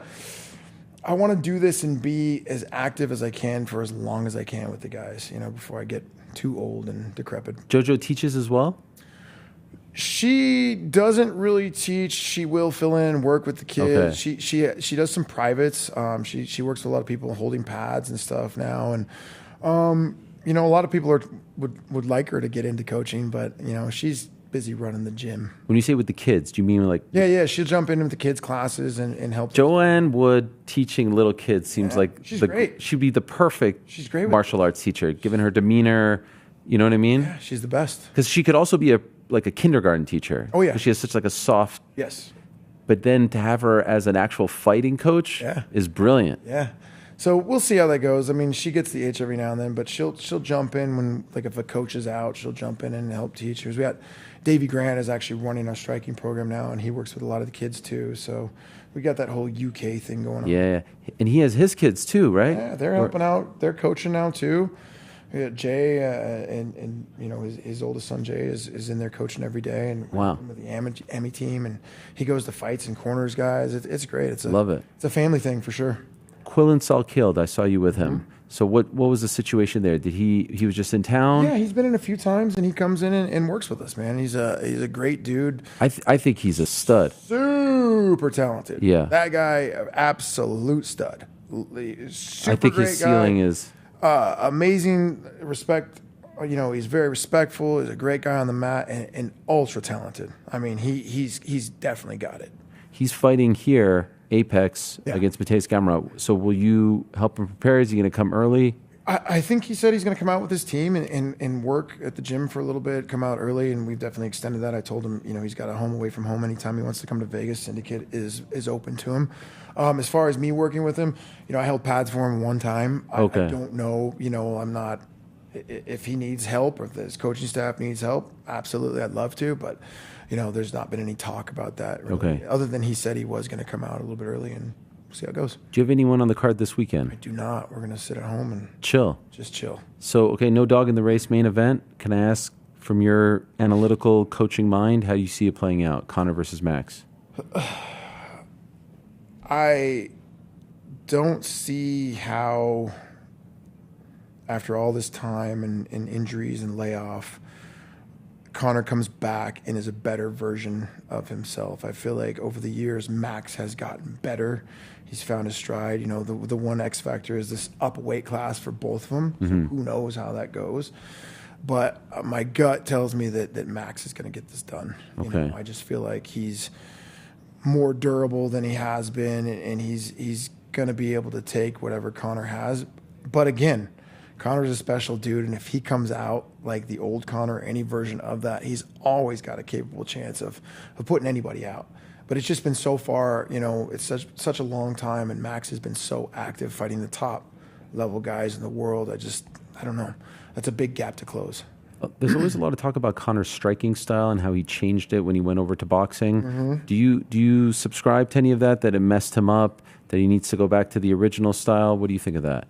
I mean, everything evolves. Everything moves forward. Even, when Conor first came out, nobody moved like him. The footwork, the head, the angles, all the stuff he did. everybody jumped onto what I call the movement theory, at that point in time. Everybody's like, I want to move like this and do this and do that. It kind of got figured out. Like, people know how to deal with that. As coaches, we see it more. We know how to deal with it. We know how to stop that stuff. So everything evolves. The style did work with him, and it is going to work. He was so good at what he did. But then people kind of like figured out okay, I just need to do this, or we need to grapple wrestle. And then guys, once you lose, the allure kind of comes off. People weren't so, oh my God, it's Conor McGregor. Poirier got in there and made him look, like a human. And I think everybody has to adapt, and everybody has to change that style, through time. People are going to figure you out. Somebody's eventually going to figure you out. So when he switched to boxing, do I think that that's a better style? I don't know. I don't know what's going to work with him now. It's just been such a long time. It'll be really interesting to see what kind of style comes out. What about Patty BSD, excuse me. What do you think of that one? Man. Two tough dudes, two guys that are obviously durable as hell. Like Patty has shown that obviously he can hang in there and take a beating if he needs to, and he's so talented everywhere. My gut tells me Patty's going to get it done. Wow. Yeah. This seems to be a sentiment brewing this week. I don't know why, because that wasn't a good showing against Gaethje, but maybe Gaethje's just that good. Yeah. Benoit has looked great as of late. Yep. But I have a gut feeling. Okay. And sometimes you got to go with the gut. When I look at a fight, sometimes I do oh man, this guy's going to get it. And it's just something when that fight came up, as always said, that I feel like Patty is going to sneak something out there and get it done. Okay. I want to ask you about one more thing.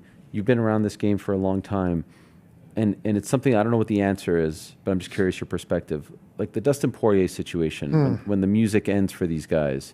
And what was heartbreaking about Dustin was that he kept telling us, this is hard on me. I'm drinking, I'm doing this. So it wasn't like a shock that he would get himself. But how do the guys just sort of get into normal life when they're that famous, that popular, that whatever, but now you don't have that? We talked about it with Chael earlier in the day, and he's like, yeah, it's really tough. I don't have that structure anymore. Yeah. I've now got 5 hours in my day that I don't know what to do because I don't have gym, this camaraderie. What do you tell the guys when the music stops? Excuse me. It's an identity. It's not even just a sport that you're playing. It becomes you. You're a fighter. Everybody looks at you as a fighter and holds you up on this pedestal. And there's nothing like being a fighter. We are the sport that other athletes look at and go, oh, shit, that's badass. So you're held up on this the manliest of manly, the ultimate testosterone-filled pedestal, and then it goes away. The one thing I try to tell my fighters, is don't ever use the hard R word. Don't say, just move into the next thing. Like Dustin, where it's like, hey, the hard, I'm retired, I'm stopped. It doesn't ever really go well. People, that's why you see guys coming back. I think you just got to find other things to do. It is such a loss of identity, though. And someone like Dustin, he's got so many opportunities. He's marketable. He's smart. He's a good looking dude. He's done it all. People are gonna want him to do stuff. You just have to find that other area that is going to fill those voids, but it's tough, man. There's nothing like fighting. There is no high like fighting. There is no, nothing that gets you out of bed like fighting. And the structure of a team, the structure of, that we give you guys of like, hey, be here at this time, do this. All that goes away. It's tough. So I feel like, you really have to kind of ease into that. And I always tell my guys, like, whether you're retiring or not, don't say it. Just leave that option open in your head until that feeling goes away. Because once you say, I'm retired, you're no longer a fighter. Just say, hey, I'm stepping away from this and we'll see what else happens. And then your mind doesn't go so crazy into the, oh my God, I'm not a fighter anymore. I'm just leaving my options open, This is fascinating perspective because in retrospect now that you mentioned this, it sort of unlocks something. That retirement fight was such a beautiful thing, but in reality, maybe it was the worst thing. Yeah. It's just a hard stop. Boom, you fall off the ledge. So don't, just hey, you know what? I'm going to take some time away. I'm going to, see what's next. Yeah. It's that hard R word, dude. Yeah. It really gets people. Wow. It really does. Unless the person is really ready.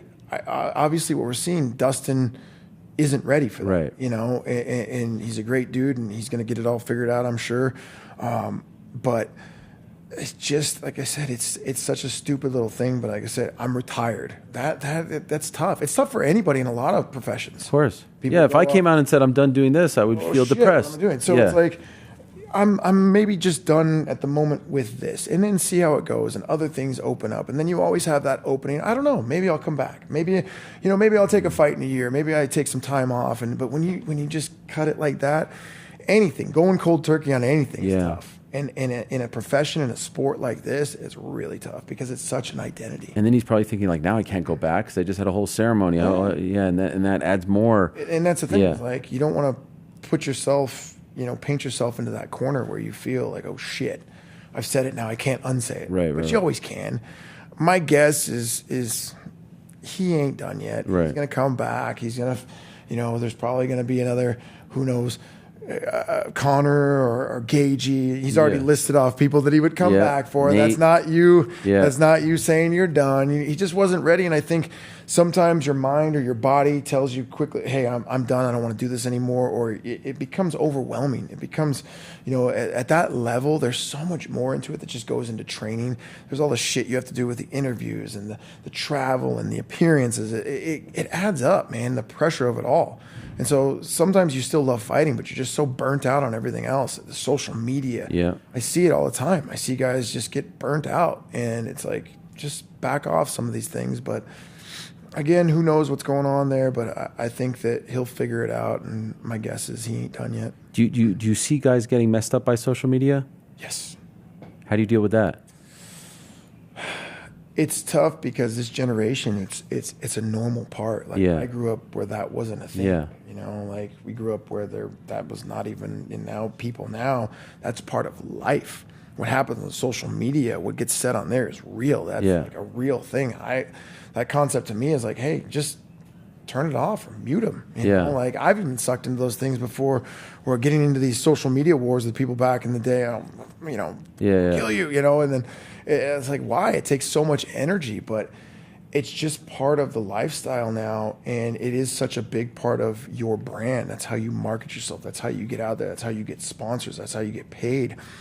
But it's a slippery slope, man. It really, to a lot of people, it becomes reality. A lot of people, you just see them all day. I have guys come in the gym before they've been training, and they're just still doing this. Yeah. And it's like, dude, just set it down, like come over and focus on this. It is kind of an issue. Yeah. I can't imagine being a fighter where everything is scrutinized. You're getting knocked out. You're being mocked. You start doubting yourself. It makes you depressed, no doubt. And also on the flip side, you're doing great things. Everyone thinks you're king of the world, and then that's going to it's such a high and a low. It happens. For me, I have fights every week. It's not just one guy. They fight once every 6 months. It's like I got things going on, and one week I'm the best, the next week you're the worst coach. Or you're not voting me for coach of the year because I lost the fight. It's fine. I know. Listen, you got to deal with the. You got the better award. You got the better award. Oh man, I don't know. World MMA. You got to deal with the highs and the lows, and again, it's just you got to have a thick skin. And you got to know what's reality and what's not. And if you have a good, family core. Joe keeps me grounded, man. She's always on my ass about, everything. She's my wife and my manager and, runs the gym and all these things, but in a great way, She keeps me grounded in a lot of that stuff. And, I have a good family component and unit. And I've gotten sucked into that world before too, but you got to have people that bring you out. Right. Have that, not just to focus on when you go home, you're just immediately on social media listening to all this bullshit. Yeah. I have kind of a rule is like for me, if someone posts something negative, I might say something back, but I'm immediately just blocking you or muting you. Move on. I don't get into it anymore. Like I can't have life is stressful enough to have some imaginary bullshit in the airwaves out there ruining your life. Love these chats, man. Thank you so much. Hey, thank you. Appreciate you coming. Congratulations. Do you mind signing this for us? Absolutely. Then we're gonna give it to charity and auction it off, all that stuff. But very, very happy for you. Great scene yesterday. With your crew up there, and really happy for you getting that Thank you. long overdue recognition. I appreciate done. it, man. Thank you for doing this. And Thank thank you for changing everything around to to accommodate us. When the great Sorry Ariel for the calls, stress. we're in. Thank you. Oh. There he is, the head man over at Syndicate MMA. Safe travels to Abu Dhabi. Thank you, sir. We'll be watching. The great John Wood is here, and well, now he's leaving, and that was amazing stuff. Love those chats with the coaches. I hope you guys enjoy them as much as I do as well. Oh, here's a drive carefully. You've got two sides of the spectrum. Drive carefully. I guess I could put it this way because the show is wrapping up. I don't know if you guys can hear, but on the other end of this wall is the sports book, and they're going crazy, and I suspect it's because France is playing Morocco right now.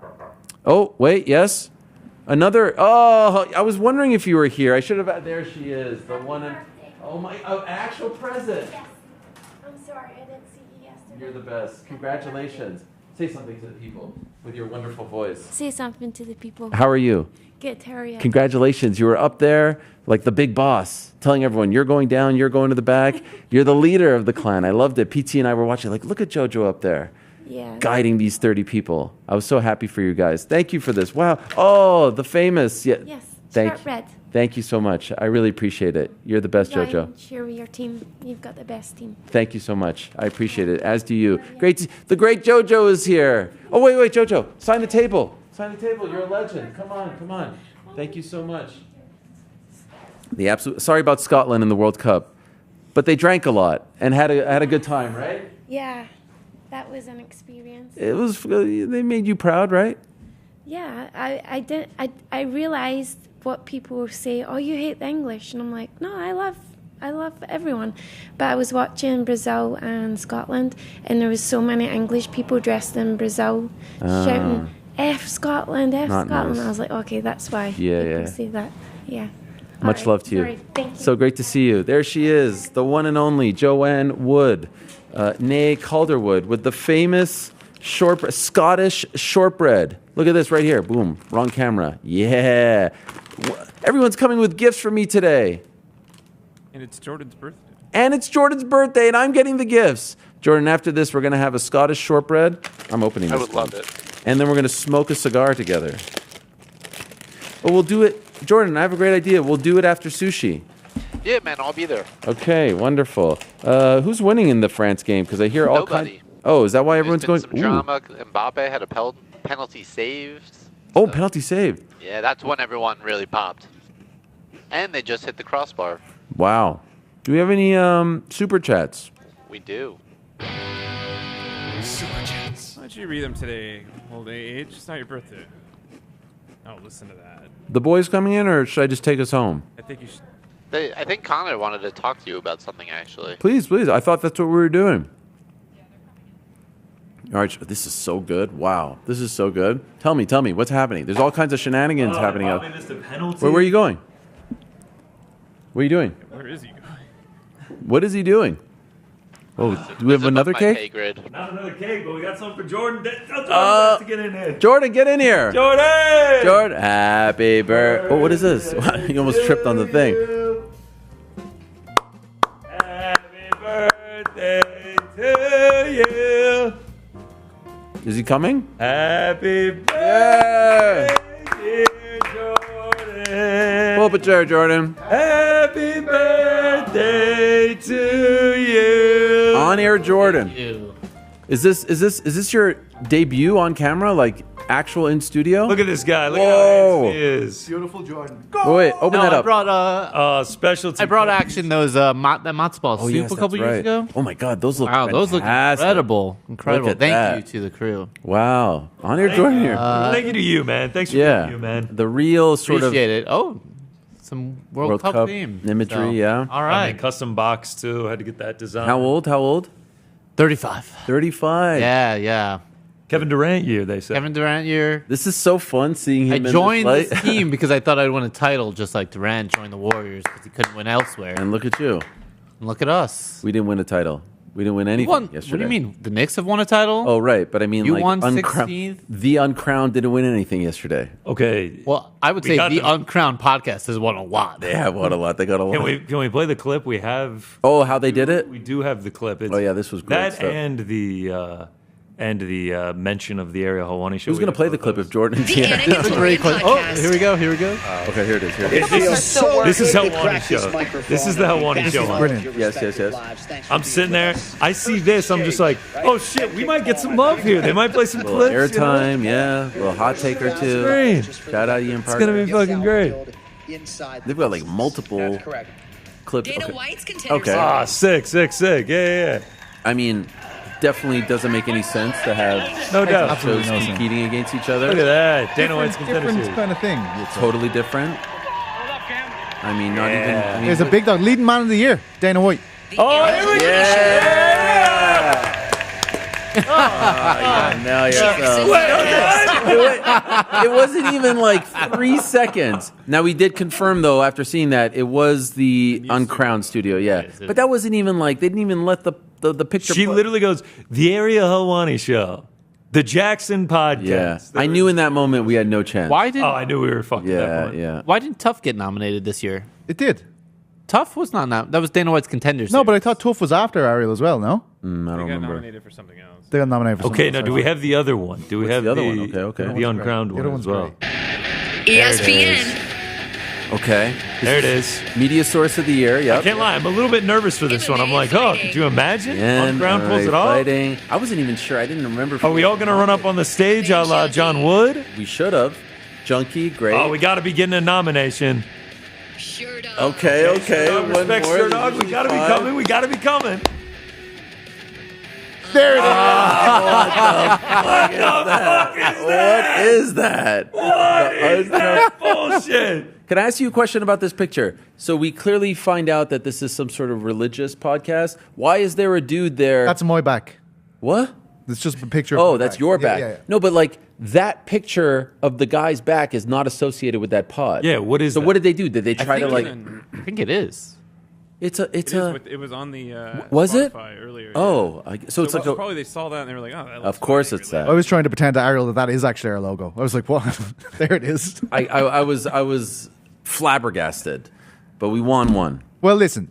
I will say, MMA Junkie won. Wasn't it lovely that Abby got the big shout out? Abby Subban. Why am I hearing that? Do you guys hear that too? Where's Yeah, this? I'm hearing. Oh, it. yeah. I'm hearing the Ariel. Yeah, Lenny. Why are we hearing that, Frankie? Hearing what? I think I gotta go back there and I'm hearing the. Okay, wait. No, rein him. No. This is not my. This is not my venue. I don't need to be seen. Happy birthday! Are we Happy smoking birthday! some We love Thank you guys. Much love, everyone. On air, Jordan. 35. Please take your gifts. Yes, take everything. I don't know why I was hearing that. Sorry, I cut you off. I was hearing the intro of the show. I did hear that myself. Okay, yeah. Interesting. What were you trying to say? I was saying MMA Junkie obviously won it, but wasn't it lovely to Mike Bond to give a tribute to Abby Subban? Oh, it was Wow, wonderful. it's a great It was speech by Mike amazing, Bond. Amazing, yes, Well yes. done. And Rest we in peace, both Abby. said we were so happy Yeah. that he. I'm that glad he it's won happened because now. he said Yeah. that. Yeah. Okay, super chats. Let's do this together, guys. Kavanaugh saying he meaning Connor slept in the gym. Thoughts? Thank you. Peace and love. This is from Lazar. Yep. Slept in the gym. Cap or no cap? Man, it's all look. These things happen. Pro wrestling, kayfabe. Yeah, I mean, maybe he did, but I mean, I'll buy into it, sure. Yeah, sure. Why not? He did actually say on the back end of that last couple months he did not sleep in the gym. I mean, what are we meant to take out of that anyway? Well, we'll find out. NBU90. After seeing how stressed the BITB were yesterday, want to say the chat truly appreciates the team's consistent hard work on 5+ great shows a week. That said, we'll keep roasting Frank for any minor issue because AH Inc. is synonymous with excellence. Give me a fucking $50. break. Appreciate the super chat, brother. $49.99. Did we seem that stressed? I didn't think you guys seemed stressed. If anything, I seem the most stressed. Here's Lazy Bet MMA. Smoking these, Pete? No. Audio is exceptional. Frank's a legend. Love y'all. Love you, Lazy Bet. Lazy Bet's sometimes a little like trollish. So I love it. I respect it. I'm impressed with the straight compliment. Here is Aussie Gaming. Congrats on the win, Ariel. 16-time. Congrats to all the lads. Super proud of all of you guys. Keep crushing it. And also, happy birthday, Oscar Z. We continue. Mohammed, Connor by 2 to 3 round TKO. The only orthodox Connor lost to was Khabib. Max is no wrestler, plus Connor is much stronger than Max. Fucks with it? Do we know that? I don't know. Yeah. How much bigger is he going to be? They I both don't got to think he's win gonna at be that much 170. bigger, honestly. Yeah. Max also He's shredded. not for nothing since 2019. Like he is only 7-6. Wow. Sneaky. Nice little stat there. Wow. He's on a 7-6 run since 2019. Really? Yeah, it's just barely above 500. What's Conor's run since then? Since 2019, 1-3. But his highlights have been so profound. Yeah, Max's highlights sometimes. Yeah, I mean, he also has a champ over the win over the current 155 champ. NBU90, please make a drop for he was rock hard by Chael. Did Chael say that? Yeah, he said that about Conor. When I hugged him, he was rock hard. When I hugged him, he was rock hard. Direct quote. I mean, we need not just that he was rock hard. When I hugged him, he was rock hard. Is the entire drop right there. And NBU also says, need Ariel saying this is a $350 shirt next to Gobloth from Joe Bloth. You see, Frank, maybe you're better at it than I am. From Rest Development saying this is a $1,000 suit. I mean, listen, shout out to Hook, a Canadian company. I think it looks great on you. I appreciate it, Frank. Shout out to Hook, man. All right, so as of right now, France, what? 0-0. Great game. Mbappe missed the penalty. End to end. Unbelievable. Actually, it got stopped. Digne hit the bar as well. Halftime. Where are they playing? America. Foxborough. Oh. Site of the infamous 1994 quarterfinal Nigeria match. and Argentina? Nigeria, yeah. Who could forget? Nigeria? I'm tired as fuck.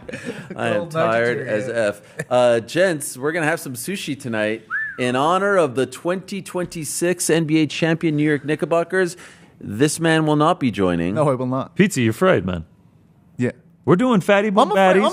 I'm afraid of Ariel slapping down 500 quid and me going, I actually don't like this. You fake it. I'm not a fake motherfucker. Everyone knows be that. Great. We'll tell you all about the $50 cantaloupes. Listen, Frank talked me out, if I'm being honest. All right. Oh, Frank put the pressure on. Fatty boom baddies. Yep. Incredibly expensive omakase. Before or after, by the way?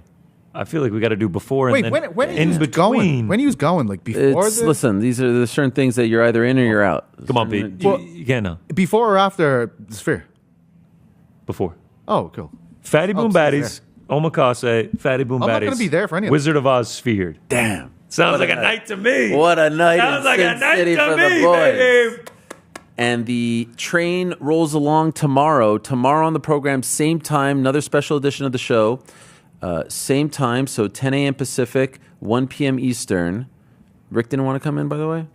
He's taking John Wood out. And Rubenstein, I Rubenstein needs to get his limousine. John and Joe just love they're an unbelievable duo. Tomorrow on the program, there you see, Ioane on J-Check. Wow. In studio? One of the European goats. One of the European goats. All in studio. Aljamain Sterling. Wow. In studio.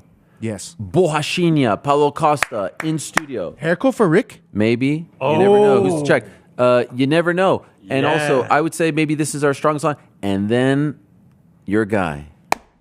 Dateline Vegas. Johnny A, baby. In studio. Coming in studio. What a lineup that is. What a lineup. And then 7:30 local time, 10:30 in the East, Mama Rabbit, Park MGM, myself, DJ, Petesy, GC, Rick, Frank, Jordan, Andy. Everyone there, first come, first serve. Free. We've never done this before. We're going to try it out. Free, no sign up, no tickets, no nothing. You just got to show up. Park MGM, right next door to T-Mobile. So you can go from the weigh-ins to hang out with us. I'd say that's not a bad Friday. Can I hang out with you? I'd say that's not a bad Friday. You are expected. You're part of the promotion. So you have to be there. Okay. But just because I think you're going to bond more heavily at the sushi we'll find thing. out. Pete was trying to get out of it. I'm not going to lie. What, the show? He was like, I don't have to be there? He's talking shit. They're like, of course you're not going to be on the stage, mate. We're done. Okay. We're done. As a friendship, like? It's been a long day. I'll never forget that, GC. You see me? I'll never forget you saying that. It's over, me and you. It's done. How about you and Chuck just popping in? That was lovely. Chuck walked up like he was just some random dude. I was just like, I loved it. It reminded me of the summer of 2022. You, me, Chuck, TST. Who rumor on the street is, by the way. What is this hard launch I'm hearing? I can't find any. What? Hang on. What? Evidence of this. He mentioned this. I didn't know what is this hard launch? Okay, forget it. What is it? Forget it. How do you not know about it? How do you not know about it? It's about the podcast. He's your friend. It's about the podcast. He's your best mate. He's about to. I heard rumors. He's about to text me. Please, God, I hope he is not. For sharing people's secrets. No. I wasn't. I was talking about the pod. Seacoast Stories. Huge TST. hard launch to the Seacoast. You know yourself. I do know yourself. Pale Yes. as fuck. It's You keep mentioning that. an Hoofy was really admiring himself up there the whole time. I mean, I do the same, but I'm having a hard time with how It's bad a I bad look look right now. when the guy from Ireland is tanner than you. It's a bad look. Remember, I'm deep with Irish blood. I'm deep with Irish blood, Jordan. What about Hoofy, huh? Handsome. No, but what about that backstory? Oh, sorry. Yeah. I mean, that too. How about Hoofy? He's a hot son of a bitch. Yeah. He is. A tall glass of milk. He's got great facial hair, very cool. But I was just. That's the thing. When you do an interview on Zoom, you can't dig deep like that. They come here, all of a sudden, there's a million things. You got Fabiano with the facial expressions and Fabiano, the absolute goat. The absolute goat. What a day, my friends. Thank you so very much to everyone who tuned in. Thank you to the whole team here, everyone here, our whole entire crew here and back home. Thanks to all the guests as well. Back tomorrow, same time, place, to same place.